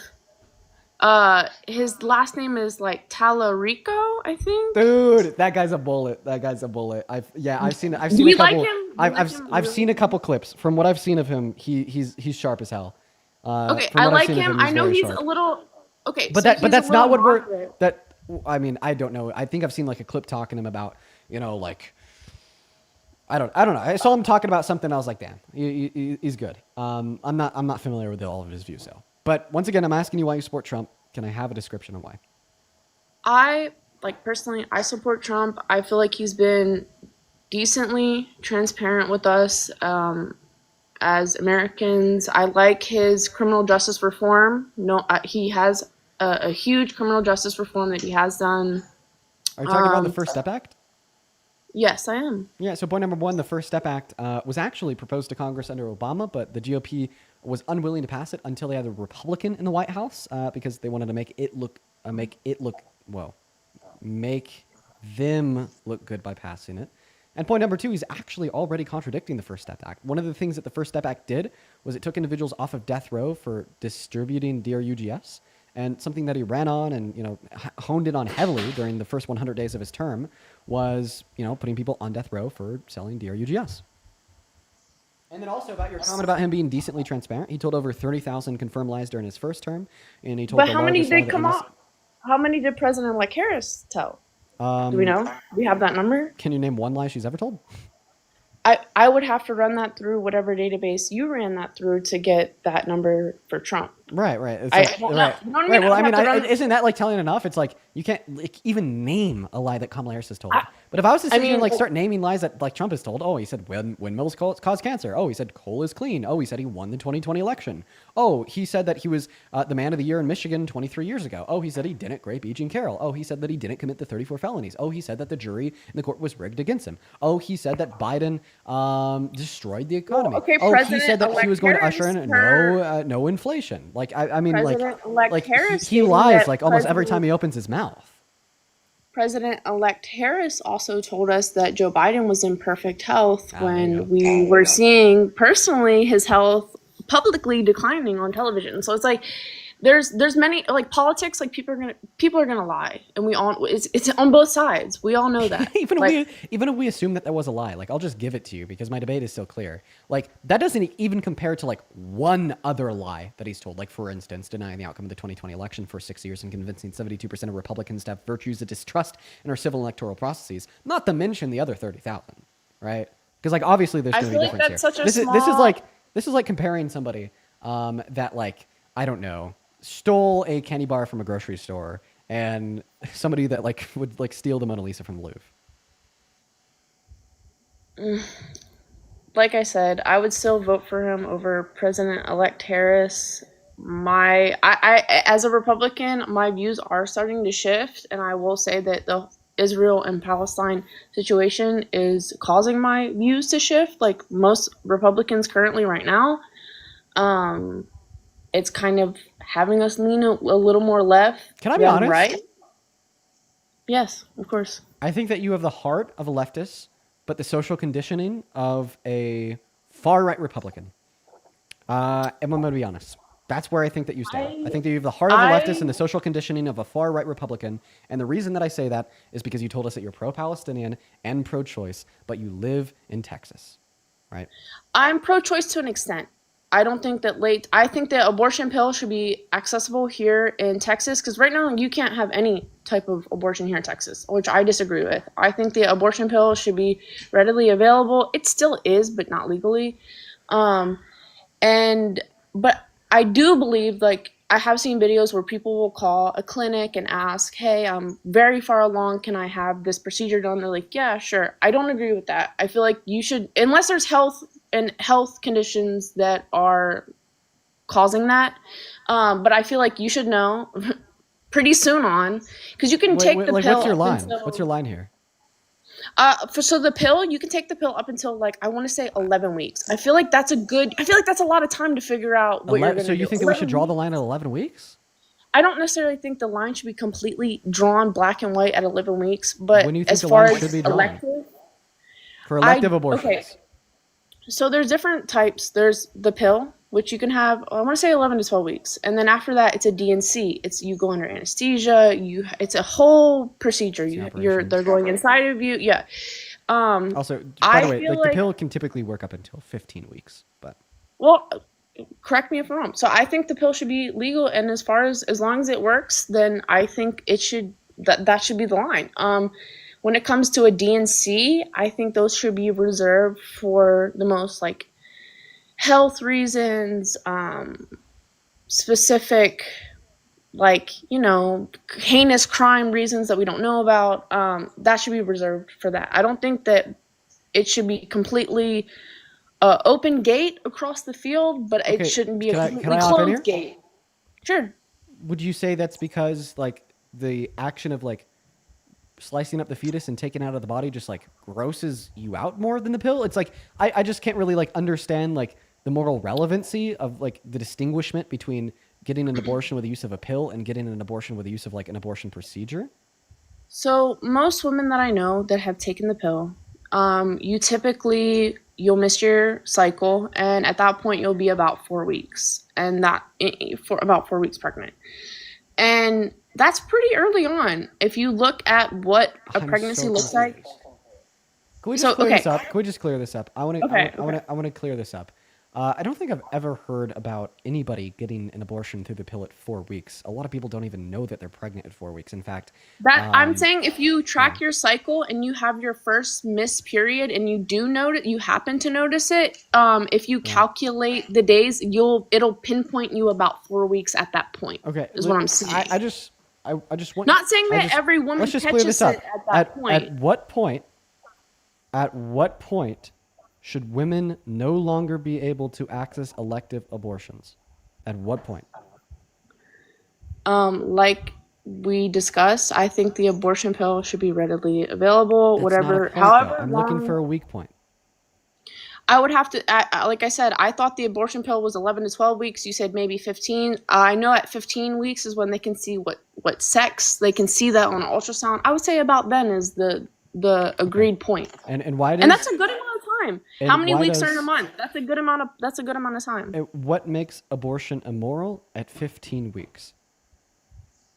I think that when you creep towards, there have been cases where people have given birth very, early on because of medical reasons, and their fetuses have been viable at very 20 as early as that I know of 20 weeks. I know probably even earlier than that. The earliest born viable fetus ever was at 21 weeks. Okay, so I was around that. So I said 20, so 21. Like I said, I don't know, and I will bring religion into this a little bit. Mary was asked for her consent to carry Jesus, so that's why I am, as a Christian and as a Republican, that's why I am pro-abortion. I'm a pro-abortion, but like I said, at some point, have you seen when you're having a DNC and you're ripping apart a fetus and you're having recognizable hands and feet and limbs, that's when it becomes an issue for me. Like I said, at the abortion pill, you're a clump of cells, you take a pill, you have a natural miscarriage, it feels like a heavy period, it's no recognizable. Can I be honest with you? What? And I truly mean to say this with a kindness in my heart. I don't hate you. Like I said, I just think that you're very confused on these things because of social conditioning. What I think would be beneficial to you is truly doing more research, investing your time and your mental attention into doing your research on arguments for and against abortion. I just know you'll come out pro-choice. Doing your research into economics and what the left thinks maybe about making life easier for the average American and low-income Americans and making the rich pay their fair share, etc. Doing your research into these things. And I truly believe at the end of the day, once you fight through all of the mental confusion and confliction of thought onset by ignorance on these subjects to a certain extent, that you will be one of us. But I don't feel like I have ignorance. When it comes to abortion, ignorance isn't a bad word. Ignorance is not a bad word. Ignorance means the lack of knowing. So I understand that ignorance is not a bad word. When it comes to abortion, I will be very honest. Before it was completely taken away here in Texas, I have taken abortion pills, and that's why I can speak from this experience. It's you find out pretty early on. You get the pills, you take them, and like I said, it literally just starts kind of like a heavy menstrual cycle. You pass nothing's recognizable, right? Nothing. And then on the flip side, I have my best friend. She has had a DNC, and it was emotionally distraught. It affected her so hard mentally. Versus my experience, I wasn't really affected mentally. It just was kind of oh, I took these pills and I started my period. Okay, cool.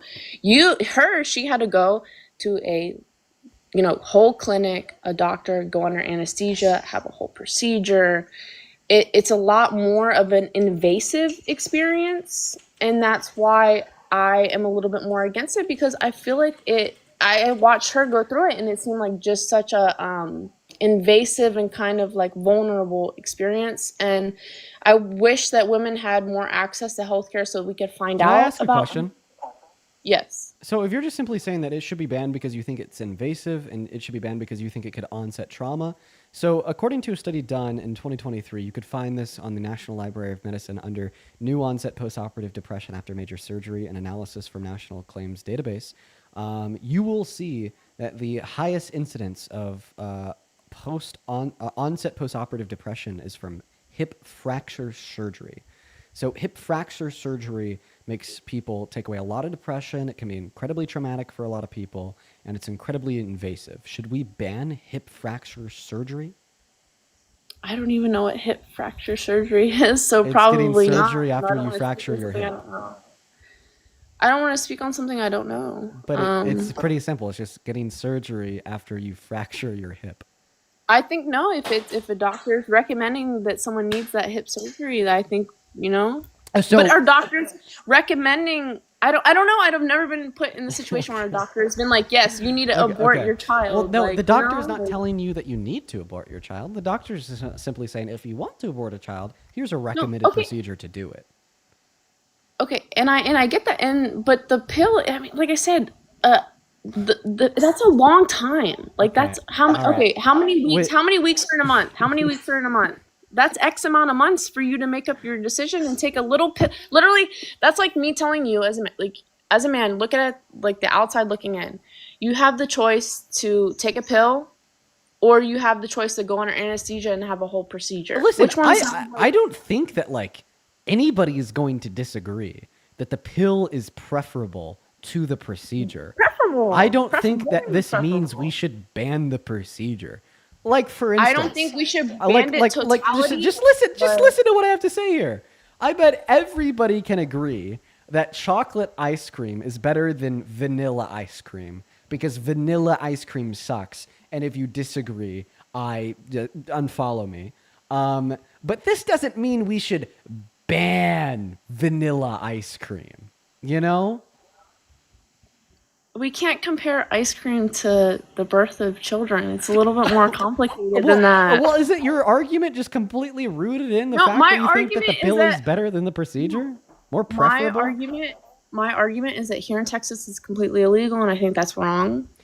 I think that Ted Cruz is a fucking idiot. I think that Abbott is a fucking idiot. I hate that is what my party has come to in the state that I live in.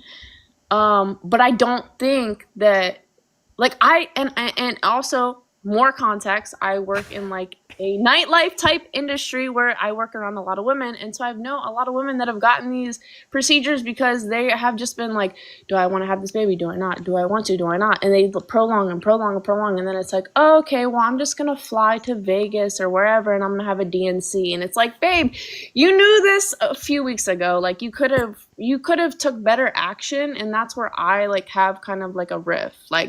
Yes, if you don't want to have a child, you should not be forced to have a child. But we got to be a little bit more responsible as women with our bodies and we shouldn't legally subjugate individuals to legal barriers to force what you think is responsibility. We shouldn't just listen to what I have to say here. We shouldn't legally subjugate individuals to your perceptions of responsibility. Think about this. Can we agree that it is irresponsible to eat a whole chocolate cake from Walmart in one sitting? Yeah. So you don't think? Just listen to what I have to say. Just listen. You can't complain. We can't compare cake to babies. But the whole time you haven't been talking about the baby. You've only been talking about the woman being reckless, the woman being irresponsible, the woman waiting too long, the woman having an easier procedure earlier through the pill. You have not once mentioned anything to do with the fetus at any point through your actual argument, but then as soon as I get done responding to your actual argument, it somehow gets wrapped back around to the baby. I can if you want me to. As someone I'm gonna give you one last shot. As someone who has had 2 children, I've had ultrasounds. I've seen what the whole process looks like from start to finish. With my son's 17-week ultrasound, I can look at that ultrasound and make out his facial structure to this day. Yeah, but guess what? Our facial structures don't make us morally valuable. I mean, at that same gestational age, I see him moving around, sucking his finger. They feel pain. Do they not? False, actually. According to neurodoctrine studies, it is the case that we now believe that fetal pain can be onset as a perception experienced by the fetus at around 27 weeks. So you don't think that someone who is using substances, you don't think that their fetus will feel those effects of those substances like at their 20-week gestational, 15-week gestational at all? Yeah, I know that a fetus will not feel the impact of substances at 15 weeks. Yeah, I know that. For sure. Yeah, because they don't have feelings at all. So So babies that are born early, preterm, at 21, 22, 23, 24 weeks that are born addicted to substances, how can they feel the effects of those substances if it's not a thing according to you? I'm still addicted to nicotine when I'm asleep. Like How? this doesn't like it. Well, it's observed as I don't know how to explain this because I'm not a medical health professional. But like addictions can be like material, and like the way that we would conclude that there can be some type of dependency of substances on like newborns or preemies isn't by like asking the fetus if they're addicted to the substances, but is rather by like drawing their blood and looking at like the different levels of certain things, or looking at genetic predispositions, or like the body literally being dependent on it in order to live, etc., and so on and so forth. You don't have a podcast bro going up to the preemie being like, yo, dude, you addicted to that shit? And they're like, yeah. No, like that's not how it happens. It's like more scientific than that. And it's an observation of physical states compared to mental ones. Can I point out like one kind of semi off topic thing?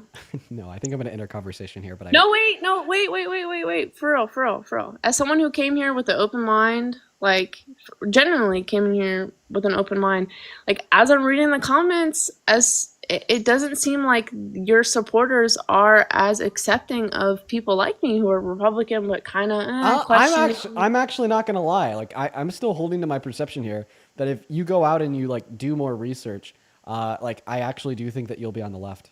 Like I actually do. I just genuinely believe that like I genuinely believe that like you're just kind of confused on these subjects.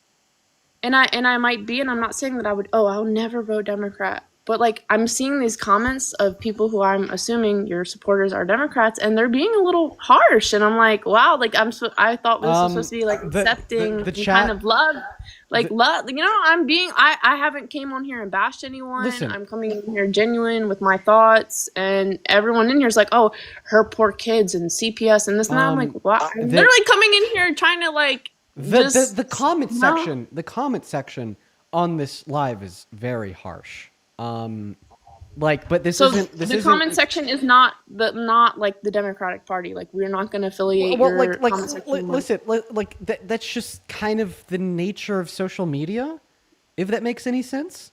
Like I just don't know what to tell you. That's just the nature of social media. No, I mean my feelings aren't hurt. I'm just saying as as a Republican, like I said, who is registered Republican, who leaning something else here. Leaning more moderate.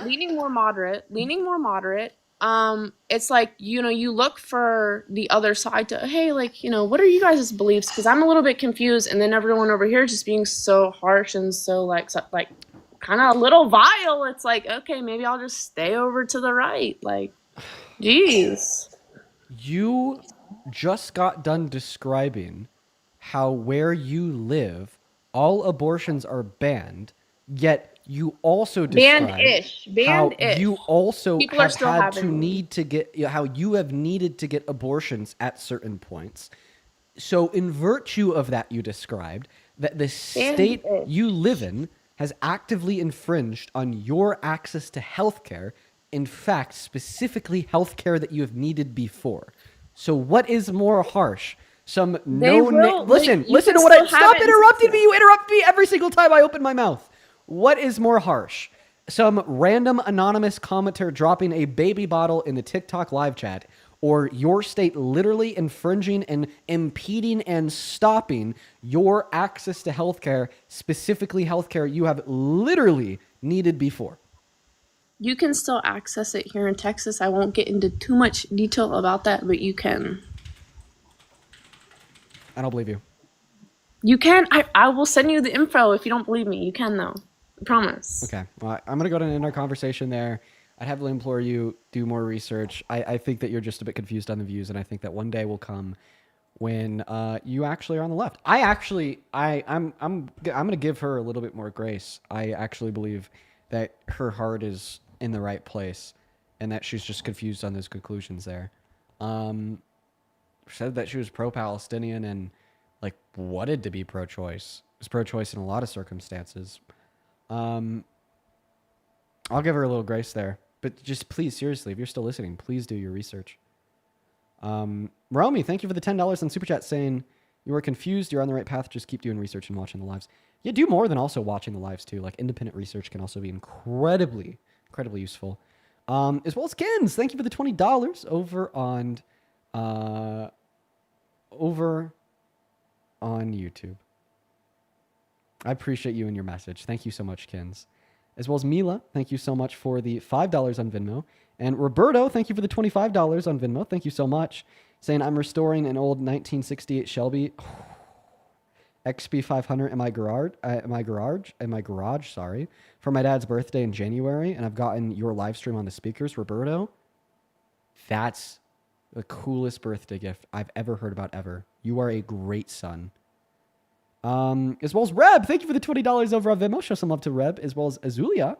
Thank you for the 10, saying thank you for educating people and standing up for people. Thank you so much, Azulia. You were awesome. You were very, very awesome. As well as M. Thank you once again for the $15 over on Venmo. And then let's see here. Alex with a $1 on PayPal saying, hey, Dean, I also grew up in Grand Junction, Colorado, and I want to say thank you for changing my perspective on political views. Fuck yeah, Alex. Yeah, bro. It is so conservative over here. Hey, for everybody watching, the time of day has come. I do have to end for everyone spamming one more. I've gone 47 minutes over my expected time to do one more. So unfortunately, I am going to go ahead and hop off at this point. Gailey, I appreciate you for that galaxy. I love you guys to bits and pieces. And I'm just so happy to be back into the streams. And I appreciate everyone for being here. You guys are all based as fuck. I appreciate you for showing up. Bethany, thank you for the shining air balloon. And I hoped that you learned something new today. Or just found something that you're now inspired to turn around and go research. So, hell yeah. Call of action of the day. I'm going to start doing calls of action every single day. I've been having and putting more thought into what my goals are as a creator as of recently. And one conclusion that I formed with more thought in the last handful of days is that I need to develop my worldview and my goals more.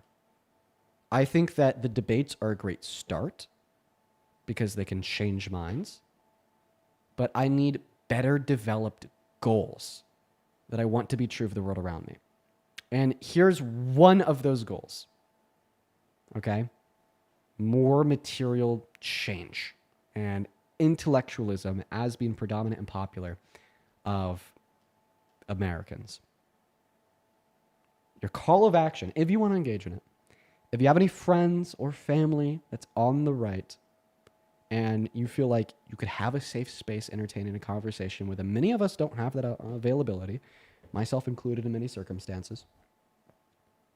Try to bring up one point that you heard today in the live to them and try to change their mind. I'm going to go to an end for the day, though. I hope that you guys all have a beautiful rest of your evening. And I'll see you all tomorrow. Peace and love, everybody. Bye-bye.